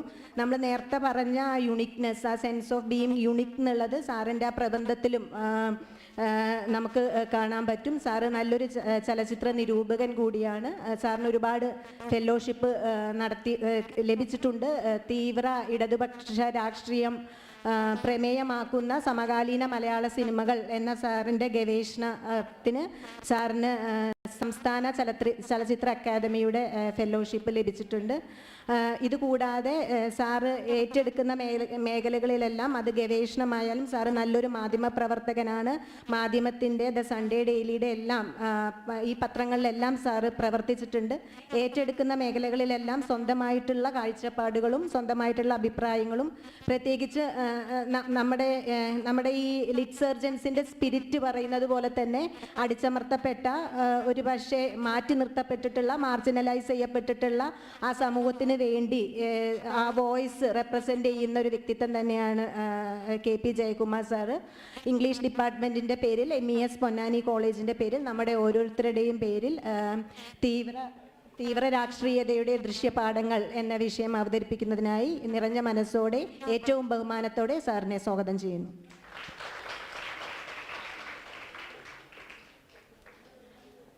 നമ്മുടെ സെക്രട്ടറി ഇക്ബാൽ സാറിന് നിറഞ്ഞ മനസ്സോടെ വേദിയിലേക്ക്, നമ്മുടെ പരിപാടികൾക്കെല്ലാം സാന്നിധ്യമായ ഇക്ബാലിക്കാക്കി നിറഞ്ഞ മനസ്സോടെ പരിപാടിയിലേക്ക് സ്വാഗതം ചെയ്യുന്നു. നമ്മുടെ ഡിപ്പാർട്ട്മെൻറ്റിൻ്റെ എല്ലാമായ അമീറ ടീച്ചറെ ഈ പരിപാടിയിലേക്ക് സ്വാഗതം ചെയ്യുന്നു. വെറും ഫോർമാലിറ്റിയുടെ പേരിലാണെങ്കിലും എൻ്റെ എല്ലാ സഹപ്രവർത്തകരെയും നമ്മുടെ എല്ലാമായ വിദ്യാർത്ഥികളെയും നിറഞ്ഞ മനസ്സോടെ ഈ പരിപാടിയിലേക്ക് സ്വാഗതം ചെയ്യുന്നു. വിഷയാവതരണത്തിനായി KP ജയകുമാർ സാറിനെ എല്ലാ ബഹുമാനത്തോടുകൂടിയും വേദിയിലേക്ക് ക്ഷണിക്കുന്നു. സിനിമ, മാധ്യമങ്ങൾ, സിനിമയുടെ വെള്ളി വെളിച്ചം എന്നിവ സാംസ്കാരിക പ്രൊപ്പഗണ്ടയുടെ വിളനിലയമാവുന്ന കാലം. ന്യൂനപക്ഷങ്ങളെയും ദളിതരെയും വ്യത്യസ്തതകളെയും സിനിമകൾ പുറത്തിരുത്തുന്ന ഈ കാലത്ത് അതിനെ സൂക്ഷ്മമായി പരിശോധിക്കേണ്ടതുണ്ട്. കേവലമായ പ്രൊപ്പഗണ്ട ആർട്ടിൽ നിന്നും സിനിമയെ കണ്ടെത്തേണ്ട കാലമാണ്. അവിടെയാണ് ഈ വിഷയത്തിൽ ഉൾപ്പെടെ കൃത്യമായ നിശ്ചയങ്ങളുള്ള KP ജയകുമാർ നമ്മുടെ അതിഥിയാവുന്നത്. നിരന്തരമായ നിരീക്ഷണവും സൂക്ഷ്മമായ വിശകലനങ്ങളും അക്ഷീണ പരിശ്രമങ്ങളും കൊണ്ട് ഈ രംഗത്തെ ഓരോ ചുവടുമാറ്റങ്ങളും തിരിച്ചറിയുന്ന സ്കോളർ. ദൃശ്യപാഠങ്ങളുടെ പുതിയ നേരുകൾ, നിരീക്ഷണങ്ങൾ പങ്കുവെക്കാൻ നമ്മളോടൊപ്പം KP Jayakumar. MES Ponnani college English വിഭാഗം അവതരിപ്പിക്കുന്ന ലിറ്റ്സർജൻസ് ലിറ്ററേച്ചർ ഫെസ്റ്റിലേക്ക് പ്രിയപ്പെട്ട ജയകുമാർ സാറിനെ സ്വാഗതം ചെയ്യുന്നു. ലിറ്റ്സർജൻസിൽ പങ്കെടുത്തുകൊണ്ടിരിക്കുന്ന പ്രിയമുള്ള സുഹൃത്തുക്കളെ, വിദ്യാർത്ഥി സുഹൃത്തുക്കളെ, അമീറ ടീച്ചർ, മറ്റ് സഹപ്രവർത്തകരായ അധ്യാപകർ, എല്ലാവരെയും പേരെടുത്ത് പറയാൻ അറിയില്ല എങ്കിലും വളരെ സൗഹൃദമുള്ള അധ്യാപകർ, എന്തായാലും എന്നെക്കുറിച്ച് എന്ത് നല്ല വാക്കുകൾ പറയുന്നത് കേൾക്കാൻ രസമുണ്ടെങ്കിലും ഇങ്ങനെ പറയുന്നത് കേൾക്കുന്ന ഭയങ്കര ചമ്മലാണ് എന്ന കാര്യവും കൂടി അറിയട്ടെ. നമ്മളൊരിടത്ത് ഇരിക്കുമ്പോൾ നമ്മളെക്കുറിച്ച് ഇങ്ങനെ മറ്റൊരാൾ പറയുന്നത് കേൾക്കുന്നിടത്തോളം ചമ്മലുള്ളൊരു കാര്യം ജീവിതത്തിൽ ഒരു പക്ഷേ നമ്മൾ ഇരിക്കുമ്പോഴേ അറിയുള്ളൂ. എന്നൊരു കുഴപ്പമില്ല, അതല്ലാതെ വേറെ വഴിയില്ലല്ലോ നമുക്ക്. എനിവേ, നമുക്ക് നമ്മുടെ വിഷയത്തിലേക്ക് കടക്കാം. ഉച്ച കഴിഞ്ഞ നേരമാണ്, എല്ലാവരും ഭക്ഷണമൊക്കെ നന്നായി കഴിച്ച് വിശ്രമിക്കുന്ന സമയമാണ്. അതിനെക്കുറിച്ച് ബെർട്രാൻഡ് റസ്സലിൻ്റെ വളരെ പ്രശസ്തമായൊരു വാചകമുണ്ട്: നായ്ക്കൾ ഭക്ഷണത്തിന് ശേഷം മരച്ചുവട്ടിൽ കിടന്നുറങ്ങുകയും മനുഷ്യർ തത്വവിചാരം നടത്തുകയും ചെയ്യും എന്നാണ് പറയുന്നത്. അപ്പോൾ ഒരുപക്ഷെ നായ്ക്കളേക്കാൾ മികച്ചവരായോ നായ്ക്കളേക്കാൾ മോശം ആയോ അല്ലെങ്കിൽ നായ്ക്കൾക്ക് തുല്യമായോ നമുക്ക് നമ്മളെ വിലയിരുത്താനും കൂടിയുള്ള അവസരമായി അത് മാറും എന്നുള്ളതുകൊണ്ട് റസ്സലിന് അങ്ങനെ പറയാം അല്ലേ. നമുക്കെന്തായാലും തീവ്ര ദേശീയത എങ്ങനെയാണ് ചലച്ചിത്രത്തിനുള്ളിൽ പ്രവർത്തനക്ഷമമാകുന്നത് എന്ന അന്വേഷണമാണ് നമുക്കൊരു ചുരുങ്ങിയ സമയം കൊണ്ട് നടത്താമെന്ന് ഞാൻ വിചാരിക്കുന്നത്.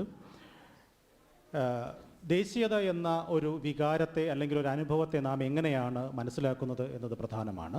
മതത്തിൽ അധിഷ്ഠിതമായ ഒരു ദേശീയതാ സങ്കല്പം അല്ലെങ്കിൽ രാജ്യസങ്കല്പം ജീവിത ആവാസ വ്യവസ്ഥയെ മതവുമായി ബന്ധപ്പെടുത്തി കൊണ്ടുപോവുക എന്നതായിരുന്നു മതങ്ങളുടെ ആവിർഭാവത്തിന് ശേഷം ലോകത്താകമാനം സംഭവിച്ച ഒരു കൂട്ടായ്മയുടെ സ്വഭാവം. അതിനുശേഷം നമ്മൾ ഈ ഫ്രഞ്ച് വിപ്ലവം എന്നൊക്കെ പറയുന്ന തരത്തിലുള്ള റെവല്യൂഷൻസ്, വിപ്ലവങ്ങൾ ലോകത്താകമാനം നടക്കുകയും മതങ്ങളെ മാറ്റി നിർത്തിക്കൊണ്ട് ഭാഷയുടെയും സംസ്കാരത്തിൻ്റെയും അടിസ്ഥാനത്തിൽ പുതിയ ദേശീയതകൾ രൂപപ്പെടുത്തുകയും ചെയ്തു എന്നതാണ് മതങ്ങളിൽ നിന്ന് മനുഷ്യൻ മാറി തുടങ്ങുന്ന കാലത്തെ അടയാളപ്പെടുത്താൻ ഏറ്റവും എളുപ്പമുള്ള മാർഗം, ഏറ്റവും അനായാസമായി മനസ്സിലാക്കാനുള്ള വഴി. അപ്പോൾ നമ്മൾ കാണുന്നത് മതത്തിനും പുറത്ത് അല്ലെങ്കിൽ മതത്തിനപ്പുറത്തേക്ക് മനുഷ്യർക്ക് ഒരുമിച്ച് ചേരാൻ കഴിയുന്ന അല്ലെങ്കിൽ മത സദാചാരത്തിന് പുറത്ത് മനുഷ്യത്വം ഒരു പ്രധാന പ്രമേയമായി മാറുന്ന ചില ഇടങ്ങളെ നാം സങ്കല്പിക്കുകയും ആ ഇടങ്ങളിൽ ഒരുമിച്ചിരിക്കുകയും ചെയ്യുന്നതിനെയാണ് നാം മതേതരത്വം എന്ന് വിളിക്കുന്നത്. അതായത് പല മതങ്ങളിൽ പദവിശ്വാസങ്ങളിൽ പലതരം ഭാഷകളിൽ പലതരം സംസ്കാരങ്ങളിൽ പലതരം ആലോചനകളിൽ പലതരം ലിംഗത്വങ്ങളിൽ നമ്മൾ പുലരുമ്പോൾ പോലും അതെല്ലാം മാറ്റിവെച്ചുകൊണ്ട് അതിനപ്പുറത്തേക്ക് മാറി നിന്നുകൊണ്ട് നമുക്ക് മനുഷ്യത്വത്തിൻ്റെ പേരിൽ ഒരുമിച്ചിരിക്കുകയും ഒരുമിച്ച് സംസാരിക്കുകയും ഒരുമിച്ച് ഇടകലരുകയും ചെയ്യാൻ കഴിയുന്ന ഒരിടത്തെ നിർമ്മിച്ചെടുക്കുന്നതിനെയാണ് നമ്മൾ മതേതരത്വം എന്ന് പറയുന്നത്. അതിൽ വൈവിധ്യങ്ങളുണ്ട്, പലതരം മനുഷ്യരുണ്ട്, പലതരം വിചാരങ്ങളുണ്ട്, പലതരം വികാരങ്ങളുണ്ട്, പലതരം ആലോചനകളുണ്ട്. എങ്കിൽ പോലും മനുഷ്യരെന്ന നിലയിൽ നമുക്ക് ഒരുമിച്ചിരിക്കാൻ കഴിയുന്ന ഇടങ്ങൾ ഉണ്ടാവുകയും ചെയ്യുന്നുണ്ട്. അതിനെയാണ് വൈവിധ്യത്തെ കൂട്ടിയിണക്കുന്ന സമന്വയിപ്പിക്കുന്ന ഇടങ്ങളായി നാം അതിനെ മനസ്സിലാക്കുകയും കൂടിച്ചേരുകയും ചെയ്യുന്നത്. അതായത് ആധുനിക കാലത്ത്, പുതിയ കാലത്ത് നാം മതേതരത്വത്തെ സങ്കല്പിക്കുന്നത് മതങ്ങളിൽ നിന്ന് അപ്പുറത്തേക്ക് വളരുകയും മനുഷ്യത്വത്തിൻ്റെ പുതിയ മേഖലകളിൽ നാമൊക്കെല്ലാം ഒരുമിച്ചിരുന്ന് ഉച്ചയ്ക്ക് ശേഷവും ഭക്ഷണം കഴിച്ചതിന് ശേഷവും ലോകത്തെക്കുറിച്ച് വിചാരപ്പെടാനും ലോകത്തെക്കുറിച്ച് ആലോചിക്കാനും കഴിയും എന്നിടത്താണ് മതേതരത്വം ഒരു സങ്കല്പനമായി, ഒരു പ്രാക്ടീസായി, ഒരു പ്രയോഗമായി നിലനിൽക്കുന്നതെന്നാണ് അർത്ഥം. ആ അർത്ഥത്തിലുള്ള ജനാധിപത്യത്തിന് എന്തു സംഭവിക്കുന്നു അല്ലെങ്കിൽ മതേതരത്വത്തിന് എന്തു സംഭവിക്കുന്നു എന്ന ചോദ്യത്തിൽ നിന്നാണ് നമ്മളുടെ ചർച്ച പലപ്പോഴും ആരംഭിക്കേണ്ടതെന്ന് തോന്നുന്നു. ടാഗോറിൻ്റെ വളരെ പ്രശസ്തമായിട്ടുള്ള ഒരു വാചകമുണ്ട്. ആ വാചകം ഇങ്ങനെയാണ്: ദേശസ്നേഹം എൻ്റെ അവസാനത്തെ ആത്മീയ അഭയകേന്ദ്രമല്ല എന്നാണ് അദ്ദേഹം പറഞ്ഞത്. അല്ലെങ്കിൽ ദേശീയത എന്നത് എൻ്റെ അവസാനത്തെ ആത്മീയ അഭയകേന്ദ്രമല്ല. മനുഷ്യത്വത്തിന് പുറത്ത് ദേശീയത ഒരു വികാരമായി, ഒരു ചോയ്സായി, ഒരു തിരഞ്ഞെടുപ്പായി മാറുന്നുവെങ്കിൽ ഞാൻ അതിനെ അങ്ങേയറ്റം എതിർക്കും എന്ന് പറഞ്ഞത് 1917 ടാഗോറാണ്. 1911 അദ്ദേഹം ജനഗണമന എഴുതി പൂർത്തിയാക്കുകയും അദ്ദേഹം തന്നെ കമ്പോസ് ചെയ്ത് ആദ്യം പാടുകയും ചെയ്തു. 1911 ഡിസംബർ 17 കൽക്കത്ത നാഷണൽ കോൺഗ്രസിൽ ആ ഗാനം, ദേശീയ ഗാനം അവതരിപ്പിക്കുകയും കോൺഗ്രസ് അതിൻ്റെ ദേശീയ ഗാനമായി സ്വീകരിക്കുകയും 1954 അത് ഇന്ത്യൻ പാർലമെൻറ്റിൽ അവതരിപ്പിക്കുകയും ഇന്ത്യൻ ദേശീയ ഗാനമായി തിരഞ്ഞെടുക്കുകയും ചെയ്യുന്നതിനിടയിൽ, അതായത് ദേശീയ ഗാനം എന്ന് നാം ആഘോഷിക്കുന്ന ജനഗണമന രൂപീകൃതമായി അവതരിപ്പിച്ചതിന് ശേഷം 6 വർഷത്തിന് ശേഷം ടാഗോർ പറഞ്ഞത് ദേശീയത ഒരു വികാരമായി, മനുഷ്യത്വത്തിന് പുറത്തുള്ളൊരു വികാരമായി വരുന്നതിനെ ഞാൻ എതിർക്കും എന്നാണ് പറയുന്നത്. അപ്പോൾ ഇതിൽ ചില ഘടകങ്ങളുണ്ട് എന്ന് നാം മനസ്സിലാക്കുന്നു. 2014 ശേഷം, പ്രത്യേകിച്ച് മോഡി ഇറ വന്നതിന് ശേഷം സംഭവിക്കുന്ന പ്രധാന കാര്യം, ദേശീയ ഗാനം ഒരു വൈകാരികമായ പ്രകടനമാവുകയും ദേശീയ ഗാനം തിയേറ്ററുകളിൽ പോയി ദേശീയ ഗാനം തുടങ്ങുന്ന സമയത്ത് ആരെങ്കിലും ഇരിക്കുന്നുണ്ടോ എന്ന് ഒളികണ്ണിട്ട് നോക്കുകയും ആ ഇരിക്കുന്നവനെ കുറ്റവാളിയായി ഇരിക്കുന്നവളെയോ കുറ്റവാളിയായി കാണുകയും സ്വയം സമാധാനിക്കുകയോ മറ്റൊരാളുടെ മേൽ കുറ്റം ചാർത്തുന്നതിൽ ആനന്ദം അനുഭവിക്കുകയോ ചെയ്യുന്ന ഒരു ജനതയായി നാം ക്രമേണ പരിണമിച്ച് അതിൻ്റെ പാരമ്യത്തിലെത്തി നിൽക്കുകയും ചെയ്യുന്നു എന്നതാണ്. നേരത്തെ ഉള്ള സെഷനിൽ രാജഗോപാൽ സാർ സംസാരിക്കുന്ന സമയത്ത് പറഞ്ഞിരുന്നൊരു സംഗതി വളരെ പ്രധാനമാണ്. നാം ഭരണകൂടത്തിനെതിരെ സംസാരിക്കുക എന്നത് നമ്മുടെ ഒരു അവകാശവും ഭരണകൂടത്തിനെതിരെ സംസാരിക്കുക എന്നത് നമ്മുടെ ഒരു ജനാധിപത്യ ബോധത്തിൻ്റെ പ്രകടനവുമാണ്. നാം ആരെയാണ് ഭയപ്പെടുന്നത്? നമുക്ക് ഭയപ്പെടാൻ ഈ ലോകത്ത് ആരുമില്ല എന്ന ആദ്യത്തെ തിരിച്ചറിവ് നമുക്കുണ്ടാകുമ്പോൾ മാത്രമാണ് നമ്മൾ രാഷ്ട്രീയമായ ശരികളിലേക്ക് സഞ്ചരിക്കുക. അതിനു പകരം നാം സ്വയം ഒരു സെൻസർഷിപ്പ് ഏർപ്പെടുത്തുകയും സ്വയം സെൻസർഷിപ്പിന് വിധേയരാവുകയും ചെയ്തുകൊണ്ടാണ് ജീവിതത്തിൽ പുലരാൻ ആഗ്രഹിക്കുന്നത്. അതൊരു മധ്യവർഗ സ്വഭാവത്തിൻ്റെ ഭാഗമാണ്. എന്തിനാണ് ആവശ്യമില്ലാത്ത വയ്യാവേലി വിളിച്ചു വരുത്തി എൻ്റെ സ്വൈര ജീവിതം കെടുത്തുന്നത് എന്ന് സ്വയം ആലോചിക്കുന്ന ഒരു സെൻസർഷിപ്പ് ഉള്ളിൽ സ്ഥാപിക്കുകയും ആ സെൻസർഷിപ്പിൻ്റെ നിർദ്ദേശമനുസരിച്ച് പ്രവർത്തിക്കുകയും ചെയ്യുന്ന ഒരു മിഡിൽ ക്ലാസ് മധ്യവർഗ ബോധം സ്വഭാവം നമ്മളിലേക്ക് വന്നു ചേർന്നതുകൊണ്ടാണ് പ്രതികരണങ്ങൾ അത്രമേൽ ശുഷ്കമായി പോകുന്നത്. ആരും നമ്മളെ ജയിലിലിടാൻ വരുന്നില്ല. വരുന്നവരെ ഭയപ്പെടുത്താൻ പാകത്തിനുള്ളൊരു ജനാധിപത്യ ബോധവും ജനക്കൂട്ടവും ഇവിടെ ഉണ്ട് എന്നതാണ് അതിൻ്റെ കാരണം. അല്ലെങ്കിൽ എപ്പോഴേ നമ്മളൊക്കെ ജയിലിലായി കഴിയേണ്ട ആളുകളാണ് എന്ന് നാം മനസ്സിലാക്കുന്നുണ്ട്. എന്തായാലും ഞാൻ പറഞ്ഞു വന്നത് ഒരു രാഷ്ട്രീയ നായകത്വം അല്ലെങ്കിൽ നമ്മുടെ രാഷ്ട്രീയവും സാമുദായികവുമായ ചലച്ചിത്രത്തിലേക്ക് കടന്നു വരുന്നതിന് മുമ്പ് നായകത്വങ്ങളെ എടുത്ത് പരിശോധിച്ചു കഴിഞ്ഞാൽ ഇവരൊക്കെ തന്നെ വരേണ്യരോ അല്ലെങ്കിൽ പലതരത്തിലുള്ള വരേണ്യ ചിന്തകളാൽ നയിക്കപ്പെടുന്നവരോ ആണ് നമ്മുടെ രാഷ്ട്രീയ നേതൃത്വങ്ങൾ അല്ലെങ്കിൽ രാഷ്ട്രീയ നായകത്വങ്ങൾ പലരും എന്ന് നാം മനസ്സിലാക്കുന്നുണ്ട്. അപ്പോൾ ചില അപവാദങ്ങൾ നമ്മൾ അതിലേക്ക് പറയാം. അതുമാത്രവുമല്ല, നമ്മുടെ രാഷ്ട്രസങ്കല്പത്തിനുള്ളിൽ തന്നെ ഈ വരേണ്യ യുക്തിയാണ് പ്രവർത്തിക്കുന്നത്. ഏതുതരം രാഷ്ട്രത്തെയാണ് നമ്മൾ സങ്കല്പിക്കുന്നത്? അതൊരു ഹൈന്ദവ രാഷ്ട്രത്തെയാണ്. ഏതുതരം ഹൈന്ദവതയാണ് നമ്മൾ സങ്കല്പിക്കുന്നത്? മുഴുവൻ മനുഷ്യരെയും ഉൾക്കൊള്ളുന്നൊരു ഹിന്ദു ഹൈന്ദവതയാണോ നമ്മൾ സങ്കല്പിക്കുന്നത്? അല്ല, നമ്മൾ സങ്കല്പിക്കുന്നത് ബ്രാഹ്മണിക ഹൈന്ദവതയെ മാത്രമാണ്. അതുകൊണ്ടാണ് ചെങ്കോൽ ഒരു പ്രധാനപ്പെട്ട ഉപകരണമായി മാറുകയും ബ്രാഹ്മണർ പ്രധാനപ്പെട്ട കർമ്മികളായി മാറുകയും ജനാധിപത്യത്തിൻ്റെ ശ്രീകോവിലിൽ അവർ പ്രതിഷ്ഠ നടത്തുകയും ചെയ്യുന്നത് നമുക്ക് ഒരു ഉത്സവം പോലെ നമ്മൾ കൊണ്ടാടിയത് അതുകൊണ്ടാണ്. അതിലെല്ലാ ഹിന്ദുവിനും പ്രവേശനമില്ലായിരുന്നു, അതുകൊണ്ട് രാഷ്ട്രപതിക്ക് പ്രവേശനം ഉണ്ടായില്ല. അപ്പോൾ രാഷ്ട്രപതി എന്നത് നമ്മുടെ അല്ലെങ്കിൽ രാഷ്ട്രപതി പോലെയുള്ള പദവികൾ എന്നത് നമ്മുടെ വരേണ്യതയ്ക്ക് പുറത്തു നിന്ന് നാം സ്വീകരിക്കുന്ന നായകനോ നായികയോ അല്ലേ എന്നൊരു ചോദ്യം ഉയരാം. തീർച്ചയായും അത്തരം പാർശ്വവൽകൃതരായ ആളുകൾക്കോ ദുർബല ജനവിഭാഗങ്ങൾ പെടുന്ന ആളുകളെയോ ചില പദവികളിലേക്ക്, ചില പാർട്ടി പ്രസിഡന്റ് സ്ഥാനങ്ങളിലേക്ക്, ചില MP സ്ഥാനങ്ങളിലേക്ക് അല്ലെങ്കിൽ ചില രാഷ്ട്രപതി പോലെയുള്ള ബഹുമാനപ്പെട്ട പദവികളിലേക്ക് എത്തിക്കുന്നതോടുകൂടി സംഭവിക്കുന്നത് ഈ ബ്രാഹ്മണ വരേണ്യതയുടെ ഹിംസാത്മകമായ സ്വഭാവത്തെ മറച്ചു പിടിക്കുകയും അവരുടെ ഔദാര്യത്താൽ ചിലർ ഇവരാണ് ഞങ്ങൾ പ്രൊമോട്ട് ചെയ്യുന്നത്, ഞങ്ങൾ ഉയർത്തിക്കൊണ്ടിരുന്ന ആളുകളാണിവർ എന്ന് നമ്മുടെ മുമ്പിൽ പ്രദർശിപ്പിക്കുകയും ചെയ്യുന്നു. MN വിജയൻ ഒരിക്കൽ പറയുന്നുണ്ട്, പന്തിഭോജനം എന്നത് എങ്ങനെയാണ് ഒരു രാഷ്ട്രീയ ഉപകരണമായി വരേണ്യർ ഉപയോഗിച്ചത് എന്നതിനെക്കുറിച്ച് അദ്ദേഹം ഒരിക്കൽ പറയുന്നുണ്ട്. ഷർട്ട് ഊരിയിടുകയും പൂണൂൽ ധരിക്കുകയും അതിനുശേഷം സാധാരണ ദളിതരോടൊപ്പമോ സാധാരണ കീഴാള വിഭാഗത്തിനോടൊപ്പമോ ഇരുന്ന് ഭക്ഷണം കഴിക്കുകയും ചെയ്യുമ്പോൾ യഥാർത്ഥത്തിൽ ഭക്ഷണം കഴിക്കുകയല്ല, യഥാർത്ഥത്തിൽ അയാളുടെ നമ്പൂതിരിത്വത്തെ എസ്റ്റാബ്ലിഷ് ചെയ്യുകയാണ് ചെയ്യുന്നത് എന്ന് പറയുന്നുണ്ട്. പുതിയ കാലത്തെ നോട്ടീസുകളിൽ അത്തരം പന്തിഭോജനങ്ങളെക്കുറിച്ച് ആളുകൾ സംസാരിക്കുമ്പോഴും അതേ മനോഭാവം നാം ആർജിക്കുക. നമ്മളൊരു വരേണ്യ, ഇപ്പോൾ നായർ ഡീപ് സ്റ്റേറ്റ് എന്നൊക്കെ പറഞ്ഞുള്ള ഡിസ്കഷൻ നിങ്ങൾ കണ്ടിട്ടുണ്ടാവും. എല്ലാവരുടെ ഉള്ളിലും ഒരു വരേണ്യത ഉറങ്ങിക്കിടക്കുന്നുണ്ടെന്നും അല്ലെങ്കിൽ വരേണ്യതയെ എത്തിപ്പിടിക്കുന്നതോടുകൂടിയാണ് ഒരു കംപ്ലീറ്റ് മാൻ അല്ലേ ഒരു കംപ്ലീറ്റ് മാൻ എന്ന് പറഞ്ഞൊരു സങ്കല്പം തന്നെ ഉണ്ടാകുന്നത് അങ്ങനെയാണ് എന്ന് നമ്മൾ പറയുന്നുണ്ട്. ഇപ്പോൾ ഇന്ദുലേഖയിലാണ് ഒരു പൂർണ്ണ പുരുഷനെ കുറിച്ചുള്ള സങ്കല്പം അവതരിപ്പിക്കുന്ന പ്രധാനപ്പെട്ട നോവൽ മലയാളത്തിൽ ഇന്ദുലേഖയാണ്. ഇന്ദുലേഖയിലെ പൂർണ്ണ പുരുഷൻ എന്ന് പറയുന്നത് മാധവനാണ്. മാധവന്റെ വർണ്ണന ഇന്ദുലേഖയിലുണ്ട്. 6 അടി ഉയരമുള്ള മാധവൻ, വെളുത്ത നിറമുള്ള മാധവൻ, കുടുമ അഴിച്ചിട്ടാൽ കാലിന്റെ മടക്കു വരെ നീളമുള്ള മാധവൻ, കുടുമ കെട്ടിയാൽ മറ്റാരേക്കാളും വലിയ കുടുമയുള്ള മാധവൻ, ഫിഡിൽ വായിക്കാൻ അറിയുന്ന മാധവൻ, ടെന്നീസ് കളിക്കാൻ അറിയുന്ന മാധവൻ, ക്രിക്കറ്റ് കളിക്കാൻ അറിയുന്ന മാധവൻ, ഇംഗ്ലീഷ് അറിയുന്ന മാധവൻ, തോക്കുപയോഗിച്ച് വെടിവെക്കാൻ അറിയുന്ന മാധവൻ. അങ്ങനെ കൊളോണിയൽ പുരുഷൻ ഏതൊക്കെ തരത്തിലുള്ള അറിവുകൾ ആർജിക്കണമോ അതെല്ലാം ഒരു മനുഷ്യനിൽ കേന്ദ്രീകരിക്കുകയും അതാണ് ഒരു പൂർണ്ണ പുരുഷൻ എന്ന് സങ്കല്പിക്കുകയും ചെയ്യുന്ന ഒരു പൂർണ്ണ പുരുഷനെ സൃഷ്ടിച്ച് നമുക്ക് മുമ്പിൽ വെച്ച് തന്നു. ആ മാധവനായി മാറാനുള്ള ശ്രമമാണ് മലയാളത്തിലെ പുരുഷന്മാർ എല്ലാ കാലത്തും ചെയ്തിട്ടുള്ളത്. അതുകൊണ്ടാണ് ഇപ്പോഴും മാട്രിമോണി കോളത്തിലൊക്കെ ഇല്ലേ ഭാര്യയ്ക്ക് ജോലി വേണം നിർബന്ധമില്ല. മക്കളെ നോക്കിയാൽ മതി. ഇന്ദുലേഖയുടെ അവസാനം അങ്ങനെയാണ്. ഇന്ദുലേഖ മാധവന്മാർക്ക് 2 ആൺമക്കൾ ജനിക്കുകയും ആ കുട്ടികളെ നോക്കുന്ന പദവിയിലേക്ക് ഇന്ദുലേഖ ജീവിക്കുകയും ചെയ്തുവെന്നാണ് ആദ്യ എഡിഷൻ നോവലിൽ പറയുന്നത്. അപ്പോൾ ഇത്തരത്തിലാണ് നമ്മളുടെ ഒരു നായിക സങ്കല്പം. മാത്രവുമല്ല, ഇത്തരം ബ്രാഹ്മണ്യത്തെ ഒരു ആധികാരികമായ ഒരു സ്ഥലമായി സ്വീകരിക്കുന്നതോടുകൂടി ബ്രാഹ്മണരായി തീരുക എന്നത് വലിയ അഭിലാഷമായി മാറുകയും അടുത്ത ജന്മത്തിലായാലും മതി ബ്രാഹ്മണരാവണം എന്ന് നമ്മൾ വിചാരിക്കുകയും ചെയ്യുന്നുണ്ട് എങ്കിൽ ആ ബ്രാഹ്മണ്യം എത്രമേൽ ആഴത്തിൽ, ബ്രാഹ്മണ്യ ബോധം എത്രമേൽ ആഴത്തിൽ നമ്മിൽ പ്രവർത്തിച്ചു തുടങ്ങി എന്നത് നാം തിരിച്ചറിയുന്നുണ്ട് എന്നുള്ളതാണ്. മറ്റൊരു തരത്തിൽ എന്താണ് നമ്മുടെ ഒരു ദേശീയത അല്ലെ രാഷ്ട്രസങ്കല്പത്തെ ചൂഴ്ന്നു നിൽക്കുന്ന, രാഷ്ട്രസങ്കല്പത്തെ മുന്നോട്ട് നയിക്കുന്ന പ്രധാനപ്പെട്ട സങ്കല്പങ്ങൾ രൂപപ്പെടുന്ന എവിടെ നിന്നാണ് എന്ന് പരിശോധിക്കാവുന്നതാണ്. ദേശീയ സ്വത്വവും സാംസ്കാരിക ഭൂതകാലവും തമ്മിലുള്ള ബന്ധത്തെക്കുറിച്ച് നമ്മൾ ആലോചിക്കുമ്പോൾ ഭൂരിപക്ഷ മതത്തിൻ്റെ, ഭൂരിപക്ഷ സംസ്കാരത്തിൻ്റെ അടയാളങ്ങളാണ് നമ്മൾ ദേശീയതയുടെ അടയാളങ്ങളായി സ്വീകരിക്കുക. വലത്തോട്ട് മുണ്ടെടുക്കുന്നത് സെക്യുലറിസവും ഇടത്തോട്ട് മുണ്ടെടുക്കുന്നത് മതവാദവുമാകുന്നത് അതുകൊണ്ടാണ്. അപ്പോൾ സെക്യുലറിസത്തെക്കുറിച്ച് നമ്മുടെ സങ്കല്പം പൂർണ്ണമായി നിലനിൽക്കുന്നത് ഒരു വരേണ്യമായ ഹിന്ദു വരേണ്യതയിൽ അധിഷ്ഠിതമായ ഒരു സങ്കല്പത്തിൽ നിന്നാണ്. മിക്കവാറും അത് ഭൂരിപക്ഷ പാരമ്പര്യത്തിൽ നിന്നാണ്. സവർണരുടെ മതപുസ്തകങ്ങളാണ് നമ്മുടെ ക്ലാസിക്കൽ പുസ്തകങ്ങളായി കാണുന്നത്. പ്രാന്തവൽക്കരിക്കപ്പെട്ട മുഴുവൻ മനുഷ്യരെയും നാം അതിൽ നിന്ന് ഒഴിവാക്കുകയും ചെയ്തിരിക്കുന്നു എന്നതാണ് ഏറ്റവും പ്രധാനപ്പെട്ട കാര്യം.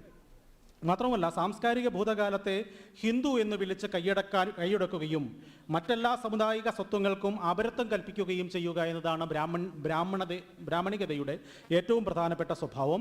ദേശീയതയും ദേശസ്നേഹവും അങ്ങനെ ഒരു അതിവൈകാരികമായ വരേണ്യമായ ഒരു പദ്ധതിയായി മാറുകയാണ് ചെയ്യുന്നത്. ചരിത്രത്തിൽ ഈ വംശീയതയുടെ പാഠങ്ങൾ അല്ലെങ്കിൽ നമ്മുടെ ഒരു പാരമ്പര്യത്തിൻ്റെ പാഠങ്ങൾ എപ്പോഴും പ്രവർത്തിക്കുന്നത് ഇത്തരത്തിലെ ചില മിത്തുകളെ പുനരാനയിച്ചുകൊണ്ടാണ് എന്ന് നമുക്കറിയാം. ഇപ്പോൾ യൂറോപ്യൻ പാരമ്പര്യത്തെക്കുറിച്ച് അവർ സംസാരിക്കുമ്പോൾ, അല്ലെങ്കിൽ യൂറോപ്യൻ പാരമ്പര്യങ്ങൾ മിക്കവാറും ഗ്രീക്ക് ദേവതമാരെ അവരുടെ പൊതുഭൂതകാലമായി സങ്കല്പിക്കുന്നുണ്ട്. പൊതുഭൂതകാലത്തിൻ്റെ ഭാഗമായി സങ്കല്പിക്കുന്നത് ഗ്രീക്ക് കഥാപാത്രങ്ങളെയും ഗ്രീക്ക് ദേവതമാരെയും ഗ്രീക്ക് മിത്തുകളെയും യൂറോപ്യൻ്റെ പൊതു പാരമ്പര്യമായി കണക്കാക്കിക്കൊണ്ടാണ് യൂറോപ്യന്മാർ അവരുടെ ഒരു പാരമ്പര്യത്തെ ഏറ്റവും അങ്ങേയറ്റത്തേക്ക് കിട്ടുന്നത്. നമുക്കെപ്പോഴും പാരമ്പര്യത്തിന് ഒരു കരകാണാത്ത ഒരു അകലവുമായി, ഒരു പാരമ്പര്യത്തിന് ഏറ്റവും പ്രാചീനതയുമായി ബന്ധമുണ്ടെങ്കിൽ മാത്രമാണ് നമുക്കൊരു പാരമ്പര്യമാവുക. പ്രാചീനത എത്ര കൂടുതൽ കിട്ടുന്നോ അത്രയും നമ്മൾ പ്രബലരായ ആളുകളാണ് എന്ന് നമ്മൾ വിചാരിക്കും. പക്ഷേ ഈ കേരളത്തിൻ്റെ ചരിത്രത്തിൽ നമ്മുടെ പാരമ്പര്യത്തിനൊന്നും അത്ര വലിയ പഴക്കമില്ല എന്നതും ചരിത്രത്തിലെ മറ്റൊരു പ്രധാനപ്പെട്ട സംഗതിയാണ്. ആനുഷംഗികമായി പറഞ്ഞു പോകുന്നു എന്ന് മാത്രമേ ഉള്ളൂ. നാം ധരിക്കുന്ന വസ്ത്രത്തിൽ മുണ്ടുടുത്ത് നവംബർ 1 അല്ലേ നമ്മൾ മുണ്ടുടുത്ത് വരുന്നത്, അതുപോലെ കേരള സാരി ഉടുത്ത് വരുന്നത് നവംബർ 1 പിന്നെ ചിങ്ങ് 1, 2 ദിവസം നമ്മൾ അത്തരത്തിൽ വസ്ത്രം ധരിക്കും. 1735 ശേഷമാണ് മേൽവസ്ത്രം ധരിക്കുന്നതിന് വേണ്ടിയുള്ള സമരം നടക്കുകയും ഏതാണ്ട് 40-43 വർഷത്തോളം നീണ്ടുനിന്ന സമരത്തിൻ്റെ ഭാഗമായിട്ടാണ് മേൽവസ്ത്രം ധരിക്കാനുള്ള സ്വാതന്ത്ര്യം കേരളത്തിലെ സ്ത്രീകൾ നേടിയെടുത്തത്. അതായത് നമ്മുടെ ഈ പറയുന്ന വസ്ത്ര വിപ്ലവത്തിന് നമുക്ക് 100-150 വർഷങ്ങൾക്കപ്പോഴത്തേക്ക് ചരിത്രമില്ല. ഇപ്പോഴും കേരളത്തെ വരയ്ക്കാൻ പറഞ്ഞാൽ നമ്മൾ വരയ്ക്കുന്നത് എങ്ങനെയാണ്? ഒരു കഥകളിയുടെ തല വരയ്ക്കും, ഒരു വള്ളം കളിയുടെ ചിത്രം വരയ്ക്കും. ഇതൊക്കെയാണ് നമ്മൾ കേരളത്തിൻ്റെ സാംസ്കാരിക തനിമയായി വരയ്ക്കുന്നത്. ഞാൻ വെറുതെ ഒരു ചോദ്യം ചോദിക്കാം, ഇവിടെ എത്ര പേർ കഥകളി കണ്ടവരുണ്ട്? അത്രയേ ഉള്ളൂ. കേരളത്തിൻ്റെ ദേശീയ കലാരൂപമായ കഥകളി കണ്ടത് വളരെ കുറച്ച് ആളുകളാണ്. 1934-35 ക്ഷേത്രപ്രവേശന വിളംബരം വന്നതിന് ശേഷമാണ് കേരളത്തിലെ ഏറ്റവും സാധാരണക്കാരായ മനുഷ്യർക്ക് ക്ഷേത്രവുമായി ബന്ധപ്പെട്ട പ്രദേശങ്ങളിലേക്കോ കടക്കാൻ അവകാശം കിട്ടുകയും അതിനുശേഷം മാത്രമാണ് ക്ഷേത്രങ്ങളിലോ അല്ലെങ്കിൽ വലിയ തറവാടുകളിലോ മാത്രം അവതരിപ്പിച്ചിരുന്ന കഥകളി കാണാൻ അവസരം ലഭിക്കുകയും ചെയ്തത്. അതായത് 100 വർഷത്തിൻ്റെ ചരിത്രം പോലും നമ്മുടെ കഥകളി കാഴ്ചയ്ക്ക് നമുക്കില്ല. അതാണ് നമ്മുടെ സംസ്കാര പാരമ്പര്യമായി മാറുന്നത്. എനിക്ക് കേരള ചരിത്രം പഠിക്കുന്നവർക്കറിയാം, പോർച്ചുഗീസുകാരുടെ വരവിന് ശേഷമാണ് നമ്മൾ ഉളി ഉപയോഗിച്ച് വലിയ കെട്ടിടങ്ങളൊക്കെ പണിയാൻ തുടങ്ങിയത്. ഇപ്പം നിങ്ങൾ ഗോവയിലൊക്കെ ടൂർ പോകുമ്പോൾ അറിയാം, ഗോവയിൽ ചെന്നിറങ്ങി കണ്ണു തുറന്ന് നോക്കുമ്പോൾ ആലപ്പുഴയിൽ എത്തിയതായിട്ട് തോന്നും. കാരണം അവിടുത്തെ കൺസ്ട്രക്ഷൻ മുഴുവൻ ഈ കേരളത്തിൻ്റെ സമാനമാണ്, ഡച്ചുകാരുടെ കൺസ്ട്രക്ഷനാണ്. അതിന് പ്രധാന കാരണം ഉളി ഉപയോഗിച്ച് ഓട് മേഞ്ഞ കെട്ടിടങ്ങളൊക്കെ നിർമ്മിക്കാൻ തുടങ്ങിയത് അവരുടെ കാലം മുതലാണ്. വള്ളവും നമ്മളീ പറയുന്ന രീതിയിലുള്ള വലിയ വള്ളങ്ങൾ, ചുണ്ടൻ വള്ളം ഉണ്ടാക്കിയത് പോർച്ചുഗീസുകാരുടെ കാലത്തിന് ശേഷമാണ്. ഒരു സൈന്യത്തെ നീക്കത്തിന് വേണ്ടി കുറച്ച് ആളുകൾ കയറുന്ന കൊതുമ്പ് വള്ളങ്ങൾ മാത്രമാണ് നമുക്കുണ്ടായിരുന്നത്. കൊതുമ്പ് വള്ളത്തിൽ 4 സൈനികനെ 2 പട്ടാളക്കാരെ കൊണ്ടുവന്നൊരു സ്ഥലത്ത് നിർത്തുക, തിരിച്ചു വന്ന് 4 പേരെ കൊണ്ടുവരുമ്പോഴേക്കും എതിരാളികൾ ആ 4 പേരെ കൊന്നിട്ടുണ്ടാവും. അത് വലിയ സ്ട്രാറ്റജിക്കൽ പ്രശ്നമായി മാറിയപ്പോഴാണ് നൂറുകണക്കിന് ആളുകൾക്ക് സഞ്ചരിക്കാൻ കഴിയുന്ന വള്ളം വേണമെന്നൊരു ആലോചന വരികയും അങ്ങനെ ചുണ്ടൻ വള്ളം ഉണ്ടാക്കാം എന്നൊരു സംഗതിയിലേക്ക് എത്തിച്ചേരുകയും ചെയ്തത്. ചുണ്ടൻ വള്ളത്തിൽ യാത്ര ചെയ്യുന്ന മനുഷ്യർക്ക് എന്ത് വേണം? മനുഷ്യർക്ക് ഭക്ഷണം കഴിക്കുന്നതിന് വേണ്ടിയിട്ട് വലിയ വള്ളങ്ങൾ വേറെ ഉണ്ടാക്കുകയും അതിൽ വെപ്പുകാരെ കൊണ്ടുപോവുകയും ആ വള്ളങ്ങളെ വെപ്പ് വള്ളങ്ങൾ എന്ന് വിളിക്കുകയും അതിനുശേഷം ഈ നെഹ്റു കേരളത്തിൽ വന്നു പോയതിനു ശേഷം നെഹ്റു ട്രോഫി വള്ളംകളി ഉണ്ടാവുകയും ചെയ്തു. നമ്മുടെ പാരമ്പര്യത്തിന് 500 വർഷത്തിൻ്റെ ചരിത്രത്തിലെ അപ്പുറത്തേക്ക് നമുക്ക് അവകാശപ്പെടാനില്ല. അതായത് പാരമ്പര്യം എന്ന് നാം ആഘോഷിക്കുന്നതൊന്നിനും ഏറിയാൽ 500 വർഷം അല്ലെങ്കിൽ 600 വർഷത്തെ പഴക്കത്തിന് അപ്പുറത്തേക്കൊന്നുമില്ല എന്നതാണ്. ഒരു പാരമ്പര്യത്തിൽ പാരമ്പര്യം അത്ര ആയതുകൊണ്ട് അത് മോശം പാരമ്പര്യമാണെന്ന് നമ്മൾ വിചാരിക്കേണ്ടതില്ല, അതിൽ അഹങ്കരിക്കേണ്ടതില്ല എന്ന് മാത്രമേ അർത്ഥമുള്ളൂ. അതിൽ അഭിരമിക്കാം, അതിൽ സന്തോഷിക്കാം, എന്നാൽ അതിൽ അഹങ്കരിക്കാൻ മാത്രം ഒന്നും നമുക്കുണ്ടാവുന്നില്ല എന്നതും പ്രധാനമാണ്. അങ്ങനെ പൊതു പാരമ്പര്യങ്ങളെ നാം കണ്ടെത്തുന്നത് ഏറ്റവും പഴമയുള്ളതിനെ, ഏറ്റവും പഴയതിനെ പിടിച്ചുകൊണ്ട് വന്നിട്ടാണ് നമ്മൾ പലപ്പോഴും നമ്മുടെ പാരമ്പര്യത്തെ ഉറപ്പിക്കാൻ നമ്മൾ ശ്രമിക്കുക. അതിൻ്റെ ഭാഗമായിട്ടാണ് രാമനും അല്ലെങ്കിൽ ഇത്തരം കഥാപാത്രങ്ങളെ കൊണ്ടുവരുന്നതിൻ്റെ ഭാഗമായിട്ടാണ് ഒരുപക്ഷെ വടക്കൻ പാട്ട് സിനിമകൾ നിങ്ങൾ കണ്ടിട്ടുണ്ടാവും. വടക്കൻ പാട്ട് വടക്കേ മലബാറിലെ പുത്തൂരം തറവാട്ടിലും വേറെ ഏതോ തറവാട്ടിലും ഉണ്ടായിരുന്ന പ്രാദേശികമായ കഥാപാത്രങ്ങളായ ചന്തുവും ഉണ്ണിയാർച്ചയും ഒക്കെ കേരളത്തിൻ്റെ പൊതുമിത്തുകളായി വളരുന്നത് ഈ ഒരു സാഹചര്യത്തിലാണ്. കേരളത്തിൻ്റെ പൊതുമിത്തുകളായി, കേരളത്തിൻ്റെ പൊതുവീരന്മാരായി അവർ മാറുന്നത്. നമുക്ക് ചില വീരന്മാരെ ആവശ്യമുണ്ട്, നമുക്ക് വീരന്മാരുണ്ടായിരുന്നില്ല. വീരന്മാർ കൂടി ഉണ്ടായാൽ മാത്രമേ നമുക്ക് ഒരു പാരമ്പര്യം ഉണ്ടാവുകയുള്ളൂ. അങ്ങനെ വീരന്മാരെ തപ്പി ഇറങ്ങുമ്പോഴാണ് അവിടെ ഒരു വീട്ടിൽ ചന്തു ഉണ്ടായിരുന്നുവെന്നും ആരോമൽ ഉണ്ടായിരുന്നുവെന്നും അവരുടെ ചില പാട്ടുകൾ ഉണ്ടായിരുന്നുവെന്നും നാം തിരിച്ചറിയുന്നത്. ആ വീരന്മാരെ മമ്മൂട്ടിയായോ മോഹൻലാലായോ അല്ലെങ്കിൽ സത്യനായോ നസീറായോ നമ്മൾ പുനരാവിഷ്കരിക്കുകയും അവരിലൂടെ നമ്മൾ കേരളത്തിൻ്റെ പൊതുമിത്തായി ഇവരെ വളർത്തിയെടുക്കുകയും അങ്ങനെ കേരളത്തിലുള്ള തെക്ക് മുതൽ വടക്ക് വരെയുള്ള മുഴുവൻ ആളുകളുടെയും നായകത്വത്തിലേക്ക് ഈ വടക്കൻ പാട്ട് കഥാപാത്രങ്ങൾ മാറുകയും ചെയ്യുന്നത് അങ്ങനെയാണ്. അപ്പോൾ അതിൻ്റെ ഒരു തുടർച്ച പോലെയാണ് രാമനായാലും ബാഹുബലി ആയാലും കൊമരു ഭീമായാലും സീതാ രാമരാജു ആയാലും ഇതൊക്കെ ഈ ഇത്തരം പൊതുബിംബങ്ങൾ ഉണ്ടായി വരുന്നത് ഈ ഒരു പാരമ്പര്യം, യൂറോപ്പിൻ്റെ പാരമ്പര്യം പോലെ തന്നെ നമുക്കും ചില പാരമ്പര്യങ്ങൾ ആവശ്യമാണ് എന്ന തോന്നലിൽ നിന്നാണ്. മറിച്ചൊരു പ്രശ്നമുള്ളത്, ഈ പാരമ്പര്യങ്ങളെ കണ്ടെടുക്കുമ്പോഴൊക്കെ ഇതിൽ പലരും ദളിതരായിരുന്നു, ഇതിൽ പലരും പിന്നോക്ക ജീവിതം ജീവിച്ചവരാണ്. പക്ഷെ അവരെല്ലാം തന്നെ ഒരു സവർണ ശരീരഘടനയുള്ള, സവർണ മനോഭാവമുള്ള, സവർണ ജീവിത രീതിയുള്ള ആളുകളായി മാറുന്നു എന്നത് ഒരു സവിശേഷമായ രീതിയാണ്. അത് അവരുടെ വസ്ത്രാലങ്കാരത്തിൽ, അവരുടെ എടുപ്പിൽ, നടപ്പിൽ, പൂണൂൽ ധരിക്കുന്നതിലൊക്കെ കൊണ്ടുവരികയും അങ്ങനെ വരേണ്യരായ ബിംബങ്ങളാണ് നമ്മുടെ ഭൂതകാല സംസ്കാരത്തിൻ്റെ, ഭൂതകാല പാരമ്പര്യത്തിൻ്റെ, ഭൂതകാല ഹീറോയിസത്തിൻ്റെ ആളുകളെന്ന് വരുത്തി തീർക്കുകയും ചെയ്യുക എന്നത് ഒരു പൊതുവായ രീതിയായി നിലനിൽക്കുകയും ചെയ്യുന്നുണ്ട്. ഒരർത്ഥത്തിൽ ഭരണകൂടത്തിൻ്റെ വളരെ ആധിപത്യത്തെ മറച്ചു പിടിക്കുന്നതിന് വേണ്ടിയുള്ള 15 ഇറങ്ങിയ Bajirao Mastani, Padmaavat, Manikarnika, Panipat, the Kashmir crime file, RRR തുടങ്ങിയ ചിത്രങ്ങളിലെല്ലാം തന്നെ ഇത്തരത്തിലുള്ള മതാത്മകമായ ബിംബങ്ങൾ അവതരിക്കുന്നത് കാണാം. ഒരു കാലത്ത് ഒരുപക്ഷെ പ്രാദേശിക മിത്തുകളിൽ ജീവിച്ചിരിക്കുകയും പ്രാദേശികമായി പാടി നടക്കുകയും അവസാനിക്കുകയും ചെയ്ത ആളുകളെ ഒരു ഹോളിവുഡ്, ബോളിവുഡ് അഴകളവുകളോടെ, അങ്ങനെയാണ് ആ വാക്ക് ഉപയോഗിക്കാൻ കഴിയുക, അഴകളവുകളോടെ അവതരിപ്പിക്കുകയും നമ്മുടെ പ്രിയ കഥാപാത്രങ്ങളാക്കി മാറ്റുകയും നമ്മുടെ പ്രിയ നായകന്മാരെ കൊണ്ട് തന്നെ ഈ കഥാപാത്രങ്ങളെ അവതരിപ്പിക്കുകയും ചെയ്യുമ്പോൾ നമുക്ക് വളരെ സന്തോഷത്തോടു കൂടി അവർ സ്വീകാര്യരാകുന്നു, അവർ മാതൃകകളായി മാറുന്നു എന്നതാണ് നാം മനസ്സിലാക്കുന്നത്. ഈ പൊതുവായി ഭൂതകാലം എന്ന സങ്കല്പം എന്ന് പറയുന്നത് ഈ ഒരു സമീപകാലത്ത് അല്ലെങ്കിൽ ഒരു ഹിന്ദുത്വ ഇറയിൽ, ഹിന്ദുത്വ കാലഘട്ടത്തിൽ പൊതുവായി സംഭവിക്കുന്ന കാര്യമല്ല. അതിനുവേണ്ടിയുള്ള ഒരു തുടക്കം ഒരുപക്ഷെ സ്വാതന്ത്ര്യ പൂർവ്വഘട്ടത്തിൽ നിന്ന് തന്നെ ആരംഭിക്കുന്നുണ്ട്.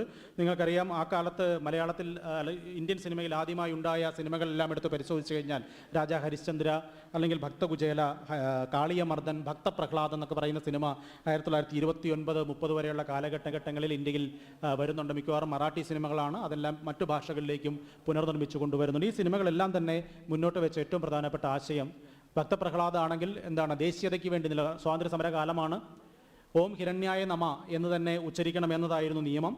അദ്ദേഹം ഓം നാരായണായ നമ എന്നതിന് പകരം ഓം ഹിരണ്യായ നമ എന്ന് ഉച്ചരിച്ചു എന്നതിൻ്റെ പേരിലാണ് ശിക്ഷിക്കപ്പെടുന്നത്. ഈ ശിക്ഷിക്കപ്പെടുന്നതിനെക്കുറിച്ച് പിന്നീടുണ്ടായ പഠനങ്ങളിൽ പറയുന്ന ദേശീയത എന്ന് പറയുന്ന വികാരത്തിനൊപ്പം നിൽക്കാൻ ശ്രമിച്ച ആളാണ് ഈ കഥാപാത്രം എന്നാണ് പറഞ്ഞു വരുന്നത്. മറിച്ച് 1941 പുറത്തു വന്ന പ്രഹ്ലാദയായാലും അതിനുശേഷം വന്നിട്ടുള്ള സിനിമകളായാൽ തന്നെ ഈ സിനിമകളിലൊക്കെ പരാമർശിക്കുന്ന കഥാപാത്രങ്ങൾ മിക്കവാറും തന്നെ ആ കാലത്തെ രാജ്യ താല്പര്യങ്ങളോട് ചേർന്നില്ല. ഏതെങ്കിലും തരത്തിൽ ഓം ഹിരണ്യായ നമ എന്ന തരത്തിലൊരു അപഭ്രംശം ഉണ്ടാവാതെ, മാറ്റമുണ്ടാവാതെ, ഹിരണ്യനെ ആരാധിക്കാതെ നാരായണനെ തന്നെ ആരാധിക്കുന്ന ആളുകളായി തന്നെ പുലരേണ്ടതുണ്ട്. നാരായണന് പുറത്തേക്ക് നിങ്ങൾക്ക് പോകാനുള്ള അവകാശമില്ല. അങ്ങനെ ഒരു ഹിന്ദു സ്റ്റേറ്റിനെ, വളരെ ഡീപ്പ് സ്റ്റേറ്റിനെ, ആഴത്തിലുള്ളൊരു മനോഭാവത്തെ നിർമ്മിച്ചെടുക്കാൻ ആ കാലത്ത് തന്നെയുള്ള ചലച്ചിത്രങ്ങൾക്ക് ശ്രമിച്ചിരുന്നു. പക്ഷേ അത് ദേശീയതയുടെ വ്യവഹാരവുമായി ബന്ധപ്പെട്ട് അല്ലെങ്കിൽ സ്വാതന്ത്ര്യ സമരവുമായി ബന്ധപ്പെട്ടാണ് ആലോചിച്ചത്. കുചേലനെ കുറിച്ച് നമുക്കറിയാം. കുചേലൻ കൃഷ്ണൻ്റെ വീട്ടിൽ ചെല്ലുന്നു. കൃഷ്ണൻ്റെ വീട്ടിൽ ചെന്ന് കഴിഞ്ഞാൽ കുചേലനെ കൃഷ്ണൻ സ്വീകരിക്കുന്നു. സ്വീകരിച്ചതിന് ശേഷം കൃഷ്ണൻ കുചേലന് ആവശ്യമുള്ളതെല്ലാം കൊടുക്കുന്നു. എന്താണ് കൃഷ്ണനും കുചേലനും തമ്മിലുള്ള ബന്ധത്തിൻ്റെ ഏറ്റവും ഡീപ്പ് സ്റ്റേറ്റായി പ്രവർത്തിച്ചത്? കുചേലൻ ദരിദ്രനാണെങ്കിലും അയാൾ ബ്രാഹ്മണനാണ്. ബ്രാഹ്മണനെ സ്വീകരിക്കുക, ബ്രാഹ്മണനെ പദവിയിലേക്ക് എത്തിക്കുക, ബ്രാഹ്മണനെ എല്ലാ സൗകര്യങ്ങളും ചെയ്തു കൊടുക്കുക എന്നത് ആരുടെ? എല്ലാ ഭരണാധികാരികളുടെയും കടമയാണ്. അതുകൊണ്ടാണ് ബ്രാഹ്മണരെ മുഴുവൻ ക്ഷണിച്ചുകൊണ്ട് ഇന്ത്യൻ പാർലമെന്റിലേക്ക് വിളിച്ചു വരുത്തുകയും ബ്രാഹ്മണർക്ക് ആവശ്യമായ എല്ലാ സൗകര്യങ്ങൾ ചെയ്തു കൊടുക്കുന്ന ഇടങ്ങൾ ഇന്ത്യൻ പാർലമെന്റിനുള്ളിൽ തന്നെ ഉണ്ടാക്കുകയും ചെയ്യാൻ ഒരു ഭരണകൂടത്തിന് കഴിയുന്നത് അതുകൊണ്ടാണ്. എന്ന് മാത്രവുമല്ല, ഒരു ബ്രാഹ്മണരാവുക എന്നുള്ള മോഹത്തിൻ്റെ അടിസ്ഥാനത്തിലാണ് ആളുകൾ ജീവിച്ചിരിക്കുന്നത് എന്ന് തന്നെ വളരെ പ്രധാനപ്പെട്ട സംഗതിയാണ്. ഇന്ന് എനിക്കൊരു പക്ഷേ നോക്കൂ, നിങ്ങൾ ഈ സമീപകാലത്തുള്ള ക്ഷേത്രങ്ങളിലൊക്കെ നടത്തുന്ന ഭാഗവത സപ്താഹം, ഒരുപക്ഷെ എറണാകുളത്ത് ഞാൻ താമസിക്കുന്നതിനടുത്തുള്ള ഒരു ദളിത് ക്ഷേത്രമുണ്ട്. ദളിതരാണ് ആ ക്ഷേത്രത്തിൻ്റെ ഭരണാധികാരികളായിരിക്കുന്നത്. ആ ക്ഷേത്രത്തിൽ കഴിഞ്ഞ വർഷം ആരംഭിച്ച ഒരു പ്രധാന സംഗതി ഭാഗവത സപ്താഹമാണ്. സപ്താഹം നടത്തിയത് ഒരു നമ്പൂതിരിയായിട്ടുള്ള ഒരാളാണ്. നമ്പൂതിരി രാവിലെ മുതൽ വൈകുന്നേരം വരെ സംസ്കൃത ശ്ലോകം ചൊല്ലും. അവിടെ ഇരിക്കുന്ന ഒരു മനുഷ്യനും ഇത് മനസ്സിലായിട്ടില്ല. പക്ഷേ ബ്രാഹ്മണൻ തന്നെ സപ്താഹത്തിന് നേതൃത്വം കൊടുത്താൽ മാത്രമേ മോക്ഷം കിട്ടൂ എന്ന വിചാരമുള്ളത് കൊണ്ട് ഈ ബ്രാഹ്മണൻ വളരെ അനായാസമായി തിരിച്ചു വരാൻ തുടങ്ങിയിരിക്കുന്നു. അത് നമ്മൾ സ്വീകരിച്ചു. ഈ ദളിത് മനോഭാവത്തിനുള്ളിൽ പോലും ബ്രാഹ്മണരെ കൂടി സ്വീകരിച്ചാൽ മാത്രമേ നമുക്ക് മോക്ഷം കിട്ടൂ എന്ന ഒരു സംഗതിയിലേക്ക് നാം എത്തിച്ചേരുകയും അനായാസമായി അവരെ സ്വീകരിക്കാനുള്ള ഒരവസ്ഥ നമ്മൾ സംജാതമാക്കുകയും ചെയ്തു. ഇതിൻ്റെ തുടർച്ചയാണ് അടുത്ത ജന്മത്തിലെങ്കിലും ബ്രാഹ്മണനായാൽ മതി എന്ന വിചാരം ഉണ്ടാവുന്നതും ഇതിൻ്റെ തുടർച്ചയാണ്. അങ്ങനെ ബ്രാഹ്മണരെ ഒരു സ്വീകരിക്കാനുള്ള ഒരു ബോധം നമുക്ക് ഉണ്ടായി വന്നിട്ടുണ്ട് എന്നതാണ് വളരെ പ്രധാനപ്പെട്ടൊരു സംഗതി. എന്ന് മാത്രമല്ല, ഞാൻ നേരത്തെ അധികം ദീർഘിപ്പിക്കുന്നില്ല. ഞാനൊരു കാര്യം പറയാം. കേരളത്തിൽ ഹിന്ദുയിസത്തിൻ്റെ അല്ലെങ്കിൽ ഹിന്ദുത്വ കർമ്മ പദ്ധതി ഇനി വരാനിരിക്കുന്ന ഒരു കാര്യമല്ല, ഓൾറെഡി നടന്നു കഴിഞ്ഞ ഒരു കാര്യമാണ്. ഇപ്പോൾ നമ്മുടെ വീടുകൾക്ക് പുറത്ത് നമ്മൾ സെക്കുലറായിരിക്കുകയും വീടുകൾക്കകത്ത് നമ്മൾ അങ്ങേയറ്റം വർഗീയവാദികളായി പുലരുകയും ചെയ്യുന്ന ഒരിടമാണ് കേരളം. ആ സ്യൂഡോ സെക്കുലറിസത്തിൻ്റെ ഭാഗമായിട്ടാണ് കേരളവും ഇന്ത്യയും അതിവേഗം ഈ പറയുന്ന നവഹിന്ദുത്വത്തിൻ്റെ പിടിയിൽ അകപ്പെട്ടു പോയത്. നമ്മളിപ്പോഴും അതിൻ്റെ ഉള്ളിൽ തന്നെ നിലനിൽക്കുന്ന മനുഷ്യരാണ് എന്ന ബോധം നമുക്കുണ്ടാവണം. ആദ്യമായി ഇതിൻ്റെ ഒരു വലിയ ഭീകരത നാം അനുഭവിക്കുന്ന മണ്ഡൽ കാലത്താണ്. മണ്ഡൽ കമ്മീഷൻ നിലവിൽ വരികയും സംവരണത്തിനെതിരായ സമരം സവർണ വിഭാഗങ്ങളിൽ നിന്ന് ആരംഭിക്കുകയും ചെയ്ത കാലമായിരുന്നു ഇന്ത്യയിലെ ആദ്യത്തെ പരീക്ഷണശാല. അതിനെതിരായിട്ടുള്ള സമരങ്ങൾ ഇന്ത്യയിലെ മാധ്യമങ്ങൾ ഏറ്റെടുക്കുകയും ഇന്ത്യയിലാകെയുള്ള ആളുകൾ ഹിന്ദുത്വ അല്ലെങ്കിൽ സവർണർക്ക് അനുകൂലമായി നിലപാടെടുക്കുകയും ചെയ്തുകൊണ്ടാണ് ആദ്യത്തെ പരീക്ഷണം വിജയിക്കുന്നത് അവിടെയാണ്. അന്ന് മലയാളത്തിലുണ്ടായ സിനിമകളൊക്കെ നിങ്ങൾക്കറിയാം. ഒരുപക്ഷെ മണ്ഡൽ വിരുദ്ധ കലാപം നടക്കാതിരുന്ന ഒരേ ഒരു സ്ഥലം കേരളമാണ്. മണ്ഡൽ വിരുദ്ധ സമരം നടക്കാതിരുന്ന ഒരേ ഒരു സ്ഥലം കേരളമാണ്. പക്ഷേ മലയാളത്തിൽ അന്ന് പുറത്തു വന്നിട്ടുള്ള മുഴുവൻ സിനിമകളും നിങ്ങളെടുത്ത് പരിശോധിച്ച് നോക്കൂ. മുഴുവൻ സിനിമകളിലെയും യഥാർത്ഥ പ്രമേയം മണ്ഡൽ വിരുദ്ധതയായിരുന്നു എന്ന് നമുക്ക് മനസ്സിലാക്കാം. നിങ്ങൾ പുതിയകാല അടിവേരുകൾ, ആര്യൻ, മയൂഖം തുടങ്ങിയ സിനിമകൾ എടുത്ത് പരിശോധിക്കാം. 80കളിൽ പുറത്തു വന്നിട്ടുള്ള സത്യനന്ദിക്കാട്, ശ്രീനിവാസൻ സിനിമകളിലെ മുഴുവൻ പ്രമേയവും ഇത് തന്നെയായിരുന്നു. അല്ലെങ്കിൽ മോഹൻലാലിന് ജോലിയില്ല. എന്താണ് കാരണം? അഭ്യസ്തവിദ്യനായ നായരാണ്. ജോലിയില്ലാതെ അലഞ്ഞു തിരിക്കുമ്പോൾ ശ്രീനിവാസന് ജോലിയുണ്ട്. എങ്ങനെ കിട്ടിയത്? സംവരണമുണ്ട്. ടി.പി. ബാലഗോപാലൻ MA വരെ പഠിച്ചിട്ടും ജോലിയില്ലാതെ അലഞ്ഞു തിരിഞ്ഞ് നടക്കുന്ന നായകനുണ്ടാവുന്നത് സംവരണം മൂലമാണ് എന്ന് സ്ഥാപിക്കുവാൻ അനായാസമായി സിനിമയ്ക്ക് കഴിയുന്നു. അല്ലെങ്കിൽ സന്മനസ്സുള്ളവർക്ക് സമാധാനം എന്ന സിനിമയിലെ ഓണർ അല്ലേ, ഒരു ഹൗസ് ഓണർ, പേര് ഓർമ്മയില്ല. ഹൗസ് ഓണറായി അഭിനയിക്കുന്ന മോഹൻലാലിനെ അനുഭവിക്കുന്ന ഏറ്റവും വലിയ പ്രശ്നം എന്താണ്? അത് ഭൂപരിഷ്കരണത്തിന് ശേഷം ഭൂമി മുഴുവൻ നഷ്ടപ്പെടുകയും അതുമായി ബന്ധപ്പെട്ട വ്യവഹാരങ്ങൾ കുടുംബത്തിൽ നടന്നുകൊണ്ടിരിക്കുകയും ചെയ്യുന്നു. ഭൂപരിഷ്കരണം ആരെയാണ് തകർത്തത്? സവർണരെ. അങ്ങനെ ഭൂപരിഷ്കരണത്തിനെതിരായിട്ടുള്ള ആശയങ്ങൾ പ്രചരിപ്പിക്കുന്ന സിനിമയായി മാറുന്നു. എന്നു മാത്രവുമല്ല, അതിലെ പ്രധാന കഥാപാത്രമായ മോഹൻലാൽ അനുഭവിക്കുന്ന ഏറ്റവും വലിയ പ്രശ്നം തൊഴിലില്ലായ്മയാണ്. അതിലെ ശ്രീനിവാസന്റെ കഥാപാത്രം, ആ സിനിമയിലെ ഏറ്റവും കോമാളിയായിട്ടുള്ള കഥാപാത്രം കടന്നു വരുന്നുണ്ട്. സംവരണത്തിലൂടെ ജോലി കിട്ടിയ ആളാണ്. അയാൾക്ക് കുടുംബമില്ല. അയാൾ വാടക വീട്ടിലാണ് താമസിക്കുന്നത്. കുടുംബമില്ലാതെ, ബന്ധുക്കളില്ലാതെ പ്രത്യക്ഷപ്പെടുന്ന സർക്കാർ ജോലിയുള്ള സ്ഥിര സംവിധാനത്തിൽ ജോലി ചെയ്യുന്ന കഥാപാത്രങ്ങൾ ഉണ്ടാവുകയും അതേസമയം പ്രാരാബ്ധക്കാരനായ വളരെ സംഘർഷം അനുഭവിക്കുന്ന നായർ കഥാപാത്രങ്ങൾക്ക് മിക്കവാറും തൊഴിലില്ലാതെ വരികയും ചെയ്യുന്നത് സിനിമയുടെ സ്ഥിരം പ്രമേയമായിരുന്നു. ആര്യൻ എന്ന് പറയുന്ന സിനിമ 1988 പുറത്തു വന്ന സിനിമയാണ്. വളരെയേറെ വിമർശനങ്ങൾക്ക് വിധേയമായ സിനിമയിൽ തന്നെ നിങ്ങൾക്ക് ഏറ്റവും പ്രധാനപ്പെട്ട നമ്മൾ എങ്ങനെയാണ് ഒരു ദേശീയ ബ്രാഹ്മണ്യവുമായി ഐക്യദാർഢ്യം പ്രഖ്യാപിക്കുന്നുള്ളതിന് ഏറ്റവും വലിയ ഉദാഹരണമാണ് സിനിമ. തൊഴിലില്ല, അഭ്യസ്തവിദ്യനാണ്, ബ്രാഹ്മണനാണ്, നാട് വിട്ടു പോകേണ്ടി വന്നു, ബോംബെയിലെത്തി കഴിയുമ്പോൾ ഭാഷ അറിയില്ല, പട്ടിണി കിടന്ന് ജീവിതം നരകിക്കുന്നു. ആ ഒരു ഘട്ടത്തിലാണ് വലിയൊരു ക്ഷേത്രത്തിൻ്റെ താഴത്തെ പടവിൽ ഇരിക്കുകയാണ് മോഹൻലാൽ കഥാപാത്രം. അവിടേക്ക് ഒരു ബ്രാഹ്മണൻ, ഒരു മെലിഞ്ഞ ബ്രാഹ്മണൻ, ഒരു പൂണൂലിട്ട ബ്രാഹ്മണൻ കയ്യിലൊരു പാത്രത്തിൽ പൂജ സാധനങ്ങളുമായി ഇറങ്ങി വരുന്നുണ്ട്. അയാളോട് സംസാരിക്കാൻ ശ്രമിക്കുന്നുണ്ട് മോഹൻലാൽ കഥാപാത്രം. ഭാഷ അറിയില്ല. ഒടുവിൽ അയാൾ ഷർട്ട് അഴിച്ചിട്ട് അതിൽ നിന്ന് പൂണൂലെടുത്ത് പുറത്ത് കാണിച്ചിട്ട് ഞാനും നീയും ഒന്നാണ് എന്ന് ആംഗ്യ ഭാഷയിൽ സംസാരിക്കുന്നിടത്താണ് മലയാളി നമ്പൂതിരിയെ ഇന്ത്യൻ ബ്രാഹ്മണ്യവുമായി കൂട്ടിച്ചേർക്കുന്ന ആദ്യത്തെ ചരിത്ര സന്ദർഭം. ആ ഒരു ചരിത്ര സന്ദർഭത്തിൽ നിന്നാണ് വളരെ അനായാസമായി പൂണൂൽ പൊട്ടിച്ചും കുടുംബ മുറിച്ചും നമ്പൂതിരിയെ മനുഷ്യനാക്കാൻ പുറപ്പെട്ട കേരളത്തിൻ്റെ സാംസ്കാരിക വിപ്ലവത്തിന് ഏറ്റ കനത്ത പ്രഹരമായിരുന്നു 1988 ആര്യൻ എന്ന് പറയുന്ന സിനിമ എന്ന് നാം ആ നിലയ്ക്ക് മനസ്സിലാക്കിയില്ല എന്നതാണ് പ്രധാന സംഗതി. രാമായണം 1980കളുടെ അവസാനം തന്നെ രാമായണം ഒരു പ്രധാനപ്പെട്ട പ്രമേയമായി വരുന്നുണ്ട്. 80കളിലാണ് രാമാനന്ദ സാഗറിൻ്റെ രാമായണം സീരിയലൈസ് ചെയ്തു തുടങ്ങുന്നത്. ഇന്ത്യയിൽ മുഴുവൻ ആളുകൾ വൈകുന്നേരമാകുമ്പോഴേക്കും സാമ്പ്രാണിയും നിലവിളക്കും കത്തിച്ചു വെച്ചാണ് രാമായണം സീരിയൽ കാണാനിരുന്നത്. മണ്ഡൽ കമ്മീഷനിൽ ആരംഭിച്ച് രാമായണം സീരിയലിലൂടെ പുരോഗമിക്കുന്ന ഈ സംഗതി വേറൊരു ഘട്ടത്തിലാണ് ചെന്ന് നിൽക്കുന്നത്. ബാബറി പള്ളിയുടെ പൊളിക്കലിലാണ് ചെന്ന് നിൽക്കുന്നത്. മണ്ഡൽ കമ്മീഷൻ ഞാൻ പറഞ്ഞു, മണ്ഡൽ കമ്മീഷനെതിരായിട്ടുള്ള സമരം ഒരു പരീക്ഷണമായിരുന്നുവെങ്കിൽ ആ പരീക്ഷണത്തിൽ ആവശ്യത്തിലധികം മധ്യവർഗത്തിൻ്റെയും ഉയർന്ന മധ്യവർഗത്തിൻ്റെയും പിന്തുണ ലഭിച്ചു, മാധ്യമങ്ങളുടെ പിന്തുണ ലഭിച്ചു എന്ന് ഉറപ്പായപ്പോഴാണ് ഒരു സമരത്തിന് ഇറങ്ങി പുറപ്പെടാം, അല്ലെങ്കിൽ ബാബറി പള്ളി പൊളിക്കുന്നതിലേക്ക് ഇറങ്ങി പുറപ്പെടാനായിട്ട് വലതുപക്ഷ ഹിന്ദുത്വത്തെ പ്രേരിപ്പിക്കുകയും സന്നദ്ധരാക്കുകയും ചെയ്തത്. അതിന് തുടർച്ചയായിരുന്നു ബാബറി പള്ളിയുടെ തകർച്ച. ആ തകർച്ചയ്ക്ക് ശേഷം സംഭവിക്കുന്ന ഏറ്റവും പ്രധാനപ്പെട്ട സംഗതി 2002 നമ്മൾ നടന്ന ഗുജറാത്ത് കലാപമാണ്. വംശഹത്യയിലേക്ക് കൊണ്ടെത്തിക്കുകയും ചെയ്യുന്ന ഒരു സംഗതിയാണ് ഉണ്ടാവുന്നത്. വംശഹത്യയിലേക്ക് കൊണ്ടെത്തിക്കുകയാണ് ചെയ്യുന്നത്. അങ്ങനെ ഒന്ന് മണ്ഡൽ കമ്മീഷന് ശേഷം ബാബറി മസ്ജിദിൻ്റെ തകർച്ചയുടെ പൂർണ്ണ രൂപത്തിലെത്തുന്ന ഹിന്ദുത്വം 2002 ആകുമ്പോഴേക്ക് നേരിട്ട് തന്നെ ആളുകളെ കൊല്ലുന്നതൊരു പാപമോ ഒരു കുറ്റമോ അല്ലാതാവുന്നതിലേക്ക് സ്വാഭാവികവൽക്കരിച്ചു. ഹിംസ ഒരു സ്വാഭാവികമായി മാറി. ഈ സമീപകാലത്ത് ഞാൻ വായിച്ചൊരു പുസ്തകം ജർമ്മനിയിലെ ഹോളോകോസ്റ്റ് കാലത്ത് നടന്നിട്ടുള്ളൊരു സംഭവങ്ങളെക്കുറിച്ച് പറയുന്നതാണ്. രാവിലെ വീട്ടിൽ നിന്ന് ജോലിക്കായിട്ട് പുറത്തേക്ക് ഇറങ്ങുന്ന ചെറുപ്പക്കാർ പോകുന്ന വഴിക്ക് ഒരു 5, 8, 10 ജൂതന്മാരെ കൊല്ലുകയും അതിനുശേഷം മുഖമൊക്കെ കഴുകി ജോലിക്ക് പോവുകയും ജോലി കഴിഞ്ഞ് വൈകുന്നേരം തിരിച്ചെത്തി 2 വൈനൊക്കെ കഴിച്ചതിന് ശേഷം ഒന്ന് പുറത്തേക്ക് ഇറങ്ങി സുഹൃത്തുക്കളോടൊപ്പം വർത്തമാനം പറഞ്ഞ് നിൽക്കുന്നതിനിടയ്ക്ക് അവിടെ കാണുന്ന 4, 5 ജൂതന്മാരെ മറ്റേ ഡിറ്റക്ഷൻ സെൻ്ററിലോ മറ്റോ പോയിട്ട് കൊന്നിട്ട് തിരിച്ചു വന്ന് സുഖമായി കിടന്നുറങ്ങുകയും ചെയ്യുന്ന ആളുകളെക്കുറിച്ച് പറയുന്നുണ്ട്. അവർ ചെയ്യുന്നത് കുറ്റമാണ് എന്ന് അവർ തിരിച്ചറിഞ്ഞിട്ടില്ല. അത്രമേൽ ഹിംസ സ്വാഭാവികവൽക്കരിച്ചു. അത് നമ്മുടെ ഉള്ളിലുമുണ്ട്. നാം ഇവിടെ ഇരിക്കുമ്പോൾ, നാം വളരെ ഗൗരവമായ കാര്യങ്ങളെക്കുറിച്ച് സംസാരിക്കുമ്പോൾ നമുക്ക് അനായാസമായി മറ്റ് വ്യാപാരങ്ങളിൽ ഏർപ്പെടാൻ കഴിയുന്ന മനോഭാവം ഉണ്ട് എന്നാണ് എങ്കിൽ അതിൻ്റെ അർത്ഥം നാം വളരെ അനായാസമായി ഹിംസയുമായി യോജിച്ചു പോകാൻ കഴിഞ്ഞൊരു മനുഷ്യരായി മാറിയിരിക്കുന്നുള്ളതാണ്. നാം എങ്ങനെ ലോകത്ത് ജീവിക്കുന്നു എന്നതാണ് നമ്മുടെ രാഷ്ട്രീയം. നമുക്ക് ഒരു പക്ഷേ ഏറ്റവും അധികം സാക്ഷരതയുണ്ടായിരുന്നിട്ടും ഏറ്റവും അധികം രാഷ്ട്രീയ നിരക്ഷരത അനുഭവിക്കുന്ന ഒരു സമൂഹവും കൂടിയാണ് നമ്മൾ എന്നതും വളരെ പ്രധാനമാണ് എന്നത് ഞാൻ പറഞ്ഞു എന്ന് മാത്രമേ ഉള്ളൂ.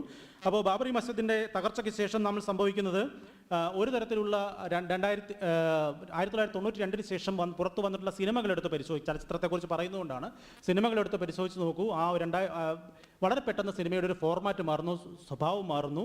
ബ്രാഹ്മണ ആധിപത്യമുള്ള ക്ഷത്രിയരോ ബ്രാഹ്മണരോ നമ്മളെ രക്ഷിക്കും എന്ന തരത്തിലുള്ള പ്രമേയങ്ങളുള്ള സിനിമകൾ, ധ്രുവം പോലെയുള്ള സിനിമകൾ ധാരാളമായി വരുന്നു. ജനാധിപത്യം അവസാനിക്കുകയും ചെയ്യുന്നു എന്നതിൻ്റെ സൂചന കൂടിയാണ്. വേറൊരു തരത്തിൽ ജനാധിപത്യം അവസാനിച്ചൊരു കാലം കൂടിയാണ് 90കൾ എന്നുകൂടി നാം മനസ്സിലാക്കേണ്ടതുണ്ട്. ഞാൻ നേരത്തെ പറഞ്ഞത് മണ്ഡൽ കലാപമാവട്ടെ, ബാബറി മസ്ജിദിൻ്റെ തകർച്ചയാകട്ടെ, ഗുജറാത്ത് കലാപമാവട്ടെ, ഇതൊക്കെ സൃഷ്ടിച്ചിട്ടുള്ള വലിയൊരു ഒറ്റപ്പെടൽ ഇന്ത്യൻ മുസ്ലിം സമൂഹത്തിൽ ഉണ്ടാവുകയും ചെയ്യുന്നുണ്ട്. ഇന്ത്യൻ മുസ്ലിം സമൂഹത്തിൽ ഉണ്ടാകുന്ന ഈ ഒറ്റപ്പെടലിനെ ചലച്ചിത്രം നൽകിയ വലിയ സംഭാവനകൾ, ഇസ്ലാം വിരോധത്തിൻ്റെ വലിയൊരു അഭ്രരൂപം അല്ലെങ്കിൽ സിനിമാ കാഴ്ചകൾ ഹോളിവുഡിൽ അതിന് മുമ്പ് തന്നെ ആരംഭിക്കുന്നുണ്ട്. നിങ്ങൾക്ക് ഹോളിവുഡ് സിനിമകൾ കാണുന്നുണ്ട്. Delta Force, the true lies, execution division, path to paradise തുടങ്ങിയിട്ടുള്ള സിനിമകൾ ഹോളിവുഡിൽ ഉണ്ടാകുന്നു. ഇതെല്ലാം തന്നെ മുസ്ലിങ്ങളെ പ്രതിസ്ഥാനത്ത് നിർത്തുന്ന എല്ലാ സിനിമകളുടെയും പ്രമേയം അതിലെ കുറ്റവാളിയായിട്ടുള്ള ആളുകൾ മുസ്ലിം ആയിരിക്കും, അല്ലെങ്കിൽ കൊള്ളക്കാരായിട്ടുള്ള മുസ്ലിം ആയിരിക്കും, അല്ലെങ്കിൽ ടെററിസ്റ്റ് ആയിട്ടുള്ള ആളുകൾ മുസ്ലിം ആയിരിക്കും. മുസ്ലിമിൽ നിന്ന് രാജ്യത്തെ രക്ഷിക്കുക, സമൂഹത്തെ രക്ഷിക്കുക എന്ന ശ്രമവുമായിട്ടാണ് പോകുന്നത്. ഇതിൻ്റെ ഒരു തുടർച്ച 1990കളാവുമ്പോഴേക്കും ഇതിൻ്റെ തുടർച്ച ഇന്ത്യൻ സിനിമയിലേക്ക് കടന്നു വരുന്നുണ്ട്. ഇന്ത്യൻ സിനിമയിലെ പ്രത്യേകിച്ച് ബോളിവുഡ് സിനിമകളിൽ കാര്യമായി ഇത്തരത്തിലുള്ള കഥാപാത്രങ്ങൾ കടന്നു വരുന്നു. അധോലോക നായകൻ, നുഴഞ്ഞുകയറ്റക്കാരൻ, വില്ലൻ, തീവ്രവാദി തുടങ്ങിയവരെല്ലാം മുസ്ലിം കഥാപാത്രങ്ങളായി മാറും. നിങ്ങൾ ഒരു 90കളിലെ സിനിമയൊക്കെ എടുത്തു കഴിഞ്ഞാൽ മിക്ക കള്ളക്കടത്തുകാരുടെയും പേര് മുസ്ലിം പേരുകളായിരിക്കും. അത് മലയാള സിനിമയിലും അത് തന്നെ ആവർത്തിക്കുന്നുണ്ടെന്ന് നമുക്ക് കാണാം. മസ്ജിദ് ഗുജറാത്ത് അനന്തരകാലം മുസ്ലിമിനെ കണ്ടത് ഒരു തരത്തിൽ 2 തരത്തിലുള്ള കാര്യങ്ങൾ ഇന്ത്യൻ സിനിമ നിർദ്ദേശിക്കുന്നുണ്ട്. ഒന്ന്, നിങ്ങൾ ശത്രുവായി തന്നെ നിൽക്കുക, അല്ലെങ്കിൽ നിങ്ങൾ ഇന്ത്യൻ ദേശീയതയിൽ ലയിക്കുക എന്നതാണ് ഒരു പ്രധാനപ്പെട്ട നിർദ്ദേശം. ഇന്ത്യൻ ദേശീയതയിൽ ലയിക്കാൻ പറ്റിയിട്ടുള്ള ഏറ്റവും നല്ല മാർഗ്ഗം എന്താണെന്ന് ചോദിച്ചു കഴിഞ്ഞാൽ നിങ്ങൾ പാതി ഹിന്ദുവായി തീരുക എന്നുള്ളതാണ്. ഉസ്താദ് എന്ന് പറയുന്ന മലയാളത്തിലൊരു സിനിമ ഉണ്ടായിട്ടുണ്ട്. ഉസ്താദിൽ സിനിമയിൽ ഉസ്താദായിരിക്കുമ്പോൾ അയാൾ കള്ളക്കടത്തുകാരനും, ഏട്ടൻ അനിയത്തിയുടെ പ്രിയപ്പെട്ട ഏട്ടനായിരിക്കുമ്പോൾ എന്ന് പരമേശ്വരൻ എന്ന നല്ല മനുഷ്യനും വെള്ള വസ്ത്രം ധരിച്ച ആളുമായി മാറുന്നു. ഒരേ ശരീരത്തിനുള്ളിൽ 2 പിളർപ്പുകൾ സാധ്യമാകുന്നു. ഒന്ന് മതാത്മകമായ പിളർപ്പാണ്, അത് മുസ്ലിം പിളർപ്പാണ്. മറ്റത് ഹിന്ദു പിളർപ്പാണ്. ഹിന്ദു പിളർപ്പിൽ നിങ്ങൾ നല്ലവരും, മുസ്ലിം പിളർപ്പിൽ നിങ്ങൾ മോശം ആളുകളായി മാറുകയും ചെയ്യുമെന്നതാണ് ആ സിനിമ മുന്നോട്ട് വെച്ച ഏറ്റവും പ്രധാന കാര്യം. അതായത് ഇതിൽ ഒരു ചോയ്സ്, ഒരു തെരഞ്ഞെടുപ്പ് നിങ്ങളുടെ മുമ്പിലേക്ക് വയ്ക്കുകയാണ്. ഇതിൽ 2-ൽ-1 നിങ്ങൾക്ക് തിരഞ്ഞെടുക്കാം. നിങ്ങൾക്ക് നല്ല മുസ്ലിമായി, ദേശീയ മുസ്ലിമായി, ഹിന്ദു മുസ്ലിമായി തുടരണോ, അല്ലെങ്കിൽ നിങ്ങൾക്ക് ഒരു ടെററിസ്റ്റായി, തീവ്രവാദിയായി തുടരണോ എന്ന് തീരുമാനിക്കാം എന്നതിലേക്ക് കാര്യങ്ങൾ മാറുന്നു. ഹിസ് ഹൈനസ് അബ്ദുള്ള എന്ന് പറയുന്ന വളരെ മനോഹരമായ സിനിമയിൽ യഥാർത്ഥത്തിൽ ബ്രാഹ്മണ്യത്തെ സ്വീകരിക്കുകയും ബ്രാഹ്മണ്യത്തിൻ്റെ പദാവലികളും ശരീരഭാഷയും സ്വീകരിച്ചുകൊണ്ട് ഏറ്റവും അവസാനം പ്രിയപ്പെട്ട ഉണ്ണിയായി, അല്ലെ, അമ്മയ്ക്ക് പ്രിയപ്പെട്ട ഉണ്ണിയായി മാറുന്നതോടുകൂടിയാണ് മോഹൻലാലിൻ്റെ കഥാപാത്രത്തിന് വലിയ ആക്സെപ്റ്റൻസ് കിട്ടുന്നത്. അബ്ദുള്ള എന്ന പേര് നമുക്ക് പ്രശ്നമല്ല. അബ്ദുള്ള എന്ന് പറയുന്ന പൂർവ്വ ആശ്രമത്തോടു കൂടി തന്നെ അദ്ദേഹത്തെ ഹിന്ദു മതത്തിലേക്ക് ആഗീരണം ചെയ്യാൻ സന്നദ്ധമായ ഒരു മനോഭാവം നാം ആർജിച്ചെടുക്കുകയും ചെയ്യുന്നുണ്ട്. നിങ്ങൾ വേറൊരു സിനിമ, ജോഷിയുടെ പ്രജ എന്ന് പറഞ്ഞൊരു സിനിമയുണ്ട്. ആ പ്രജയിലെ മോഹൻലാൽ കഥാപാത്രം വളരെ വില്ലനായിട്ടുള്ള കഥാപാത്രമാണ്. പക്ഷേ അയാൾ സാത്വികനായി നിൽക്കുന്നത് രാമേട്ടൻ എന്ന് പറഞ്ഞൊരു ബ്രാഹ്മണൻ്റെ സഹായത്തോടു കൂടിയാണ്. ബ്രാഹ്മണനായ ആൾ കൂടെയുള്ളപ്പോൾ വില്ലനായിട്ടുള്ള ആർക്ക്, മുസ്ലിമിനും നല്ല സാത്വിക സ്വഭാവത്തോടെ നിലനിൽക്കാൻ കഴിയും. അതുകൊണ്ട് നിങ്ങളിലൊരു ബ്രാഹ്മണ്യത്തെ കൂടി കൂട്ടിക്കലർത്തേണ്ടതുണ്ട് എന്ന് ചലച്ചിത്രം പറയുകയാണ് ചെയ്യുന്നത്. ഇത് ഞാൻ ഈ പോപ്പുലർ സിനിമ മാത്രം പറയുമ്പോൾ ഇത് പോപ്പുലർ സിനിമയുടെ മാത്രം പ്രശ്നമല്ല. ഇത് സ്വാംശീകരിച്ച മുഴുവൻ ആളുകളിലും ഇത് കടന്നു വന്നിട്ടുണ്ട്. സൈറ എന്ന് പറയുന്ന സിനിമ വളരെ ആഘോഷിക്കുന്ന ഡോക്ടർ ബിജുവിൻ്റെ സിനിമയാണ്. സൈറ എന്ന് പറയുന്ന സിനിമയിൽ നായിക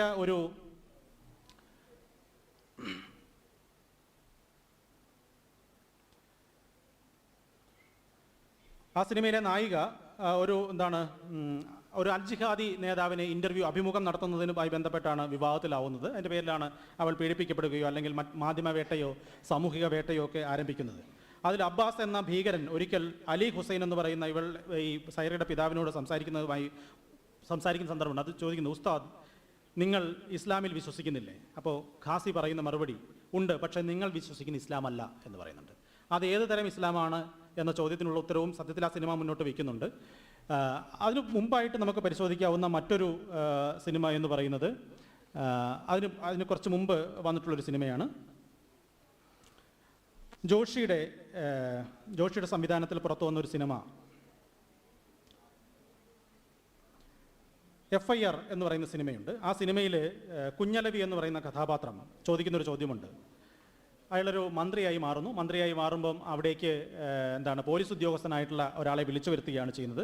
വിളിച്ചു വരുന്ന ചോദിക്കുന്നൊരു ചോദ്യം ഇതാണ്, വിളിച്ചു വരുത്താൻ കണ്ട ഒരു ഇസ്ലാം, താൻ എന്തൊരു ഇസ്ലാമാണോ, വർഗ്ഗസ്നേഹമില്ലാത്ത ഹറാം പിറന്ന ബ്ലഡി മുസ്ലിം എന്നാണ് ഈ പോലീസ് ഉദ്യോഗസ്ഥനോട് പറയുന്നത്. മുഹമ്മദ് സർക്കാർ എന്ന കഥാപാത്രം അതിന് നൽകുന്ന മറുപടി, സുരേഷ് ഗോപിയുടെ കഥാപാത്രമാണ്, പറയുന്ന മറുപടി ഇതാണ്, അതേടോ, I am a bloody Muslim, Indian Muslim, Hindu Muslim. തലമുറകൾക്ക് മുമ്പ് മനസ്സും മതവും പരിവർത്തനം ചെയ്ത ഹിന്ദുസ്ഥാൻ മുസ്ലിം, ആരാൻ്റെ നെഞ്ചത്ത് ബോംബ് പൊട്ടിച്ച് വർഗ്ഗസ്നേഹം കാണിക്കാൻ കഴിയാത്ത, എല്ലാ മനുഷ്യരെയും മനുഷ്യരായി കാണാൻ കഴിയുന്ന യഥാർത്ഥ മുസൽമാൻ. അതായത് നിങ്ങൾക്ക് യഥാർത്ഥ മുസൽമാനായി മാറണമെങ്കിൽ നിങ്ങൾ ഹിന്ദു മുസ്ലിമായി മാറണം, നിങ്ങളൊരു ബ്രാഹ്മണിക് മുസ്ലിമായി മാറണം എന്നതാണ് സിനിമ മുന്നോട്ട് വെച്ച ധാരണ. അതുകൊണ്ട് തന്നെ നമ്മൾ വേറെ ഒരുപാട് സിനിമകൾ എടുത്ത് പരിശോധിച്ചാൽ നിങ്ങൾക്ക് മനസ്സിലാവും, മുസ്ലിം നാമധാരിയായി ഇരിക്കുക എന്നത് പോലും ഒരു തരത്തിൽ വില്ലത്വത്തെ, അല്ലെങ്കിൽ ഇതിന് ഒരു ഘട്ടം കഴിഞ്ഞപ്പോൾ സിനിമ FIR എന്ന് പറയുന്ന സിനിമയ്ക്ക് ശേഷം ഒരു സിനിമ വരുന്നത് 2005 വന്ന ടൈഗർ എന്ന് പറയുന്ന സിനിമ സവിശേഷമായി പരിശോധിക്കാവുന്നതാണ്. ടൈഗർ എന്ന സിനിമയിലെ കഥാപാത്രം മുസാഫിർ എന്ന് പറയുന്ന കഥാപാത്രമാണ് അതിലത് വില്ലൻ കഥാപാത്രം. അയാൾക്ക് യാതൊരു വിധത്തിലുള്ള മുസ്ലിം ചിഹ്നങ്ങളുമില്ല. അയാൾ നിസ്കാര തഴമ്പില്ല, അയാൾ തൊപ്പി വയ്ക്കുന്നില്ല, കാൽമടമ്പിന് മേൽ മുണ്ടുകൊടുക്കുന്നില്ല, ഈ നമ്മുടെ ചെമ്മീൻ സിനിമയിലെ പരീക്കുട്ടിയെ പോലെ പുറകിൽ കർച്ചീഫ് വയ്ക്കുന്നില്ല. ഇങ്ങനെയൊക്കെയാണല്ലോ അടയാളങ്ങൾ ചെയ്യുക. ഇങ്ങനെയുള്ള ചില അടയാളങ്ങളിലൂടെയാണ് നമ്മൾ ആളുകളെ കണ്ടുപിടിക്കുക. അപ്പോൾ ഇതൊന്നും വയ്ക്കാത്ത ഒരാളാണ്. അപ്പോൾ എന്താണ്, അയാളൊരു അടയാളങ്ങളില്ലാത്ത മുസ്ലിമാണ്, നിങ്ങൾക്ക് മുസ്ലിമാണെന്ന് അയാളെ ഒരു പ്രത്യക്ഷത്തിൽ കണ്ടുപിടിക്കാൻ കഴിയാത്ത മുസ്ലിമാണ്. പിന്നെ എങ്ങനെയാണ് നിങ്ങൾ അയാളെ തീവ്രവാദിയാണെന്ന് കണ്ടുപിടിക്കുക? ഒറ്റ കാരണമേ ഉള്ളൂ, അയാളെ വേറൊരു വിവരവും. ഇൻ്റലിജൻസ് ഓഫീസറായിട്ടുള്ള ഒരാൾ കേരളത്തിൽ വരുന്നു, കേരളത്തിൽ വന്ന് അതീവ രഹസ്യമായ ഒരു കൂടിക്കാഴ്ചയ്ക്ക് ശേഷം മുഹമ്മദ് സർക്കാരിനോട് അതിൻ്റെ നായകനായിട്ടുള്ള ആളോട് പറയുന്നത് മുസാഫിർ ആ ഒരു പേര് മാത്രമേ നമുക്കറിയൂ, ആ പേരിൽ എന്തുണ്ട്, അയാൾ തീവ്രവാദിയാണെന്നുണ്ട്. ഇനി അടയാളങ്ങൾ ഇല്ലാതിരിക്കുന്നുണ്ടോ ആ സിനിമയിൽ? ഇല്ല, അടയാളങ്ങൾ ഉണ്ടാകുന്നുണ്ട്. എങ്ങനെയാണ്? ഈ പറയുന്ന സുരേഷ് ഗോപി അവതരിപ്പിക്കുന്ന കഥാപാത്രത്തിൻ്റെ കയ്യിൽ ഒരു ചുവന്ന ചരടുണ്ട്, വലം കയ്യിൽ, ഇടം കയ്യിൽ ജപിച്ച് കെട്ടിയ ഒരു ചരടുണ്ട്. അതിലൊരു IPS ഉദ്യോഗസ്ഥനാണ്, ചരട് കെട്ടി നടക്കേണ്ട കാര്യമില്ല, അത് സേനയുടെ ഭാഗവുമല്ല. പിന്നെ ഇയാളുടെ വിവരം പറയാൻ വന്നിട്ടുള്ള IB ഉദ്യോഗസ്ഥൻ്റെ നെറ്റിയിൽ കറുത്ത കുറിയും ഭസ്മക്കുറിയും ശ്രീരാമൻ അവതരിപ്പിക്കുന്ന കഥാപാത്രമാണ്, ചേർന്ന കുറി വരച്ചിട്ടുണ്ട്. അപ്പോൾ ഒരു ഭാഗത്ത് ചിഹ്നങ്ങൾ പൂർണ്ണമായി ഉപേക്ഷിക്കുകയും മറുഭാഗത്ത് ചിഹ്നങ്ങൾ പൂർണ്ണമായി സ്ഥാപിക്കുകയും ചെയ്യുന്നത് വഴി രാജ്യസ്നേഹത്തിന് പുതിയൊരു ഭാഷ്യം ഉണ്ടായി വരികയാണ്. ഈ ചിഹ്നങ്ങൾ ധരിച്ചവരാണ് യഥാർത്ഥത്തിൽ ഇന്ത്യയെ സേവിക്കുന്നത്. അതൊരു ബ്രാഹ്മണിക് ദേശീയതയുടെ ഭാഗമായി നിലനിൽക്കുന്ന ആ വിശ്വാസത്തെയും ആ അടയാളങ്ങളെയും വഹിക്കുന്ന ആളുകളാണ് യഥാർത്ഥത്തിൽ ദേശീയതയുടെ ഭാഗം. അതിനു മുമ്പ് പുറത്തു നിൽക്കുന്നവർ പേരുകൊണ്ട് പോലും അറിയപ്പെടുന്ന ആളുകൾ ഏത് സമയത്തും നിങ്ങൾ രാജ്യവിരോധികളായി രാജ്യദ്രോഹികളായി മാറാം എന്നതാണ്. സെപ്റ്റംബർ 11 ശേഷം ലോകത്താകമാനം നടന്നിട്ടുള്ള മുസ്ലിം വിരുദ്ധതയുടെ ഒരു വലിയ സ്റ്റേറ്റ്മെൻ്റ് ഉണ്ട്. അന്ന് ജോർജ് ബുഷ് നടത്തുന്നത് ഗുഡ് മുസ്ലിം ബാഡ് മുസ്ലിം എന്നുള്ള പ്രയോഗം. എല്ലായിടത്തും ലോകത്ത് 2 തരം മുസ്ലിങ്ങളുണ്ട്, നല്ല മുസ്ലിങ്ങളും ചീത്ത മുസ്ലിങ്ങളും ഉണ്ട് എന്നാണ് പറയുന്നത്. അതിന് തുടർച്ചയായി അദ്ദേഹം പറയാതെ പറയുന്നത് നല്ല മുസ്ലിമാണെന്ന് തെളിയിക്കേണ്ട ബാധ്യത നിങ്ങളുടേതാണ്, നല്ല മുസ്ലിമാണെന്ന് നിങ്ങൾ തെളിയിക്കുന്നത് വരെ നിങ്ങൾ ചീത്ത മുസ്ലിമായി തുടരുക തന്നെ ചെയ്യും എന്നതായിരുന്നു. അതുകൊണ്ട് തന്നെ അതിനുശേഷം സെപ്റ്റംബർ 11 ശേഷം ലോകത്തെ മുഴുവൻ മുസ്ലിങ്ങളും അനുഭവിച്ചു കൊണ്ടിരുന്ന ഏറ്റവും പ്രധാനപ്പെട്ട പ്രശ്നം അവർ നല്ല മുസ്ലിമാണെന്ന് തെളിയിക്കാനുള്ള ബാധ്യത ഉണ്ടായി വരികയും ചെയ്തുവെന്നാണ്. നിങ്ങൾ ആ കാലത്തെ സിനിമ എടുത്ത് പരിശോധിച്ച് നോക്കൂ. ആ സിനിമയിൽ യുദ്ധത്തിന് പോകുന്നു, പാകിസ്ഥാനുമായിട്ടാണ് യുദ്ധം. സിദ്ദിഖിൻ്റെയൊക്കെ കഥാപാത്രമാണ് മിക്കവാറും. വീട്ടിലേക്ക് വിളിക്കുന്നു, ഉമ്മ ഞാൻ യുദ്ധത്തിന് പോവുകയാണ്, എനിക്ക് വേണ്ടി പ്രാർത്ഥിക്കണം, വന്ദേ മാതരം. ജീവിതത്തിൽ ആരെങ്കിലും ചെയ്യുന്ന കാര്യമാണോ?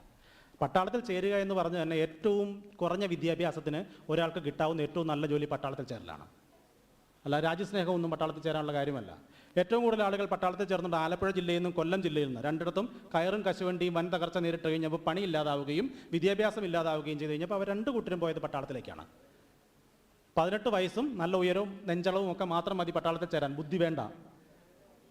നിങ്ങൾ വാൾട്ടർ ബെന്യാമിനെ വായിച്ചിട്ടുണ്ടാവും. യുദ്ധത്തിന് ശേഷം മടങ്ങി വന്നവർ മഹാമൗനികളായിരുന്നു, അവർ ഒന്നും സംസാരിച്ചിരുന്നില്ല എന്ന് പറയുന്നുണ്ട്. അതുകൊണ്ടാണ് പട്ടാളത്തിൽ പോയി മടങ്ങി വന്നവരാരും ഇന്നേ വരെ അവരനുഭവിച്ച പീഡനങ്ങളെക്കുറിച്ചോ അവരനുഭവിച്ച സഹനങ്ങളെക്കുറിച്ചോ അവർ കടന്നുപോയ ജീവിതത്തെക്കുറിച്ചോ സംസാരിക്കുകയില്ല. പകരം അവർ യുദ്ധകഥകൾ മാത്രം പറയും. കാരണം ഇവരെ പരിശീലനത്തിനെടുക്കുന്നതോടുകൂടി ഇവരുടെ ഓർമ്മകളെ മായ്ച്ചു കളയും, ഭരണകൂടത്തിൻ്റെ താല്പര്യങ്ങൾ മാത്രം അവരിൽ അടിച്ചേൽപ്പിക്കുകയും ചെയ്യും. അങ്ങനെ പട്ടാളത്തിൽ നിന്ന് തിരിച്ചു വരുന്നവരെല്ലാം ഒരേ കഥകൾ, ചായക്കടയിലിരുന്നും ബാർബർ ഷോപ്പിലിരുന്നും കല്യാണ വീടുകളിലിരുന്നും ഒരേ കഥകൾ മാത്രം പറയും. അത് ഭരണകൂടം അവരിലേക്ക് ഏൽപ്പിച്ചു കൊടുത്ത കഥകളാണ്, അവർ കടന്നുപോയ ജീവിതത്തിൻ്റെ കഥകളല്ല അവർ പറയുന്നത്. അങ്ങനെ അടയാളങ്ങൾ മുഴുവൻ മായ്ച്ചു കളയുന്ന ആളുകളായിട്ടാണ് തിരിച്ചു വരുന്നത്. അത് രാജ്യസ്നേഹം കൊണ്ട് സംഭവിക്കുന്നതല്ല, മറിച്ച് ഭരണകൂടത്തിൻ്റെ ഒരു യന്ത്രം അങ്ങനെയാണ് പ്രവർത്തിക്കുന്നത് എന്നതിനാൽ സംഭവിക്കുന്നതാണ് ചെയ്യുന്നത്. അപ്പോൾ ഞാൻ പറഞ്ഞത് രാജ്യസ്നേഹം നെറ്റിയിൽ എഴുതി വെച്ച് നടക്കേണ്ട ആളുകളായി പിൽക്കാല മുസ്ലിങ്ങൾ മാറുന്നു എന്നതാണ്. അതുകൊണ്ട് തന്നെ മലയാളത്തിലുണ്ടായ മുഴുവൻ സിനിമകളിലും പട്ടാളക്കാർ വന്ദേ മാതരം പാടുന്ന മുസ്ലിം, അല്ലെങ്കിൽ യുദ്ധത്തിന് പോകുമ്പോൾ ഞാൻ ആദ്യം പോകാം,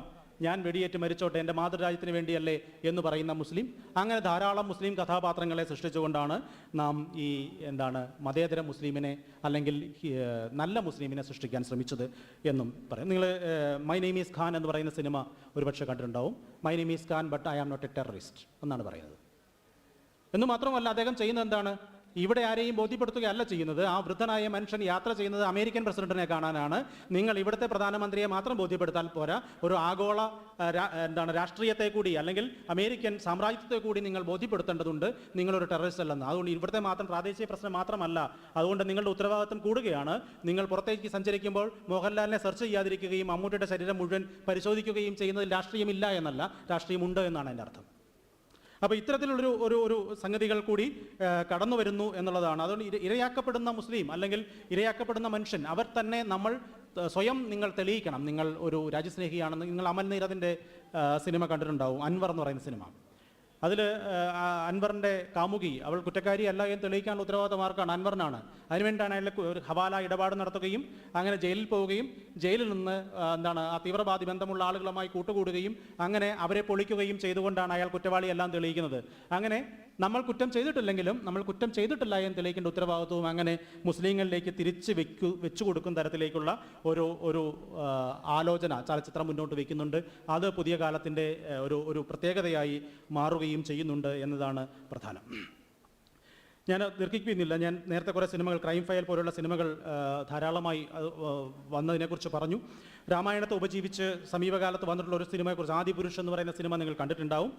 വളരെ ബോറടിച്ചിട്ടുണ്ടാവും. വരുന്നതിന് മുമ്പ് അതിനെക്കുറിച്ച് ഭയങ്കരമായാണ് പറഞ്ഞിരുന്നതെങ്കിലും അതിൽ സൈഫ് അലി ഖാനാണ് രാവണനായിട്ട് അഭിനയിക്കുന്നത്. അത് വെറും ഒരു കാസ്റ്റിംഗ് അല്ലെന്നാണ് ഞാൻ വിചാരിക്കുന്നത്.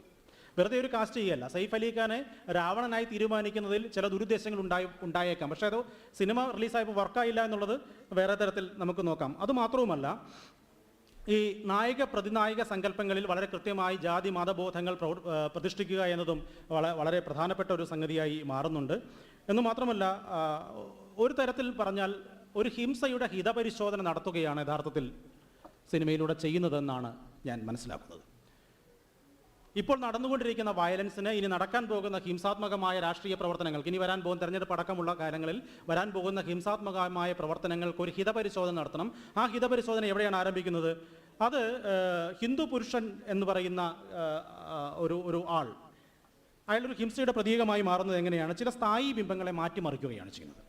ഇപ്പോൾ രാമൻ എന്ന് പറഞ്ഞാൽ നമുക്ക് ശിവകാശി കലണ്ടറിലുള്ള രാമനായിരുന്നു. ഹനുമാൻ എന്ന് പറഞ്ഞാൽ നമുക്ക് ശിവകാശി കലണ്ടറിലുള്ള ഹനുമാനായിരുന്നു. അല്ലെങ്കിൽ എഴുത്തച്ഛൻ്റെ രാമായണം വായിച്ചിട്ടുള്ള പരിചയത്തിൽ ഉണ്ടാകുന്ന ഹനുമാനാണ്. അതുമല്ലെങ്കിൽ വാൽമീകി രാമായണം വായിച്ചു കഴിഞ്ഞാൽ അങ്ങേയറ്റം, നമ്മുടെ ഒഥല്ലോയുടെയൊക്കെ കാര്യം പറഞ്ഞ പോലെ അങ്ങേയറ്റം തകർന്നടിഞ്ഞ ഒരു കഥാപാത്രമാണ് രാമൻ. ജീവിതത്തിൽ 10-14 വയസ്സുള്ളപ്പോൾ കല്യാണം കഴിച്ചു വരുന്നതോ ആ വീട്ടിൽ വന്ന് കയറുമ്പോൾ രാജ്യം നഷ്ടപ്പെട്ടു വനവാസത്തിന് പോയി 14 വർഷം അവിടെ വെച്ച് ഭാര്യ നഷ്ടപ്പെടുന്നു. ഭാര്യ വർഷം യുദ്ധം ചെയ്യുന്നു. യുദ്ധത്തിൽ ജയിച്ച് ഭാര്യയെ വീണ്ടെടുക്കുമ്പോൾ ആളുകൾ അപവാദം പറയുമോ എന്ന് ഭയപ്പെടുന്ന കേവല പുരുഷൻ സ്ത്രീയോട് എന്ത് പറയുന്നു? അഗ്നിപരീക്ഷ നടത്താൻ ആവശ്യപ്പെടുന്നു. അഗ്നിപരീക്ഷയിൽ വിജയിച്ചു വരുന്ന സ്ത്രീയെ കൊണ്ടിരുന്നു. അപ്പോഴും സംശയം മാറാത്ത സംശയരോഗിയായ ഒരു പുരുഷൻ.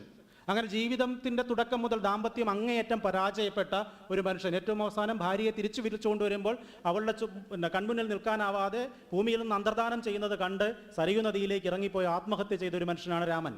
അത്ര ഗംഭീരമായൊരു ദുരന്ത കഥാപാത്രം, ഒരു ട്രാജിക്കൽ ക്യാരക്ടർ. അത്രയും ദുരന്ത കഥാപാത്രത്തെ പിന്നീട് നമ്മൾ വളർത്തിയെടുത്ത് ദൈവമാക്കി മറ്റു പല രൂപത്തിലേക്ക് അതിനെ മാറ്റിയെടുത്തപ്പോൾ അതിൻ്റെ നമുക്കൊരു പക്ഷേ ആസ്വാദ്യകരമായിരുന്ന സംഗതികൾ മുഴുവൻ അതിൽ നഷ്ടപ്പെടുകയാണ് ചെയ്തത്. പിന്നീട് എന്താണ് സംഭവിക്കുന്നത്? വേറൊരു കാര്യം കൂടി രസമുള്ള സംഗതിയുണ്ട്. അത് 2 സ്റ്റേറ്റുകൾ തമ്മിലൊരു ഉടമ്പടിയായിരുന്നു എന്ന് പറയുന്ന ഒരു നിരീക്ഷണമുണ്ട്. ആനന്ദിൻ്റെ ഒരു നിരീക്ഷണമാണ്. അതായത് സീത ഒരു കർഷക കുടുംബത്തിൽ ജനിച്ചതായിരുന്നു. ജനകൻ കർഷകനാണ്. രാമൻ യുദ്ധത്തിൻ്റെ പാരമ്പര്യമുള്ള ആളാണ്. വാർ ആണ്, യുദ്ധ പാരമ്പര്യത്തിൽപ്പെടുന്ന ആളാണ്. ദശരഥൻ 10 രഥങ്ങളെ ഒരുമിച്ച് നയിക്കാൻ ശേഷിയുള്ള യുദ്ധ പാരമ്പര്യം. മറ്റത് കൃഷി പാരമ്പര്യം. യുദ്ധവും കൃഷിയും നമ്മൾ ഒരുമിച്ച് പോവില്ല. അതുകൊണ്ടാണ് കർഷകർ സമരം ചെയ്യേണ്ടി വരുന്നത്. പട്ടാളത്തെ ആരാധിക്കുന്ന ഒരു രാജ്യത്ത് കർഷകർക്ക് സമരം ചെയ്യേണ്ടി വരുന്നത് യുദ്ധവും കൃഷിയും ഒരുമിച്ച് പോകില്ലാത്തതുകൊണ്ടാണ്. അപ്പോൾ ഇവിടെ 2 സ്റ്റേറ്റുകൾ തമ്മിലുള്ളൊരു ഉടമ്പടി എന്ന നിലയിൽ, ഒരു ഡിപ്ലോമാറ്റിക് റിലേഷൻ എന്ന നിലയിൽ രാമനെയും സീതയും വിവാഹം കഴിപ്പിക്കുന്നു. അന്നു മുതൽ അവരുടെ ദാമ്പത്യത്തിന് തകർച്ച ആരംഭിക്കുന്നു. 2 സ്റ്റേറ്റുകൾ തമ്മിലുള്ള ഉടമ്പടിക്ക് ഉപാധിയാകേണ്ടതല്ല വിവാഹം എന്ന് രാമായണം ഗംഭീരമായി പറയുന്ന കൃതിയാണ് രാമായണം. പക്ഷേ ആ നിലയ്ക്കല്ല നമ്മൾ രാമായണത്തെ മനസ്സിലാക്കിയതെന്ന് മാത്രം. അങ്ങനെ പലതരം വായനകൾ സാധ്യമായിരുന്ന രാമായണത്തെ നമ്മൾ രാമായണം സീരിയലിലേക്കും പിന്നീട് ആദിപുരുഷ് പോലെയുള്ള സിനിമകളിലേക്കും കൊണ്ടുകിട്ടുമ്പോൾ സംഭവിക്കുന്ന മറ്റൊരു കാര്യം ഈ ശരീരത്തിന് വരുന്ന മാറ്റമാണ്. വിനീതനായ, സഹാനുഭൂതിയുള്ള, സ്നേഹമുള്ള, കാരുണ്യമുള്ള രാമൻ ഇല്ലാതാവുകയും അവിടെ അതിഭീകരനായിട്ടുള്ള മുസൽമാനായിട്ടുള്ള രാമൻ ഉണ്ടാവുകയും ചെയ്യും. നിങ്ങൾ കണ്ടിട്ട് ആകാശത്തോളം വളർന്നു നിൽക്കുന്ന വലിയ രാമനെ കുറിച്ച് പറഞ്ഞതിൻ്റെ പ്രശ്നമാണോ? എന്തായാലും അങ്ങനെ നിങ്ങൾ ഈ സമീപകാലത്ത് ചില വാഹനങ്ങൾ, ചില കാറ് ഒക്കെ പോകുമ്പോൾ അതിൻ്റെ പിന്നിൽ ഹനുമാൻ്റെ ചില ചിത്രങ്ങൾ കണ്ടിട്ടുണ്ടാവും. ഒരു രൗദ്ര ഹനുമാൻ നമ്മുടെ സങ്കല്പത്തിലുള്ള ഹനുമാൻ എങ്ങനെയാണ്? ഹനുമാൻ വിനീതനാണ്. സീതയ്ക്കും രാമനും വേണ്ടി എന്തും ചെയ്തു കൊടുക്കാൻ തയ്യാറായി നിൽക്കുന്ന വിനീത രാമൻ മാറുകയും അവിടേക്ക് ഒരു രൗദ്രരാമൻ പ്രത്യക്ഷപ്പെടുകയും ചെയ്തു. ഈ രൗദ്രരാമനാണ് ഇനി നാളെയുടെ ഹിതപരിശോധന എന്ന് ഞാൻ പറഞ്ഞത്. ഈ രാമൻ മാത്രമല്ല, മുസൽമാനായിട്ടുള്ള ഒരു രാമനും വന്നു കഴിഞ്ഞു. അങ്ങനെ ശരീരം ഉരുക്ക് മുഷ്ടികളുള്ള വലിയ ശരീരങ്ങളുള്ള ക്രൗര്യഭാവമുള്ള പകയുള്ള രാമനും ഹനുമാനും വന്നു കഴിഞ്ഞിരിക്കുന്നു. അത് കലയിലൂടെ നമ്മിലേക്ക് സ്ഥാപിച്ചു കഴിഞ്ഞിരിക്കുന്നു. ആ രാമനെയും രാവണനെയും പച്ച കുത്തി തുടങ്ങിയിരിക്കുന്നു ചെറുപ്പക്കാർ. ആ രാമനെയും രാവണനെയും കാറിൻ്റെ പിന്നിൽ വരച്ചു തുടങ്ങിയിരിക്കുന്നു, പോസ്റ്ററായി പ്രിൻ്റ് ചെയ്ത് തുടങ്ങിയിരിക്കുന്നു. അങ്ങനെ ശരീരത്തിലും നമ്മുടെ ചുറ്റുപാടുകൾ ഇടങ്ങളിലെല്ലാം ഈ ക്രൗര്യ രാമൻ്റെയും ക്രൗര്യ ഹനുമാന്റെയും ചിത്രങ്ങൾ കൊത്തിവെച്ച് അതിൽ അഭിരമിക്കുന്ന ഒരു പുരുഷ ലോകം സംജാതമായിരിക്കുന്നു.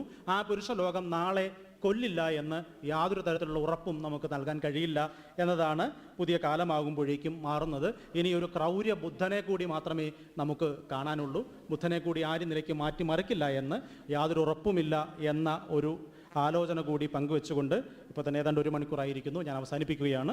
നന്ദി, നമസ്കാരം.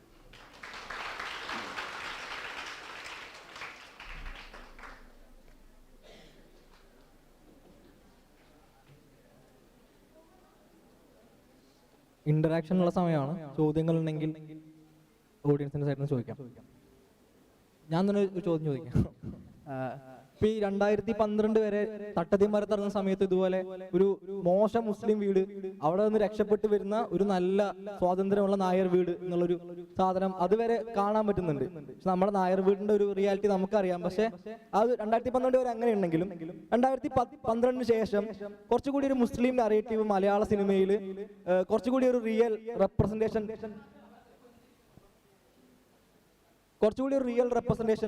മുസ്ലിംസിന് കിട്ടുന്നത് പോലെയുള്ള സിനിമകൾ വന്നു. അതായത് പള്ളി പോകുന്ന മുസ്ലിം, നിസ്കരിക്കുന്ന മുസ്ലിം, അതൊക്കെ കുറച്ചൊരു കോമൺ റെപ്രസെന്റേഷനായി മലയാള സിനിമയിൽ വരുന്നു. പഴയ മാപ്പിള പാട്ടുകൾ തിരിച്ചു വരുന്നു. മുസ്ലിം കല്യാണ വീടുകൾ സിനിമയുടെ മൊത്തം രംഗമായി മാറുന്നു.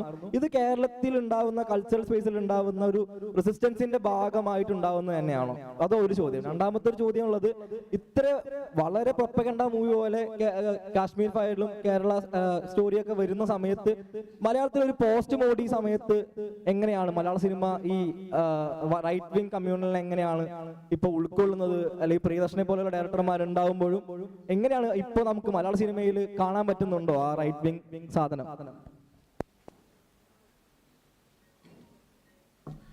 രണ്ട് പ്രധാനപ്പെട്ട ചോദ്യങ്ങളാണ്. ഒന്ന്, നമ്മൾ ഈ ഇത് പറയുമ്പോൾ പോലും മുസ്ലിം പ്രതിനിധാനങ്ങൾ, അത്തരത്തിലുള്ള പ്രതിനിധാനങ്ങൾ തിരിച്ചു വരിക, മുസ്ലിം കല്യാണ വീടുകൾ, അത്തരത്തിലുള്ള പ്രതിനിധാനങ്ങൾ തിരിച്ചു വരുന്നത് വളരെ പ്രധാനപ്പെട്ട ഒരു സംഗതിയാണ്. അത് തിരിച്ചു വരുന്നതിൻ്റെ ഒരു പ്രധാന കാരണം മുസ്ലിങ്ങളുടെ കയ്യിൽ പൈസ ഉണ്ടാവുകയും ഗൾഫിലൊക്കെ പോയിട്ട് പൈസ ഉണ്ടാക്കി അവർ സിനിമ നിർമ്മിക്കാൻ തുടങ്ങുകയും ചെയ്തു. ധാരാളം കുട്ടികൾ നന്നായി പുറത്തുപോയി കോളേജിലൊക്കെ പോയി പഠിച്ചു, അവർക്ക് സിനിമയെക്കുറിച്ച് അറിയാം, സിനിമ എടുക്കാനും തുടങ്ങി. ഈ 80കൾക്ക് മുമ്പ് കേരളത്തിലെ പ്രധാനപ്പെട്ട നിർമ്മാതാക്കളും പ്രധാനപ്പെട്ട സംവിധായകരെല്ലാം മുസ്ലിങ്ങളായിരുന്നില്ല. എന്നും അതുള്ള സവർണ പ്രത്യയശാസ്ത്രം ഉള്ളിൽ വഹിക്കുന്നവരായിരുന്നു. വാങ്ങൽ ശേഷിയും നമുക്ക് ഈ സ്പെൻഡ് ചെയ്യാനുള്ള ശേഷിയും വളരെ പ്രധാനമാണ്. എന്തുകൊണ്ടാണ് സംവരണ വിരുദ്ധ കലാപകാലത്ത് സംവരണത്തെ അനുകൂലിക്കുന്ന ഒരു സിനിമ മലയാളത്തിൽ ഉണ്ടാവാതെ പോയത്? ദളിതരുടെ ഇടയിൽ നിന്ന് പ്രൊഡ്യൂസർമാരായ ആളുകളില്ല, സംവിധായകരായിട്ടുള്ള ആളുകളില്ല. അതുകൊണ്ട് തന്നെയാണ് സംഭവിച്ചത്. എന്ന് മാത്രമല്ല, നമ്മൾ നേരത്തെ പത്രത്തെക്കുറിച്ച് സംസാരിച്ചല്ലോ. കേരളത്തിലെ മലയാള മനോരമയിൽ എത്ര ദളിതരുണ്ട് ആലോചിച്ചിട്ടുണ്ടോ? ഒരാൾ പോലും ഇല്ല. മാതൃഭൂമിയിൽ എത്ര ദളിതർ ജോലി ചെയ്യുന്നുണ്ട് ജേർണലിസ്റ്റുകളായി? ഒരാൾ പോലുമില്ല. മാധ്യമത്തിൽ എത്ര ദളിതർ ജോലി ചെയ്യുന്നുണ്ട്? 4 ദളിതർ ജോലി ചെയ്യുന്നുണ്ട്. ഞാൻ മാധ്യമത്തിൽ ജോലി ചെയ്തിട്ടുണ്ട് ദീർഘകാലം. അതായത് കേരളത്തിലെ 10 മാധ്യമ രംഗത്തെ ദളിത് പ്രാതിനിധ്യം എന്ന് പറയുന്നത് 4 or 5 പേരിൽ ഒതുങ്ങുന്നതാണ്. നിങ്ങൾ ആലോചിച്ച് നോക്ക്, കേരളം ഭയങ്കര ലിബറലായിട്ടുള്ള സ്പേസാണ്. രണ്ടാമത്തെ ചോദ്യത്തിന് ഇതിൻ്റെ കൂട്ടി തന്നെ മറുപടി പറയാം. അതായത് കേരളത്തിൽ ഒരു മധ്യവർഗം രൂപപ്പെട്ടു വരുന്നുണ്ട്. ഈ മധ്യവർഗം രൂപപ്പെട്ടു വരുന്നത് 1950കളിൽ തന്നെ വളരെ രൂപപ്പെട്ടു വരുന്നൊരു മധ്യവർഗമാണ്. നമ്മളതിനെ സേവന മേഖലാ മധ്യവർഗം അല്ലെങ്കിൽ സർവീസ് സെക്ടർ മിഡിൽ ക്ലാസ് എന്നൊക്കെ പറയാം. സർക്കാർ ജോലി, പൊതുമേഖലാ സ്ഥാപനങ്ങളിൽ ജോലി ഒക്കെയുള്ള അതുണ്ടാവാനുള്ള കാരണം കൊളോണിയൽ കാലത്ത് നമുക്ക് നേടിയ വിദ്യാഭ്യാസത്തിൻ്റെ ഭാഗമായിട്ടാണ്. ഈ ജോലികളിലേക്കൊക്കെ എത്തുന്ന കേരളത്തിലെ അപ്പർ കാസ്റ്റ് വിഭാഗത്തിൽപ്പെട്ടത്, പ്രത്യേക നായർ വിഭാഗത്തിൽപ്പെട്ട ആളുകളാണ് ഭൂരിപക്ഷവും അതിലേക്ക് വരുന്നത്. അവാന്തര വിഭാഗങ്ങളിലും കടന്നു വരുന്നുണ്ടാവാം. സർക്കാർ ജോലിയിൽ ഏറ്റവും കൂടുതൽ വരുന്നത് അവരാണ്. പിന്നീട് ഫിലിം സൊസൈറ്റി ഉണ്ടാക്കിയത് അവരാണ്, NGO യൂണിയൻ ഉണ്ടാക്കിയത് അവരാണ്, KSTA ഉണ്ടാക്കിയത് അവരാണ്, AKPCT ഉണ്ടാക്കിയത് അവരാണ്, ഫിലിം ഗ്രന്ഥശാല സംഘം ഉണ്ടാക്കിയത് അവരാണ്, ശാസ്ത്ര സാഹിത്യ പരിഷത്ത് ഉണ്ടാക്കിയത്. അപ്പോൾ ഇവരുടെ എല്ലാം ഒരു സെൻസിബിലിറ്റി, ഒരു അപ്പർ കാസ്റ്റ് സെൻസിബിലിറ്റി ആയിരുന്നു. ഈ സെൻസിബിലിറ്റിയിൽ നിന്നുകൊണ്ടാണ്, ഈ ഭാവുകത്വത്തിൽ നിന്നുകൊണ്ടാണ് നമ്മൾ ഈ സാംസ്കാരിക സംഘങ്ങളെല്ലാം രൂപീകൃതമായത്. 90കളാവുമ്പോഴേക്കും നമുക്ക് സംഭവിക്കുന്ന ഈ മധ്യവർഗം വല്ലാത്ത രീതിയിൽ പിടിമുറുക്കുന്നു എന്നുള്ളതാണ്. ഈ മധ്യവർഗം പിടിമുറുക്കുകയും നമ്മുടെ സാംസ്കാരിക ചിന്തകളെല്ലാം തന്നെ ഈ മധ്യവർഗത്തിൽ നിന്നും എങ്ങോട്ടും പോയിട്ടില്ല. നമ്മളെപ്പോഴും ലിബറലായിട്ടുള്ള ജയകൃഷ്ണന്മാരായിട്ടാണ് ജീവിക്കുന്നത്. അത് എന്താണ്, തൂവാനത്തുമ്പികളിലെ ജയകൃഷ്ണനാണ് നമ്മുടെ ഐഡിയൽ കഥാപാത്രം ആയി മാറുന്നത്. അതാണ് നമ്മുടെ ഒരു ലിബറൽ സ്പേസ്. റൈറ്റ് വിങ്, അത് അബ്സല്യൂട്ട്ലി റൈറ്റ് വിങ് ആണ്. ഞാൻ നേരത്തെ പറയുന്നത് അങ്ങനെ വളരെ ലിബറലായിട്ടുള്ളൊരു സ്പേസ് എന്ന് നമ്മൾ പറയുന്നൊരു സ്ഥലം വീടിന് പുറത്തുണ്ടായിരിക്കുമ്പോൾ തന്നെ വീടിനകം അങ്ങേയറ്റം കമ്മ്യൂണലായിരുന്നു. ഒറ്റ കാര്യം നോക്കിയാൽ മതി, 1990-കൾക്ക് മുമ്പ് കേരളത്തിൽ ഒരു ക്രിസ്ത്യൻ മാട്രിമോണി, ഈഴവ മാട്രിമോണി, മുസ്ലിം മാട്രിമോണി, നായർ മാട്രിമോണി എന്ന പരസ്യസ്ഥാപനം ഇല്ല. ഉണ്ടാവും ചിലപ്പം, അതിന് വേറെ പേരിടും. ഗുരുവായൂരപ്പൻ മാട്രിമോണി, അപ്പോൾ ഊഹിച്ചോണം ഇത് നായർ മാട്രിമോണിയാണെന്ന്. അങ്ങനെ ശ്രീ ഗുരുദേവൻ മാട്രിമോണി എന്ന് പറയുമ്പോൾ നമ്മൾ ഊഹിച്ചോണം ഇത് ഈഴവ മാട്രിമോണിയാണെന്ന്. ഇപ്പോൾ അത് വളരെ പ്രകടമായി പറയാം, ജാതി പറയുന്നതുകൊണ്ട് കുഴപ്പമില്ല എന്നതിലേക്ക് നമ്മൾ എന്തിനെയാണോ അഴിച്ചു കളയാൻ ശ്രമിച്ചത് അതിനെ കൂടുതൽ ഉറപ്പിച്ചു നിർത്തുന്ന ഒന്നിലേക്ക് നമ്മൾ തിരിച്ചു വന്നു. എങ്കിൽ ഈ തിരിച്ചു വന്നത് എവിടെ നിന്നാണ്? നേരത്തെ രാജഗോപാൽ സാർ പറഞ്ഞ ഒരു ജനറേഷൻ ഉണ്ടല്ലോ, ഈ 90-കളിലോ 80-കളിലോ ഉണ്ടായ ജനറേഷൻ ആളുകൾ തന്നെയാണ് ഇന്നത്തെ രക്ഷിതാക്കൾ. അവരാണ് ഈ ഇതിലേക്ക് വന്നിട്ടുള്ള പ്രധാനപ്പെട്ട ആളുകൾ. അതുകൊണ്ട് തന്നെ കേരളത്തിൻ്റെ മനോഭാവം ഒരു കുമിള പോലെ നിൽക്കുകയാണ് എന്നാണ് ഞാൻ വിചാരിക്കുന്നത്. അതിൻ്റെ ഉള്ള് ശൂന്യമാണ് എന്നു മാത്രവുമല്ല, കേരളത്തിലെ ഏറ്റവും വലിയ തൊഴിൽദാതാക്കൾ സർക്കാർ കഴിഞ്ഞാൽ ഇവിടുത്തെ ഇടതുപക്ഷ സംഘടനകളാണ്. അതുകൊണ്ട് മാത്രം ഇവരൊക്കെ നിൽക്കുന്നതാണ്. അല്ലെങ്കിൽ കേരളത്തിലെ സഹകരണ പ്രസ്ഥാനങ്ങൾ തകർന്നാൽ, കേരളത്തിലെ മറ്റു ഊരാളുങ്കൽ പോലെയുള്ള സ്ഥാപനങ്ങൾ തകർന്നാൽ ഉറപ്പായും കേരളത്തിൽ ഇന്ന് കാണുന്ന ഈ കൊടി പിടിക്കുന്ന മിഡിൽ ക്ലാസ് മധ്യവർഗം വളരെ അനായാസമായി വലതുപക്ഷത്തേക്ക് പോകുമെന്ന കാര്യത്തിൽ ഞാൻ സംശയിക്കുന്നേയില്ല. പക്ഷെ അത് സംഭവിക്കാതിരിക്കാനുള്ളൊരു ശക്തി വേറൊരു തരത്തിൽ നമ്മുടെ വിദ്യാഭ്യാസത്തിലൂടെ നാം ആർജിച്ചെടുക്കുന്നുണ്ടോ എന്നുള്ളത് വേറൊരു കാര്യമാണ്. എങ്കിൽ പോലും അത് സംഭവിച്ചേക്കാം എന്ന് ഞാൻ ഭയമൊന്നുമില്ല എന്ന കാര്യത്തിൽ. എന്തിനാണ് ഭയപ്പെടുന്നത്? നമ്മൾ എല്ലാ കാലത്തും സമരം ചെയ്ത് നിൽക്കുക എന്നുള്ളതാണ്. സമരങ്ങൾ വിജയിക്കാനുള്ളതല്ല, സമരങ്ങൾ ചില മനോഭാവങ്ങളെ സൃഷ്ടിക്കാനുള്ളതാണ്. ഇപ്പോൾ നർമ്മദാ സമരം വൻ പരാജയമായിരുന്നു സത്യത്തിൽ. പക്ഷേ നർമ്മദാ സമരം സൃഷ്ടിച്ച വലിയൊരു ഇളക്കമുണ്ട്, ഒരു ചലനമുണ്ട്. ഈ പ്രകൃതിക്കെതിരായോ പരിസ്ഥിതിക്കെതിരായോ എന്ത് തരത്തിലുള്ള തീരുമാനം എടുക്കുന്നതിന് മുമ്പ് 4 തവണ ആലോചിക്കേണ്ടി വരുന്നത് അതുകൊണ്ടാണ്. അതുകൊണ്ട് സമരങ്ങൾ വിജയിക്കണ്ട, പക്ഷേ സമരങ്ങൾ ഉണ്ടായിക്കൊണ്ടേയിരിക്കുമെന്നുള്ളതാണ്. ഇപ്പോൾ ക്യാമ്പസിലുണ്ടാകുന്ന മൂവ്മെൻ്റൊക്കെ നമ്മളിവിടെ ഇങ്ങനെ ഇരുന്ന് ഇതിനെക്കുറിച്ച് തുറന്ന് ചർച്ച ചെയ്യുന്നത് പോലും ആ ഒരു സമരത്തിൻ്റെ ഭാഗമാണ് എന്നാണ് ഞാൻ കരുതുന്നത്. മറ്റു ചോദ്യങ്ങൾ എന്തെങ്കിലും? ഒന്നുമില്ലെങ്കിൽ ഞാൻ ഒന്നുകൂടി ചോദിക്കാം. ഈ മലയാള സിനിമ എന്ന് പറഞ്ഞാലേ അത് മലയാള സിനിമ ഈ പറഞ്ഞതുപോലെ വീടിന്റെ പുറത്തുള്ള മലയാളിയെ കാണിക്കുന്നതാണെന്നും, എന്നാൽ മലയാള സീരിയൽ എന്ന് പറഞ്ഞത് വളരെ കൃത്യമായി വീടിന്റെ അകത്തുള്ള ജാതിബോധങ്ങളെയും മത കാര്യങ്ങളെയും കാണിക്കാനാണെന്ന് തോന്നിയിട്ടുണ്ട്. അതായത് എങ്ങനെയാണ് ഈ രാമായണം സീരിയല് ഈ സംഘപരിവാറിന് ഇന്ത്യയിലൊട്ടാകെ ഒരു സ്പേസ് കൊടുത്തതുപോലെ മലയാളം സീരിയൽ ഇപ്പൊ അമ്മ സീരിയൽ കാണും, അപ്പോൾ കാണുന്ന സമയത്ത് അല്ലെങ്കിൽ എന്റെ വീട്ടിൽ ചെറിയ കുട്ടി കാണും, അപ്പൊ അവള് കാണുന്ന സമയത്ത് അതിൽ മുസ്ലിങ്ങളൊന്നുമില്ല, ഗായത്രി പറഞ്ഞതുപോലെ അതിൽ മുസ്ലിംസ് ആരുമില്ല. ഇവള് കാണുന്ന ലോകത്തിൽ മുസ്ലിംസ് ഇല്ല, അവള് പോകുന്ന സ്കൂൾ കുറച്ചും കൂടി മതമുള്ള സ്കൂളായിരിക്കും. അപ്പൊ ഈ മലയാള സീരിയല് ഈ അകത്തുള്ള കാപട്യമില്ലാത്ത ജാതിബോധമുള്ള മതങ്ങളെ കാറ്റർ ചെയ്യുന്നു. മലയാള സിനിമ പിന്നെ കുറച്ചും കൂടിയൊക്കെ പുരോഗമനാത്മകമായി ചെയ്യുന്നു എന്ന് തോന്നിയിട്ടുണ്ടോ? ഇതെങ്ങനെയാണ് ഇത് വലിയൊരു എഫക്റ്റ് ഉണ്ടാക്കാൻ സാധ്യതയുള്ള ഒന്നാണോ? മലയാള സീരിയലിന്റെ പ്രധാനപ്പെട്ട കാഴ്ചക്കാർ എന്ന് പറഞ്ഞാൽ വീട്ടിലിരിക്കുന്ന ആളുകളാണ്, വീട്ടിലുള്ള ആളുകളാണ്. അവർ ഓൾറെഡി കഴിഞ്ഞ കുറേ കാലങ്ങളായിട്ട് മതാത്മകമായ ഒരു ജീവിതം തന്നെ ജീവിക്കുന്ന ആളുകളാണ്, മതത്തിന് പുറത്തേക്ക് ജീവിക്കുന്ന ആളുകളല്ല. അപ്പോൾ ഈ ഒരു അപ്പർ കാസ്റ്റ് വിഭാഗത്തെ പിടിച്ചെടുക്കുകയും ബാക്കിയുള്ളവരെയും കൂടി അപ്പർ കാസ്റ്റ് മനോഭാവത്തിലേക്ക് എത്തിക്കുകയും ചെയ്യുക. നമ്മൾ നേരത്തെ പറഞ്ഞ ഒരു ഡീപ്പ് സ്റ്റേറ്റ് ആ മനോഭാവത്തിലേക്ക് എത്തിക്കുകയും ചെയ്യുക. ഇതിനകത്ത് മുസ്ലിങ്ങൾ മാത്രമല്ല, ദളിതരില്ല, മറ്റ് ജനവിഭാഗങ്ങളില്ല. ഉറങ്ങുമ്പോൾ പോലും പട്ടുസാരി ഉടുത്ത് കിടന്നുറങ്ങുന്ന ആളുകൾ മാത്രമേ ഉള്ളൂ, ഫുൾ ടൈം മേക്കപ്പ് ഇട്ട ആളുകൾ മാത്രമേ ഉള്ളൂ കുടുംബത്തിൽ.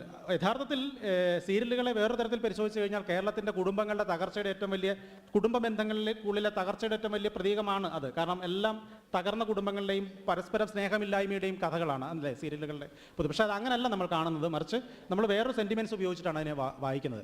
യഥാർത്ഥത്തിൽ കേരളത്തിൻ്റെ കുടുംബ വ്യവസ്ഥ ഭയങ്കരമായി തകരുകയാണ്.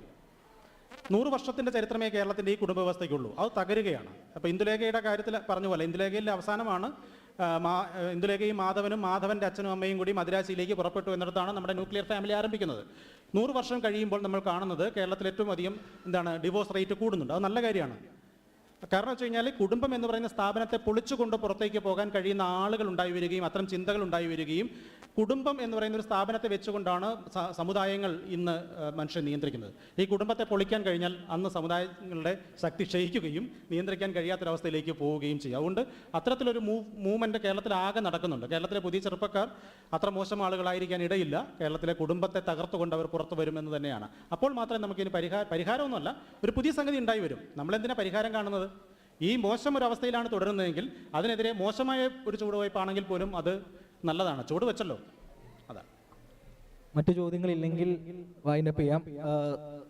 ഗസ്റ്റിന് മെമ്മൻഡോ കൊടുക്കാനായി ഇംഗ്ലീഷ് വിഭാഗം HOD അമീറ മിസ്സിനെ ക്ഷണിക്കും.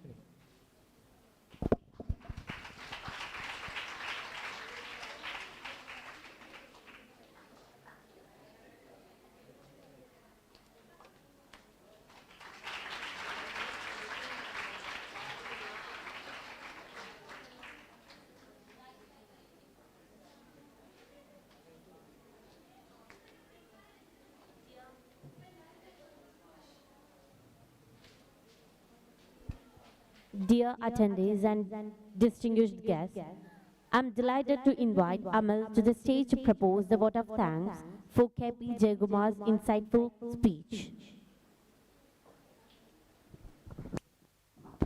ഞാനും സാറും അവിടെ ഇരുന്ന് പറയുന്നു, ഇവിടെ ഇരുന്ന് പറയുന്നു, പിന്നെ വീണ്ടും ഇവിടെ നിന്ന് പറയുന്നു എന്ന് മാത്രമേ ഉള്ളൂ. വളരെ ഗുണപരമായിട്ടുണ്ടാവുന്ന ഒരു ടോക്കാണ്. എത്ര പേര് കേട്ടു എന്നറിയില്ല. 1-2 ആളെ കേട്ടിട്ടുള്ളൂ വെച്ചാലും കുഴപ്പമില്ല. ആ 1-2 ആൾക്കാർക്ക് മനസ്സിലായിട്ടുണ്ടാവും എന്ന് വിചാരിക്കുകയാണ്. എങ്ങനെയാണ് നമ്മൾ നിഷ്കളങ്കമായി കരുതുന്ന സിനിമയിലെ വരുന്ന സ്റ്റീരിയോ ടൈപ്പുകൾ, ഇങ്ങനെ ഒരു മുസ്ലിം ക്യാരക്ടർ, ഇങ്ങനെയാണ് ദളിത് ക്യാരക്ടർ തുടങ്ങിയിട്ടുള്ള നിരന്തരം ആവർത്തിക്കുന്ന കഥാപാത്രങ്ങൾ എങ്ങനെയാണ്, നമ്മളെക്കുറിച്ച് പോലും എങ്ങനെയാണ് സ്റ്റീരിയോ ടൈപ്പുകൾ ഉണ്ടാവുന്നത്, എങ്ങനെയാണ് വലതുപക്ഷ രാഷ്ട്രീയം, എങ്ങനെയാണ് കമ്മ്യൂണൽ രാഷ്ട്രീയം കൃത്യമായി ഇത്തരം സാംസ്കാരികമായ ഇത്തരം സിനിമയും സീരിയലും പോലെയുള്ള സ്ഥലങ്ങളിൽ ഇടപെടുന്നത്, അതെങ്ങനെയാണ് സൂക്ഷ്മമായി നമ്മൾ നോക്കേണ്ടത്, സൂക്ഷ്മമായി സംസാരിക്കേണ്ടത്, അതിനോട് എൻഗേജ് ചെയ്യേണ്ടത് എന്ന് വിശദമായി തന്നെ, വളരെ വിശദമായി തന്നെ എക്സാമ്പിളുകളടക്കം ഇവിടെ പറയുകയുണ്ടായി. അത്തരം ഒരു ടോക്ക് ഇവിടെ തന്ന KP ജയകുമാർ സാറിന് എൻ്റെ പേരിലും എൻ്റെ ഡിപ്പാർട്ട്മെൻറ്റിൻ്റെ പേരിലും ലിറ്റ്സർജൻസ് ലിറ്ററേച്ചർ ഫെസ്റ്റിൻ്റെ പേരിലും നന്ദിയും സ്നേഹവും അറിയിക്കുകയാണ്. ഇവിടെ കൂടിയിട്ടുള്ള എല്ലാ മനുഷ്യർക്കും, ഇത് കേൾക്കാൻ വന്നിട്ടുള്ള എല്ലാ മനുഷ്യർക്കും, എൻ്റെ ഡിപ്പാർട്ട്മെൻറ്റിലെ സഹപ്രവർത്തകർക്കും, എല്ലാവർക്കും, വിദ്യാർത്ഥികൾക്കും എൻ്റെ പേരിലും ലിറ്റ്സർജൻസ് ലിറ്ററേച്ചർ ഫെസ്റ്റിൻ്റെ പേരിലും നന്ദി അറിയിച്ചുകൊണ്ട്, സ്നേഹം അറിയിച്ചുകൊണ്ട് നിർത്തുന്നു. നന്ദി, നമസ്കാരം.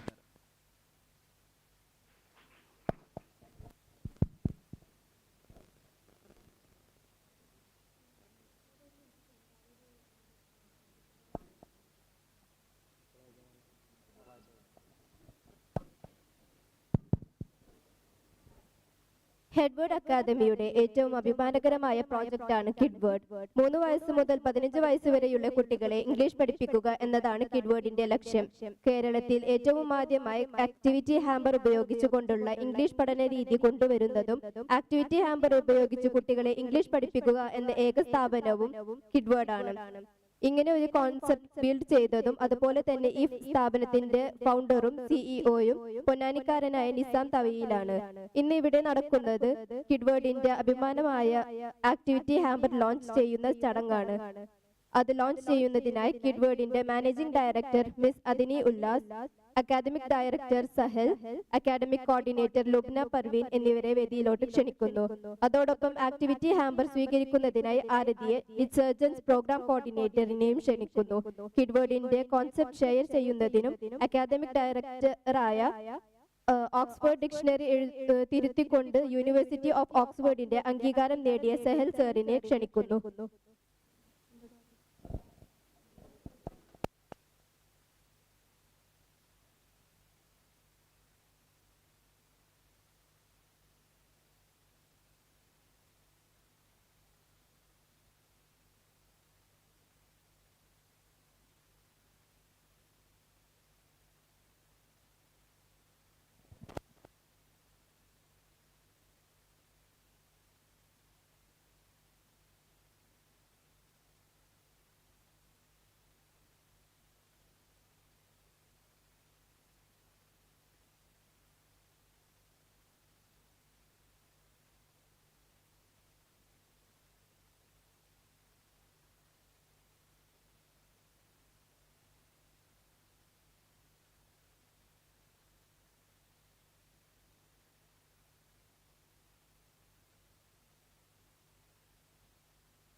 Hi everyone.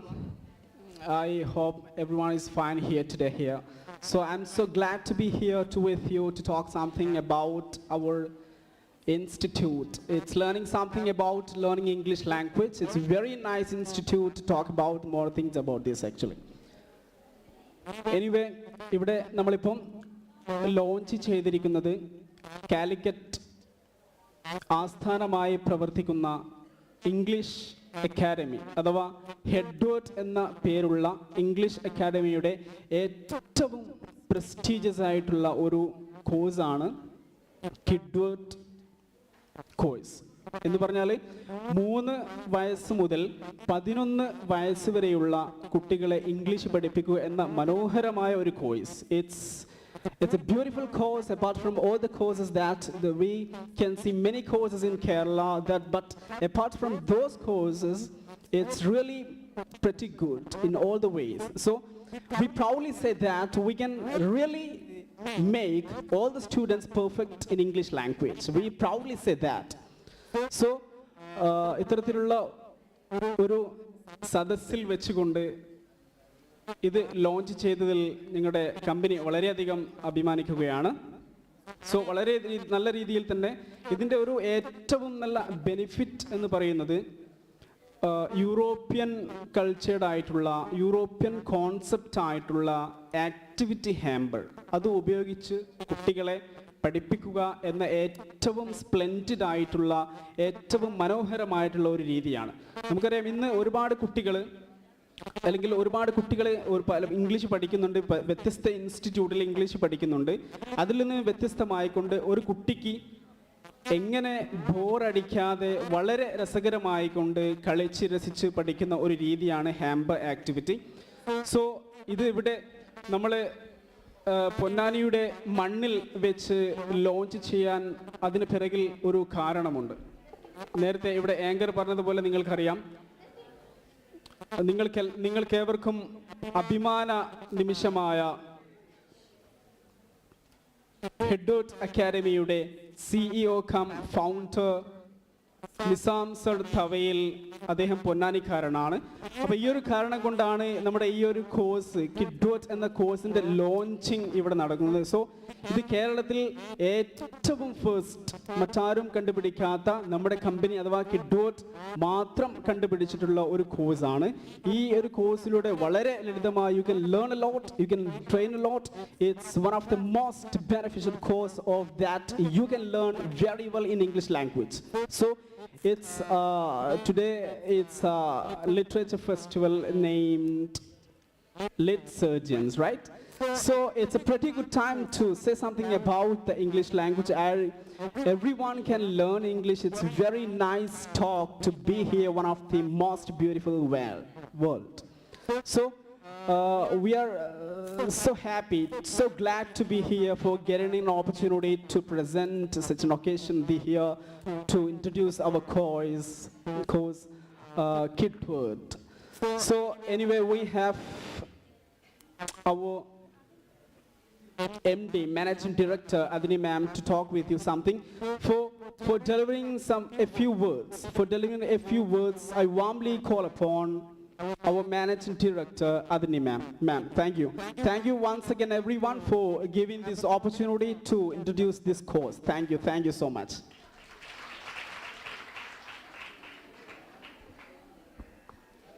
Hi everyone.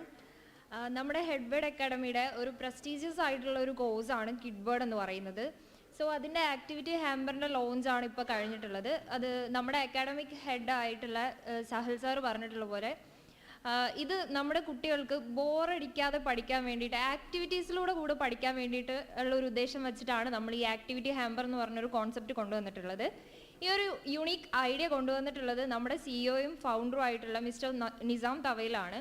And ഈ ഒരു ആക്ടിവിറ്റി ഹാമ്പർ ലോഞ്ച് ചെയ്യാനായിട്ട് ഞങ്ങൾക്ക് ഇങ്ങനെ ഒരു ഓപ്പർച്യൂണിറ്റി തന്ന MES കോളേജ് പൊന്നാനിയിലെ ലിറ്ററേച്ചർ ഫെസ്റ്റിവലിന് ഇങ്ങനെ ഒരു ഓപ്പർച്യൂണിറ്റി തന്നതിന് we are so thankful. Thank you.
welcome to Dr. Najla KP to the stage to introduce our esteemed guest of honor, Revati Lal, and welcome the gathering.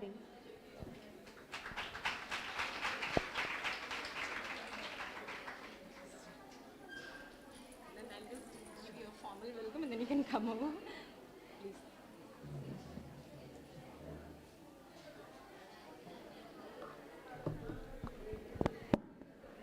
Esteemed guest of the day, Ms. Revati Lal,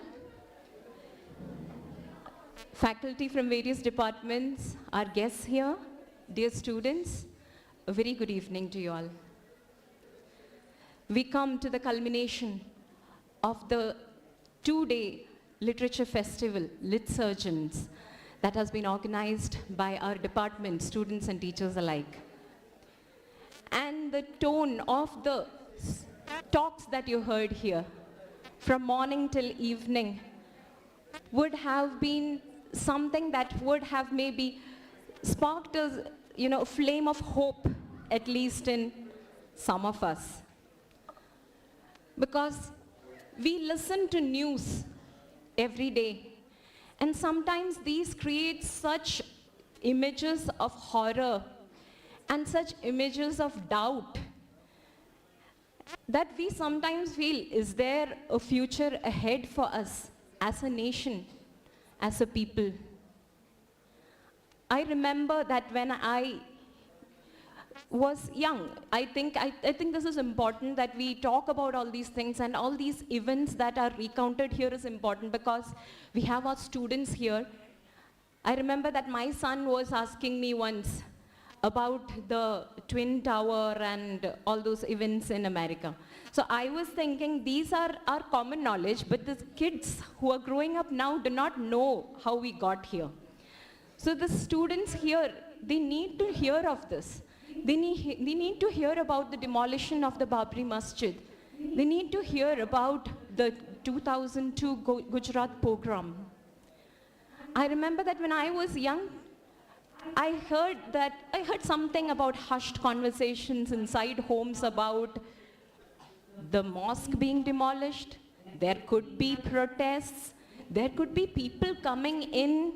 There could be real danger to our lives. And I was thinking, that is the moment I am Muslim. So that is a realization that, I am someone and you are someone, the othering, the alienation. And the fear, it gets real sometimes. And when you hear, and we talk about in the previous session, Jayakumar sir was talking to us about the films and the kind of images that are being propagated. The films that we saw so innocently were so aptly, so effectively dissected in the previous session. We know that this is all part of our culture. This is our lived experience. We know that 2002 Gujarat riots or Babri Masjid does not happen in vacuum. It happens in the timeline of so many events that's going on, sometimes invisible to us.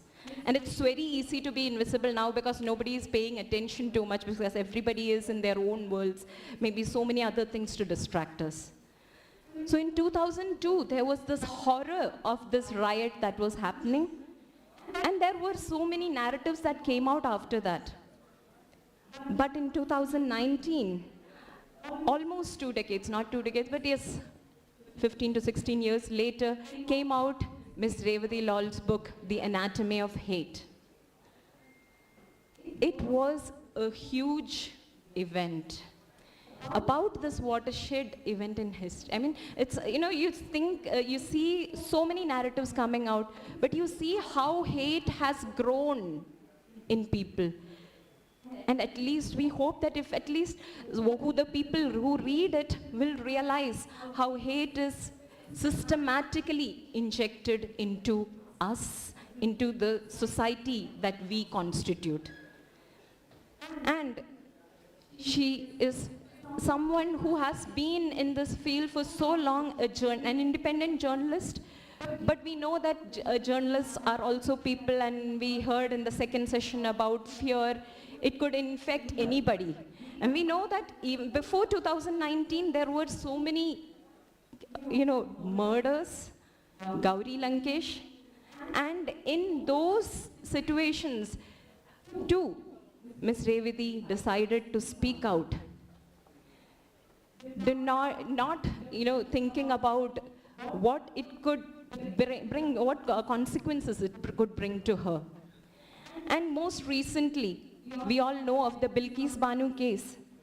She was, the perpetrators of the violence were convicted, but the Gujarat court afforded them remission. But we know that because of the activism of so many good people like Ms. Revati Lal, she was one of the petitioners, and that decision was reversed and these people went back to jail. This gives us hope to look into the future. So we have with us Ms. Revati Lal herself, and this is a huge moment for us to interact with her. Ms. Revati Lal started her career as a journalist, as a TV journalist, a glamorous life in NDTV, and then she decided to leave that for print journalism, and she worked for Tehelka, and presently she writes for Quint and other India Spends, the Hindustan Times, and other newspapers. We are indeed honored to have you here, ma'am, and this is a huge moment for us and our students. Thank you so much. I welcome you, ma'am, to this last session, valedictory session of LITSURGENCE, the Literature Festival of MES Ponnani College, on behalf of our department, English department and MES Ponnani College. Welcome all the faculty here, participants from other colleges. Welcome all. Thank you.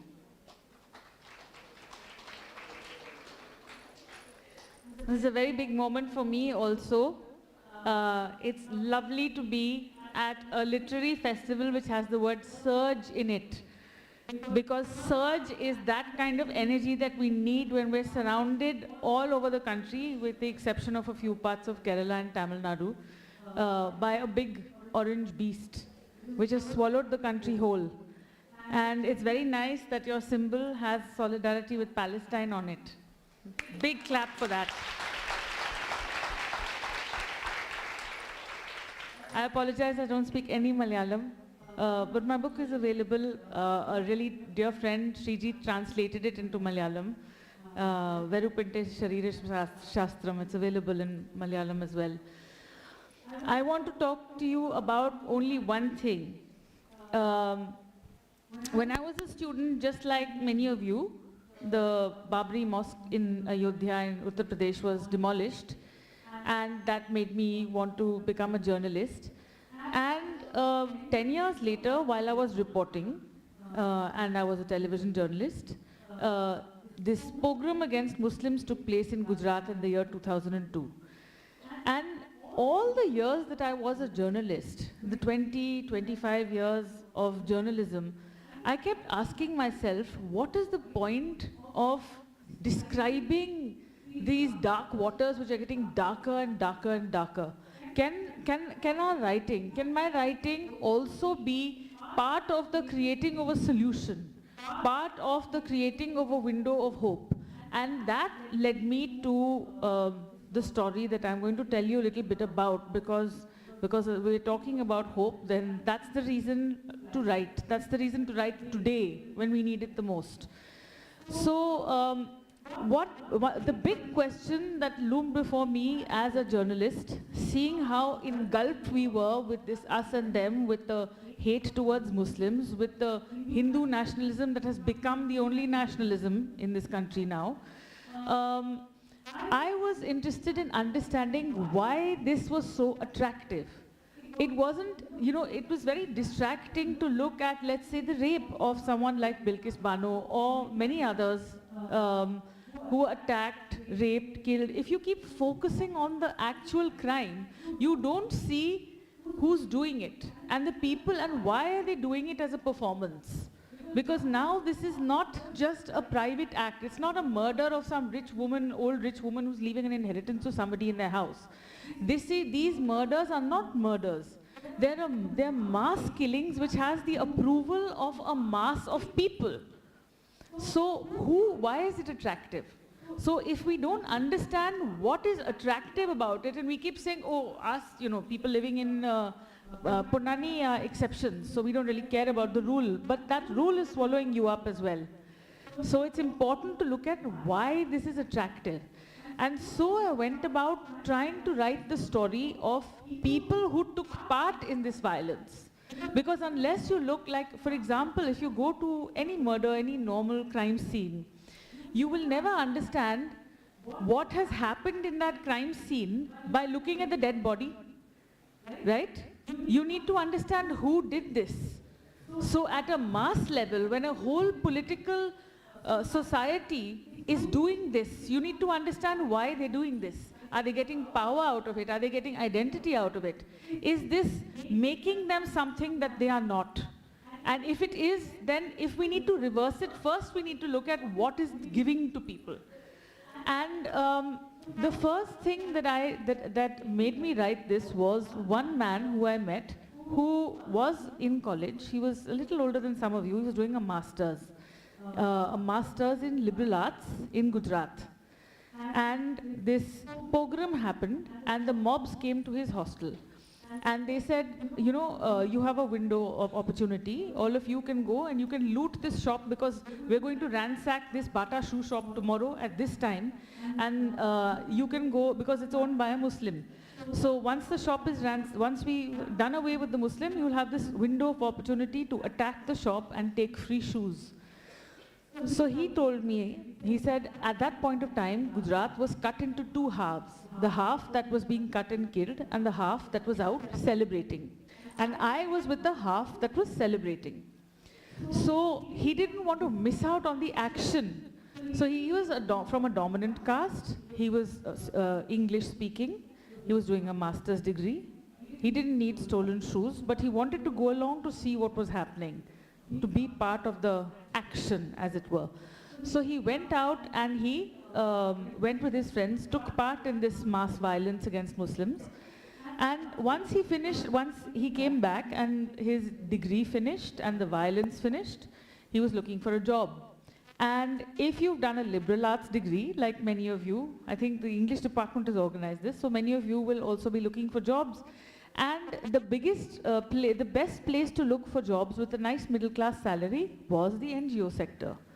Because the year of the Gujarat pogrom against Muslims, it was the NGOs that was providing relief and rehabilitation.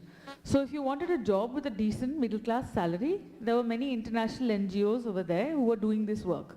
So after cheering on for the death and destruction of Muslims, this man got a job rehabilitating them.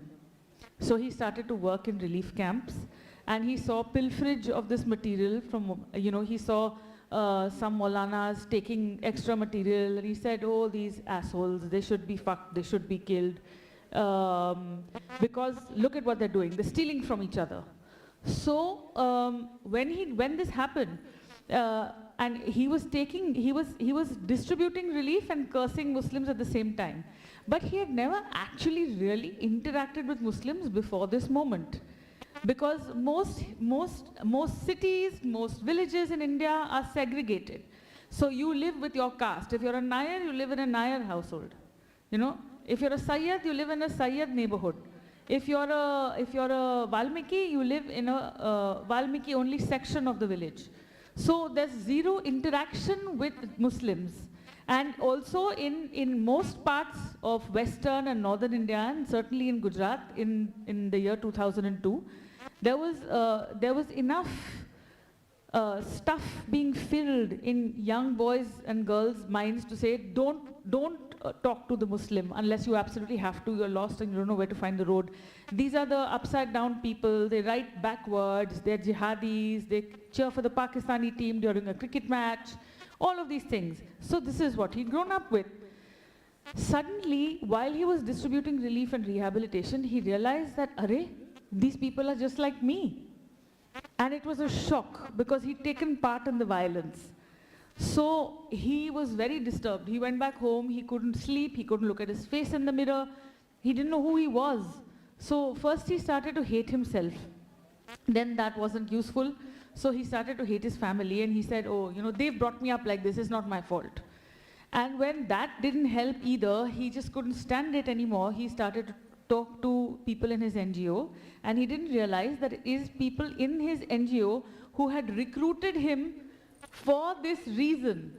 They wanted him to interact with Muslims and see if it would help him change his mind.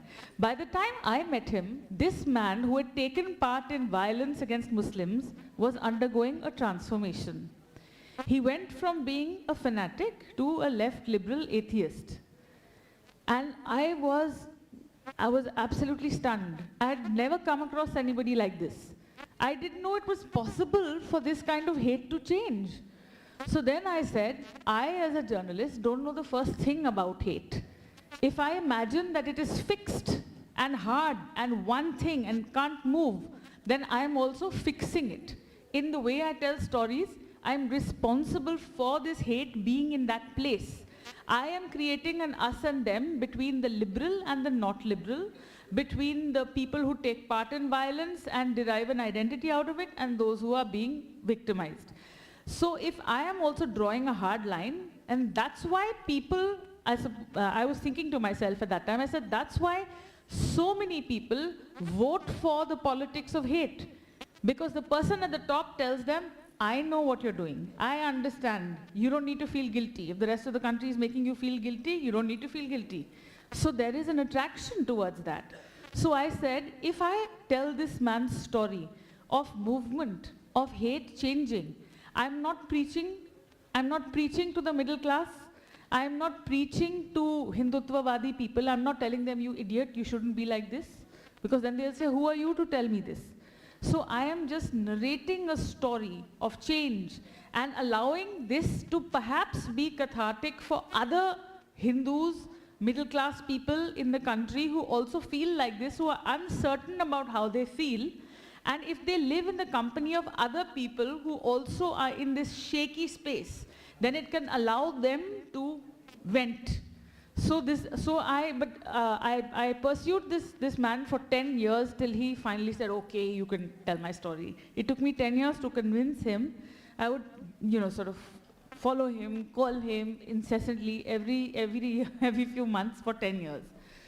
Finally, when he said yes, I moved to Gujarat to write this book. And he was the man who had changed, right? But then I said, this doesn't represent a lot of the hate. I also needed to look at people who took part in the mass violence and did hideous things.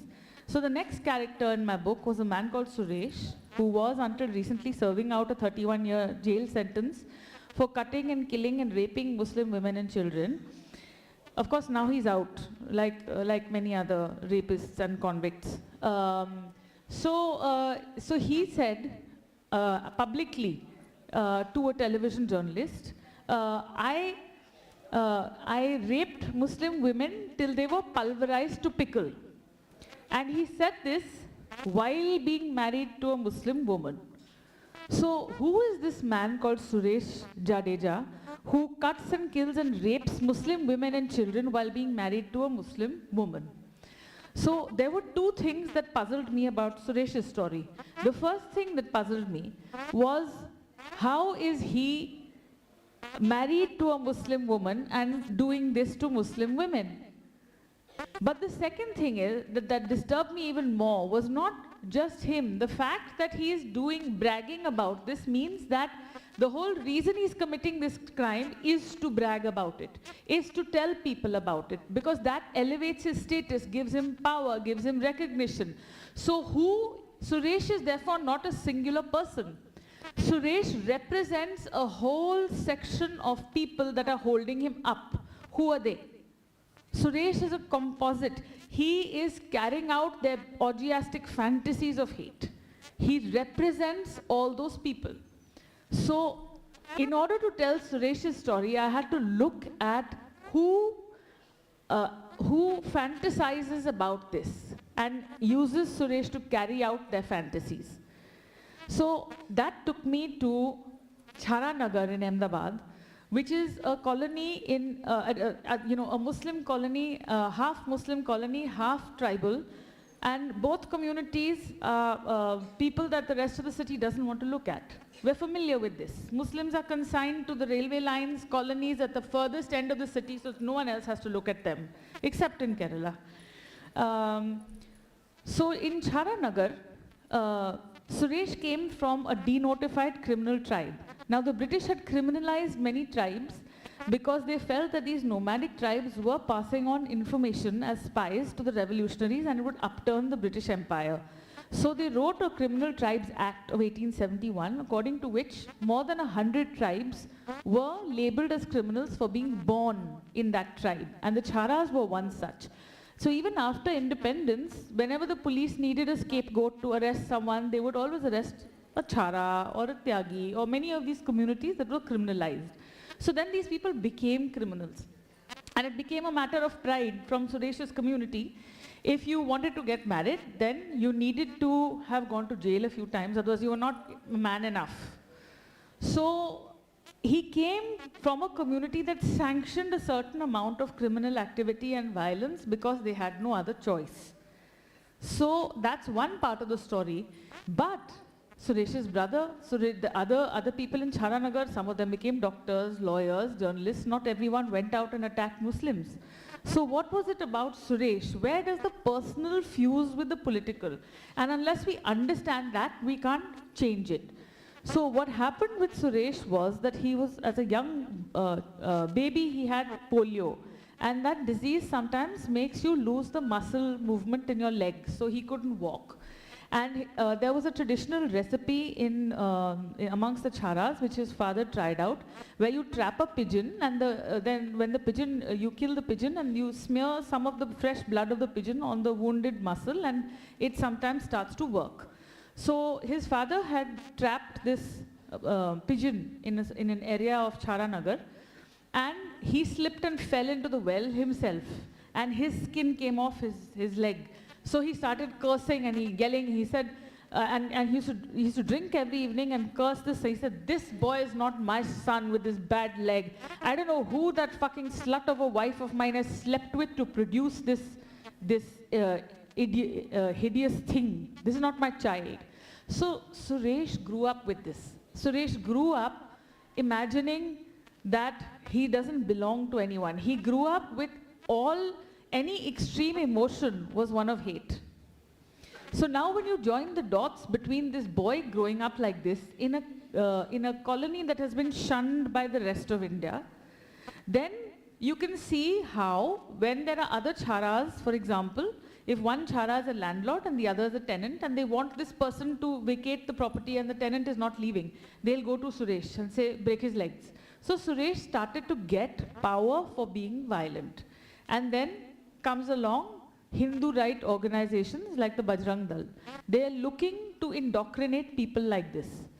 So they started working on him, and while they were working on him, his sister ran away with a Muslim man. So he resolved, he said, if they take one from my community, I'll take one from theirs. Because women were traded as property in his head. So this is how he goes about seducing and marrying this very attractive young Muslim woman. But what he doesn't account for is that he actually fell in love with her because she was stunning. Everybody wanted her. So she fell in love with him. He married her forcibly. And then what happens is he cannot believe that she actually likes him because he doesn't like himself. He's grown up with self-loathing. So he doesn't like himself. He can't imagine that someone else would possibly love him. So she becomes his first victim. He starts to gouge out the flesh from her shoulders. He rapes her. He ties her hands behind her back. She becomes his first victim. So you can now draw the dots between a man like this, a social construct like the Charas, and 2002, and you can see how he did what he did. What disturbed me most about writing this story was not that I couldn't see where this came from, but that I could. The third person was the most fascinating and bewildering of the three characters that I wrote about in my book. He's a tribal who comes from a village in a part of Gujarat where most people are daily wage workers. They work on different people's fields. They don't own land. They've never owned land. They've been nomadic. They've been tossed around from here to there to there. So most people, Dungar is the name I give to this character. So these are all real stories. So Dungar grew up in a place where no one had gone past class 4 or 5. All his siblings dropped out because there's no point studying. If you're going to have to work as manual labor on a field, you may as well start early and start earning some money. So Dungar pushed. He said, no, I'm going to study. He went to school, he went to college, and then he ended up back as labor on the field. When did things start to change? When did he start to make money and feel good about himself?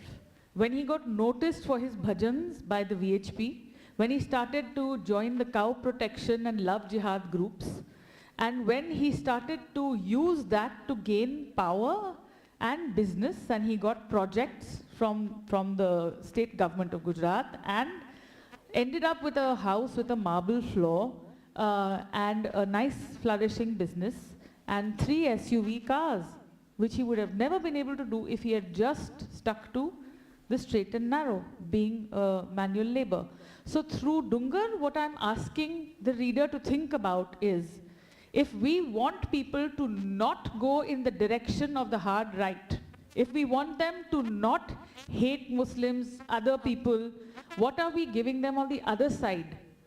Outside, we're saying, oh, please go get an education, then you won't think like this. But he had an education. What did that education add up to? 0. So where is the creating of fraternities on the other side, which are mixed?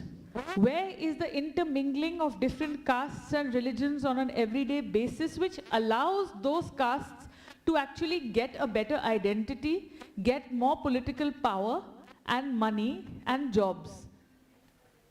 If you associate with the Hindu right, you are getting power, money and jobs. If you don't, you are not. So it's quite simple to see why Dungar was attracted. Now, the point is, what do you do with all these stories? What we do with these stories is try and form these fraternities, try and create polyphonic, try and work on the ground. So I now work on the ground in a part of Uttar Pradesh called Shamli, because Shamli and Muzaffarnagar was also polarized by caste and religious violence in 2013. And so it was important to pick a part of India to try this and see if people can be motivated to derive power and identity out of something positive and out of coming together. Can that be a better way of actually making social justice and Ambedkar's values have legs to walk on?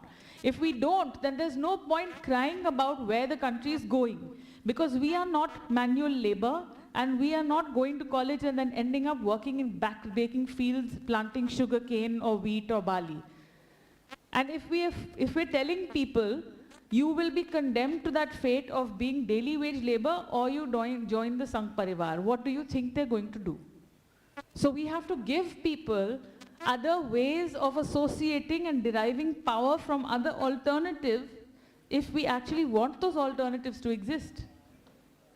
I'm going to leave this conversation here and open it up to discussion.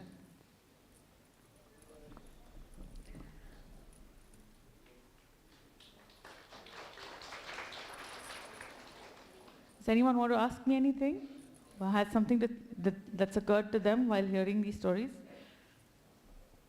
Now it's a time for interaction. If you have any doubts, you can ask.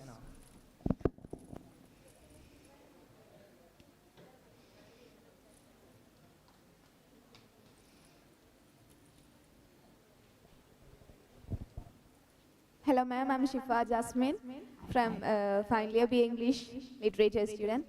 And first of all, let me express my extreme happiness that you are here. And of course, as Nansala ma'am said, this is a proud moment for us. And now my question is that, do you find or do you see any hope in the future of India? I see hope and despair both together. The despair is in front of us. It's a big fat beast. But I think the hope lies in not trying to look outside the beast, but inside it. What I mean is, when you look inside the saffron, And you look, let's say, at the 22nd of January, when most of the country was awash with saffron flags everywhere, every inch, especially in UP where I am living. But you can see contradictions in the way people are using the saffron. Instead of trying to imagine a country not looking at saffron, what you've got to do is to pick the threads of that saffron and take them apart and say, okay, is everybody who's putting a saffron flag a Muslim hater? And the answer is no. I'll give you a very small example. Shamli in UP where I live, there was a cycle parked with a saffron flag right next to a biryani cart, where the seller, the person on the cycle had come to eat beef biryani, and with the saffron flag. So what I was explaining through the characters in my story as well, you know, why is it that so many people are attracted by the hard right? Because there are many castes who have no other way of acquiring power, status, livelihoods, business opportunities. So if those business opportunities and derivative power was to come from building cadres on the other side, then there is hope. We need to do the work that it takes. We can't be lazy and say, oh, now, you know, this politics is going to change like this. We're going to have it fall from the sky. It's not going to happen. So the despair is that we are not reading the writing on the wall. The hope is that if we do, it's easy to see how these threads are actually not one thing. And we need to tell ourselves those stories, because the hard right wants us to see it as a fixed, static monolith, which it's not. And our hope lies inside that, looking at those strands rather than not looking at them.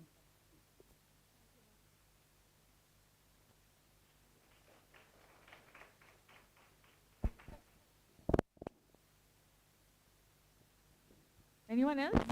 Anything anyone else wants to ask?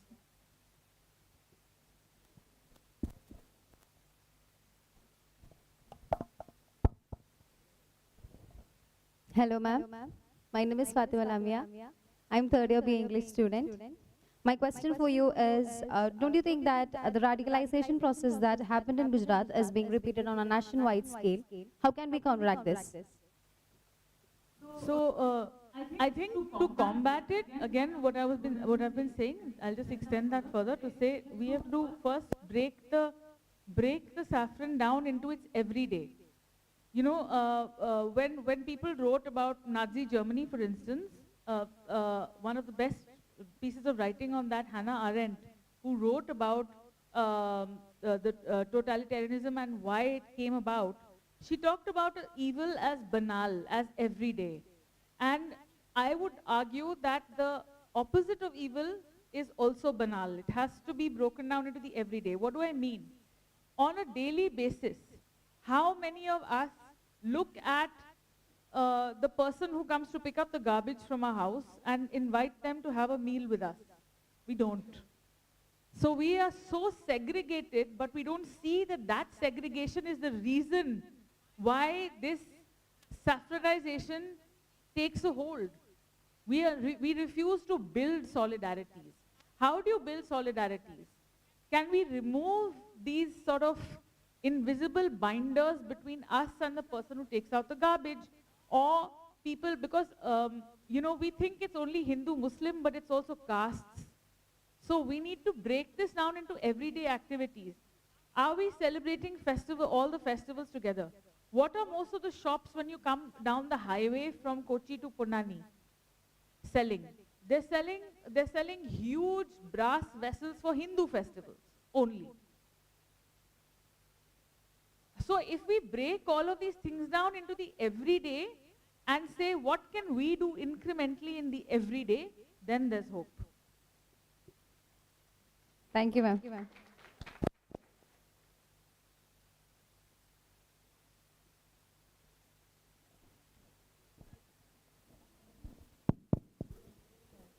Hi, ma'am. I'm Hamdia from first year zoology.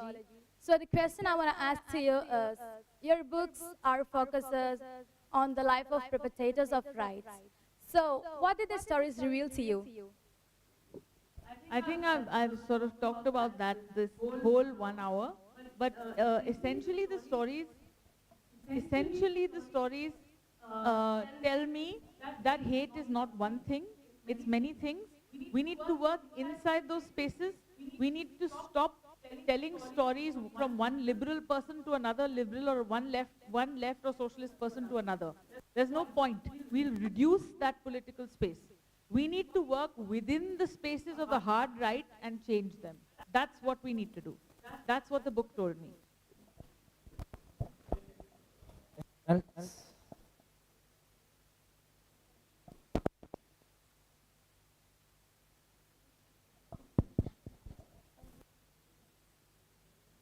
Hi ma'am, I'm Rizan Kallu from first year B English. I want to ask you one thing. You attacked brutally while interviewing one of the person involved in this riot. Were you ever scared to point that you questioned your decisions about writing this book? Sorry? Can you just repeat that? You're talking about the fact that I was attacked? Yeah. No, it didn't change my decision at all. Because I was sort of, while I was already 1.5 years or 2 years into the research of the book, so I had this character in my head. I could not empathize, but I could see where he was coming from. He attacked me, tried to kill me actually, because I helped his wife separate from him because he had raped her multiple times. She wanted to get away from that space. So I could see why he wanted to attack me. So because I could see why he wanted to attack me, it didn't affect it shook me up for a few days, but it didn't affect my decision to write the book in any way. Thank you, ma'am.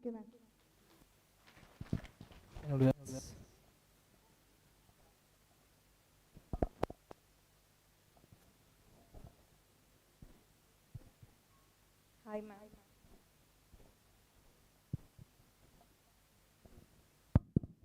Hi, ma'am. I'm Fatima Sana from second year English literature student. Hold your mic here. Hello. What? Hi, ma'am. Then my question is, what are your thoughts on the present situation we are living through?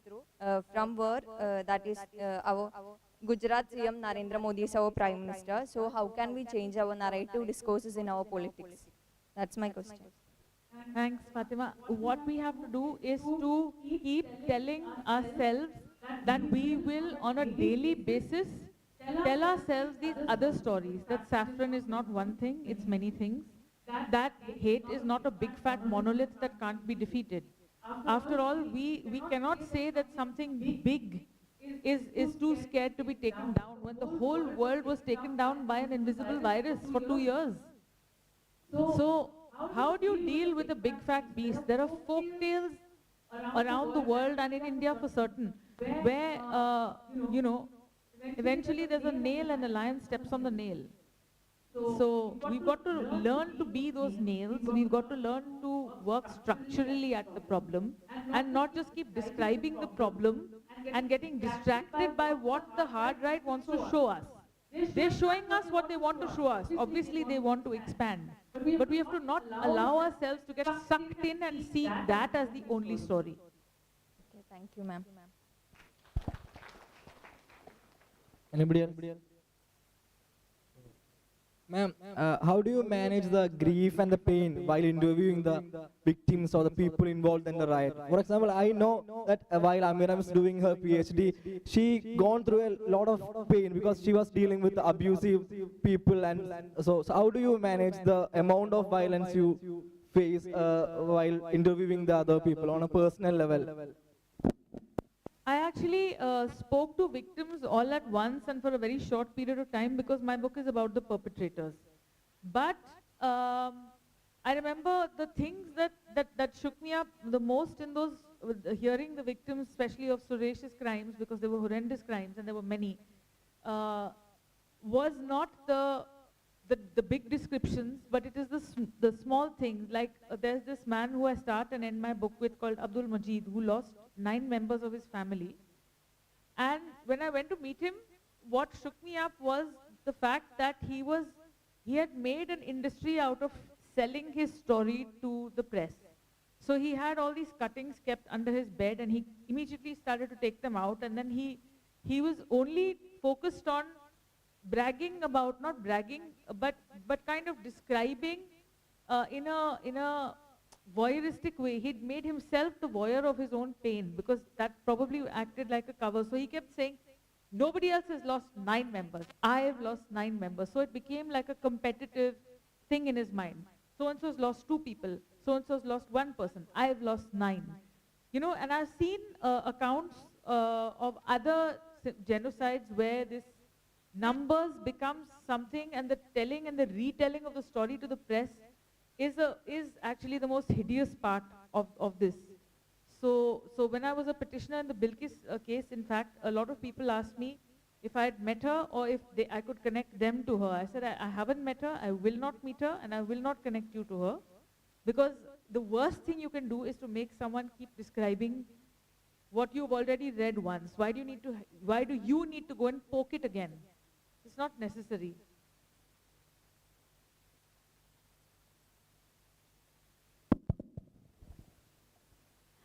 Ma'am, I was just thinking, somebody else?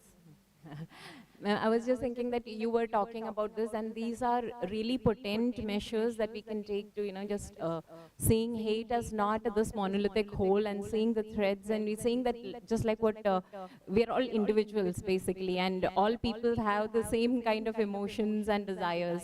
And of course, it's not just the large picture that everybody is seeing. But there are some people who behind there, we know that these political parties work like huge corporations because they've got business interests, and we know people with MBAs are there who are guiding political parties so that they can also come to power and reap the benefits of it. So when political parties are doing that, we see that the opposition is in no such mood. And when you are talking about how you are working in Shamli and you are working at the ground level and working with people so that you can make a difference over there. And we hear also of maybe, I just remembered, but Prashant Bhushan he's also there in Jharkhand, and he's also trying to instill, bring into practice Gandhian ideals and counter this fascism through that particular route. So we see smaller movements or smaller measures like this happening at the ground levels. But this is not a huge political movement which is there, which the political parties opposition, if they try, they could achieve. But that is not happening.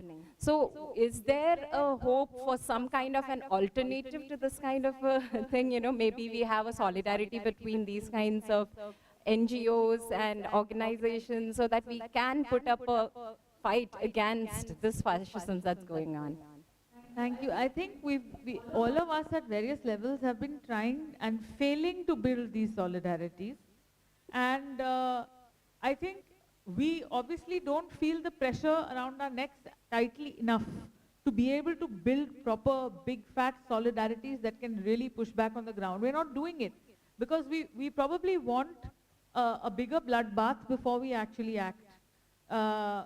I've had the privilege of looking at solidarities recently in parts of South America, and I was stunned to see how much people there who were fighting to push Bolsonaro out of Brazil and bring Lula back in, what they did, the bullets, the attacks, bombs being thrown by drones, houses burned, jungis burned, but they stood together. And I think the reason that many people were able to come together is because there's no caste system there. Caste is preventing us everywhere. So that's why we've got to break this down into the everyday and then look at who we can change. How do we change our everyday interaction with people we don't normally look at and we invisibilize? The traffic policeman, the person who comes to take out garbage. Caste is the biggest part of communalism. In UP, I can give you examples of that, where the Pasmanda Muslims are being wooed by the hard right, and successfully, because their biggest enemy is actually a dominant caste, the Jats or the Gujar Muslims. So the Kashyaps and the Gadariyas and the Valmikis and other smaller castes end up voting for the BJP because they need that protection in order to just have a place to throw their garbage, in order to not be raped on the street. So how are we denying them that? Are we giving them a solidarity on the other side which is polyphonic, which is not mono? So we are failing spectacularly. There's no other way of saying that.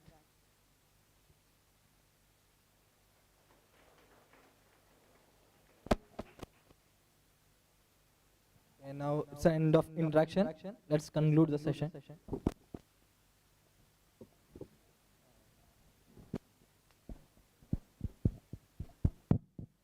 As a token of love from our part, I request Dr. V.U. Amira to hand over the Mamatar to our beloved guest, Revati Lau. Ma'am, please.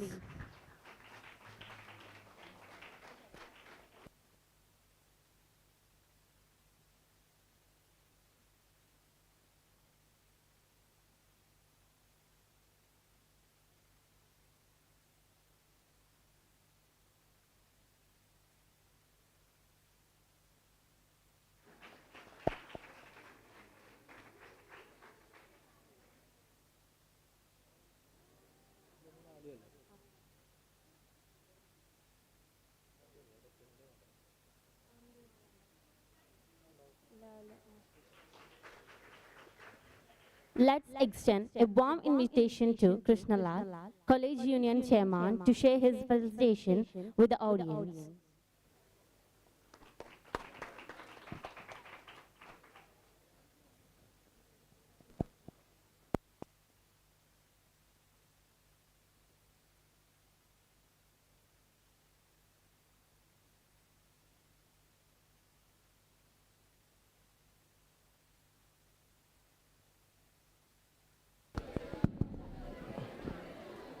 പ്രിയപ്പെട്ടവരെ, ഇന്നിവിടെ എത്തിച്ചേർന്ന വിശിഷ്ട അതിഥി Revathi ലൗൽ madam, അതുപോലെ തന്നെ ഇന്നിവിടെ എത്തിയിരിക്കുന്ന പ്രിയപ്പെട്ട അധ്യാപകർ, അനധ്യാപകർ, പ്രിയപ്പെട്ട കൂട്ടുകാരെ, ഇംഗ്ലീഷ് അസോസിയേഷൻ സംഘടിപ്പിക്കുന്ന ലിറ്ററേച്ചർ ഫെസ്റ്റ് വളരെ പ്രാധാന്യമേറിയൊന്നു തന്നെയാണ്. കാരണം നമ്മുടെ രാജ്യത്തിനകത്ത് നമ്മുടെ ജനാധിപത്യത്തെയും മതനിരപേക്ഷതയും ചോദ്യം ചെയ്തുകൊണ്ടിരിക്കുന്ന ഈ കാലത്ത് ലിറ്ററസി റെവല്യൂഷൻ എന്നത് എടുത്തു പറയണം, നമ്മളെല്ലാം അറിഞ്ഞിരിക്കേണ്ടത് തന്നെയാണ്. കാരണം ആദ്യകാലങ്ങളിൽ നമുക്കറിയാം, നമ്മുടെ ജാതി വ്യവസ്ഥ നിലനിന്ന സമയത്ത് എടുത്തു പറഞ്ഞാൽ പാടത്ത് പണിയും വരമ്പത്ത് കൂലിയും. എന്തുകൊണ്ടാണ്? അവൻ പണിക്കാരനാണ്, അവൻ ഇന്ന ജാതിയാണെന്നുള്ള കിടന്നായിരുന്നു. അതിൽ നിന്ന് ഒരുപാട് മാറ്റം കൊണ്ടുവരാൻ ലിറ്ററസിക്ക് സാധിച്ചിട്ടുണ്ട്. അതുപോലെ തന്നെ മാമിൽ എടുത്ത ക്ലാസ് നമുക്കറിയാം, ഒരുപാട് എക്സ്പീരിയൻസ്ഡ് ആയിട്ടുള്ള മാം നമുക്ക് ക്ലാസ് എടുക്കാൻ വരുന്നു. It's A great honour. Thank you ma'am. ഇന്ന് ഈ സംഘടിപ്പിച്ചിട്ട ഫെസ്റ്റിന് അഗ്രിമ കോളേജ് യൂണിയൻ്റെയും എൻ്റെയും എല്ലാവിധ ആശംസകളും അറിയിക്കുന്നു. നന്ദി.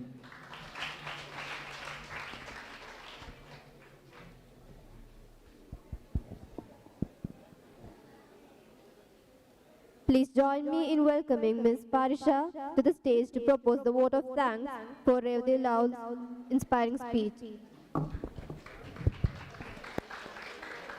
Good evening, one and all. As we come to the culmination of our literature festival, organized by Department of English, MES Ponnani College, it is with immense gratitude and reverence that we extend our deep felt gratitude to, thanks to ma'am, Revati ma'am, for gracing us with your profound presence and your thought-provoking discourse.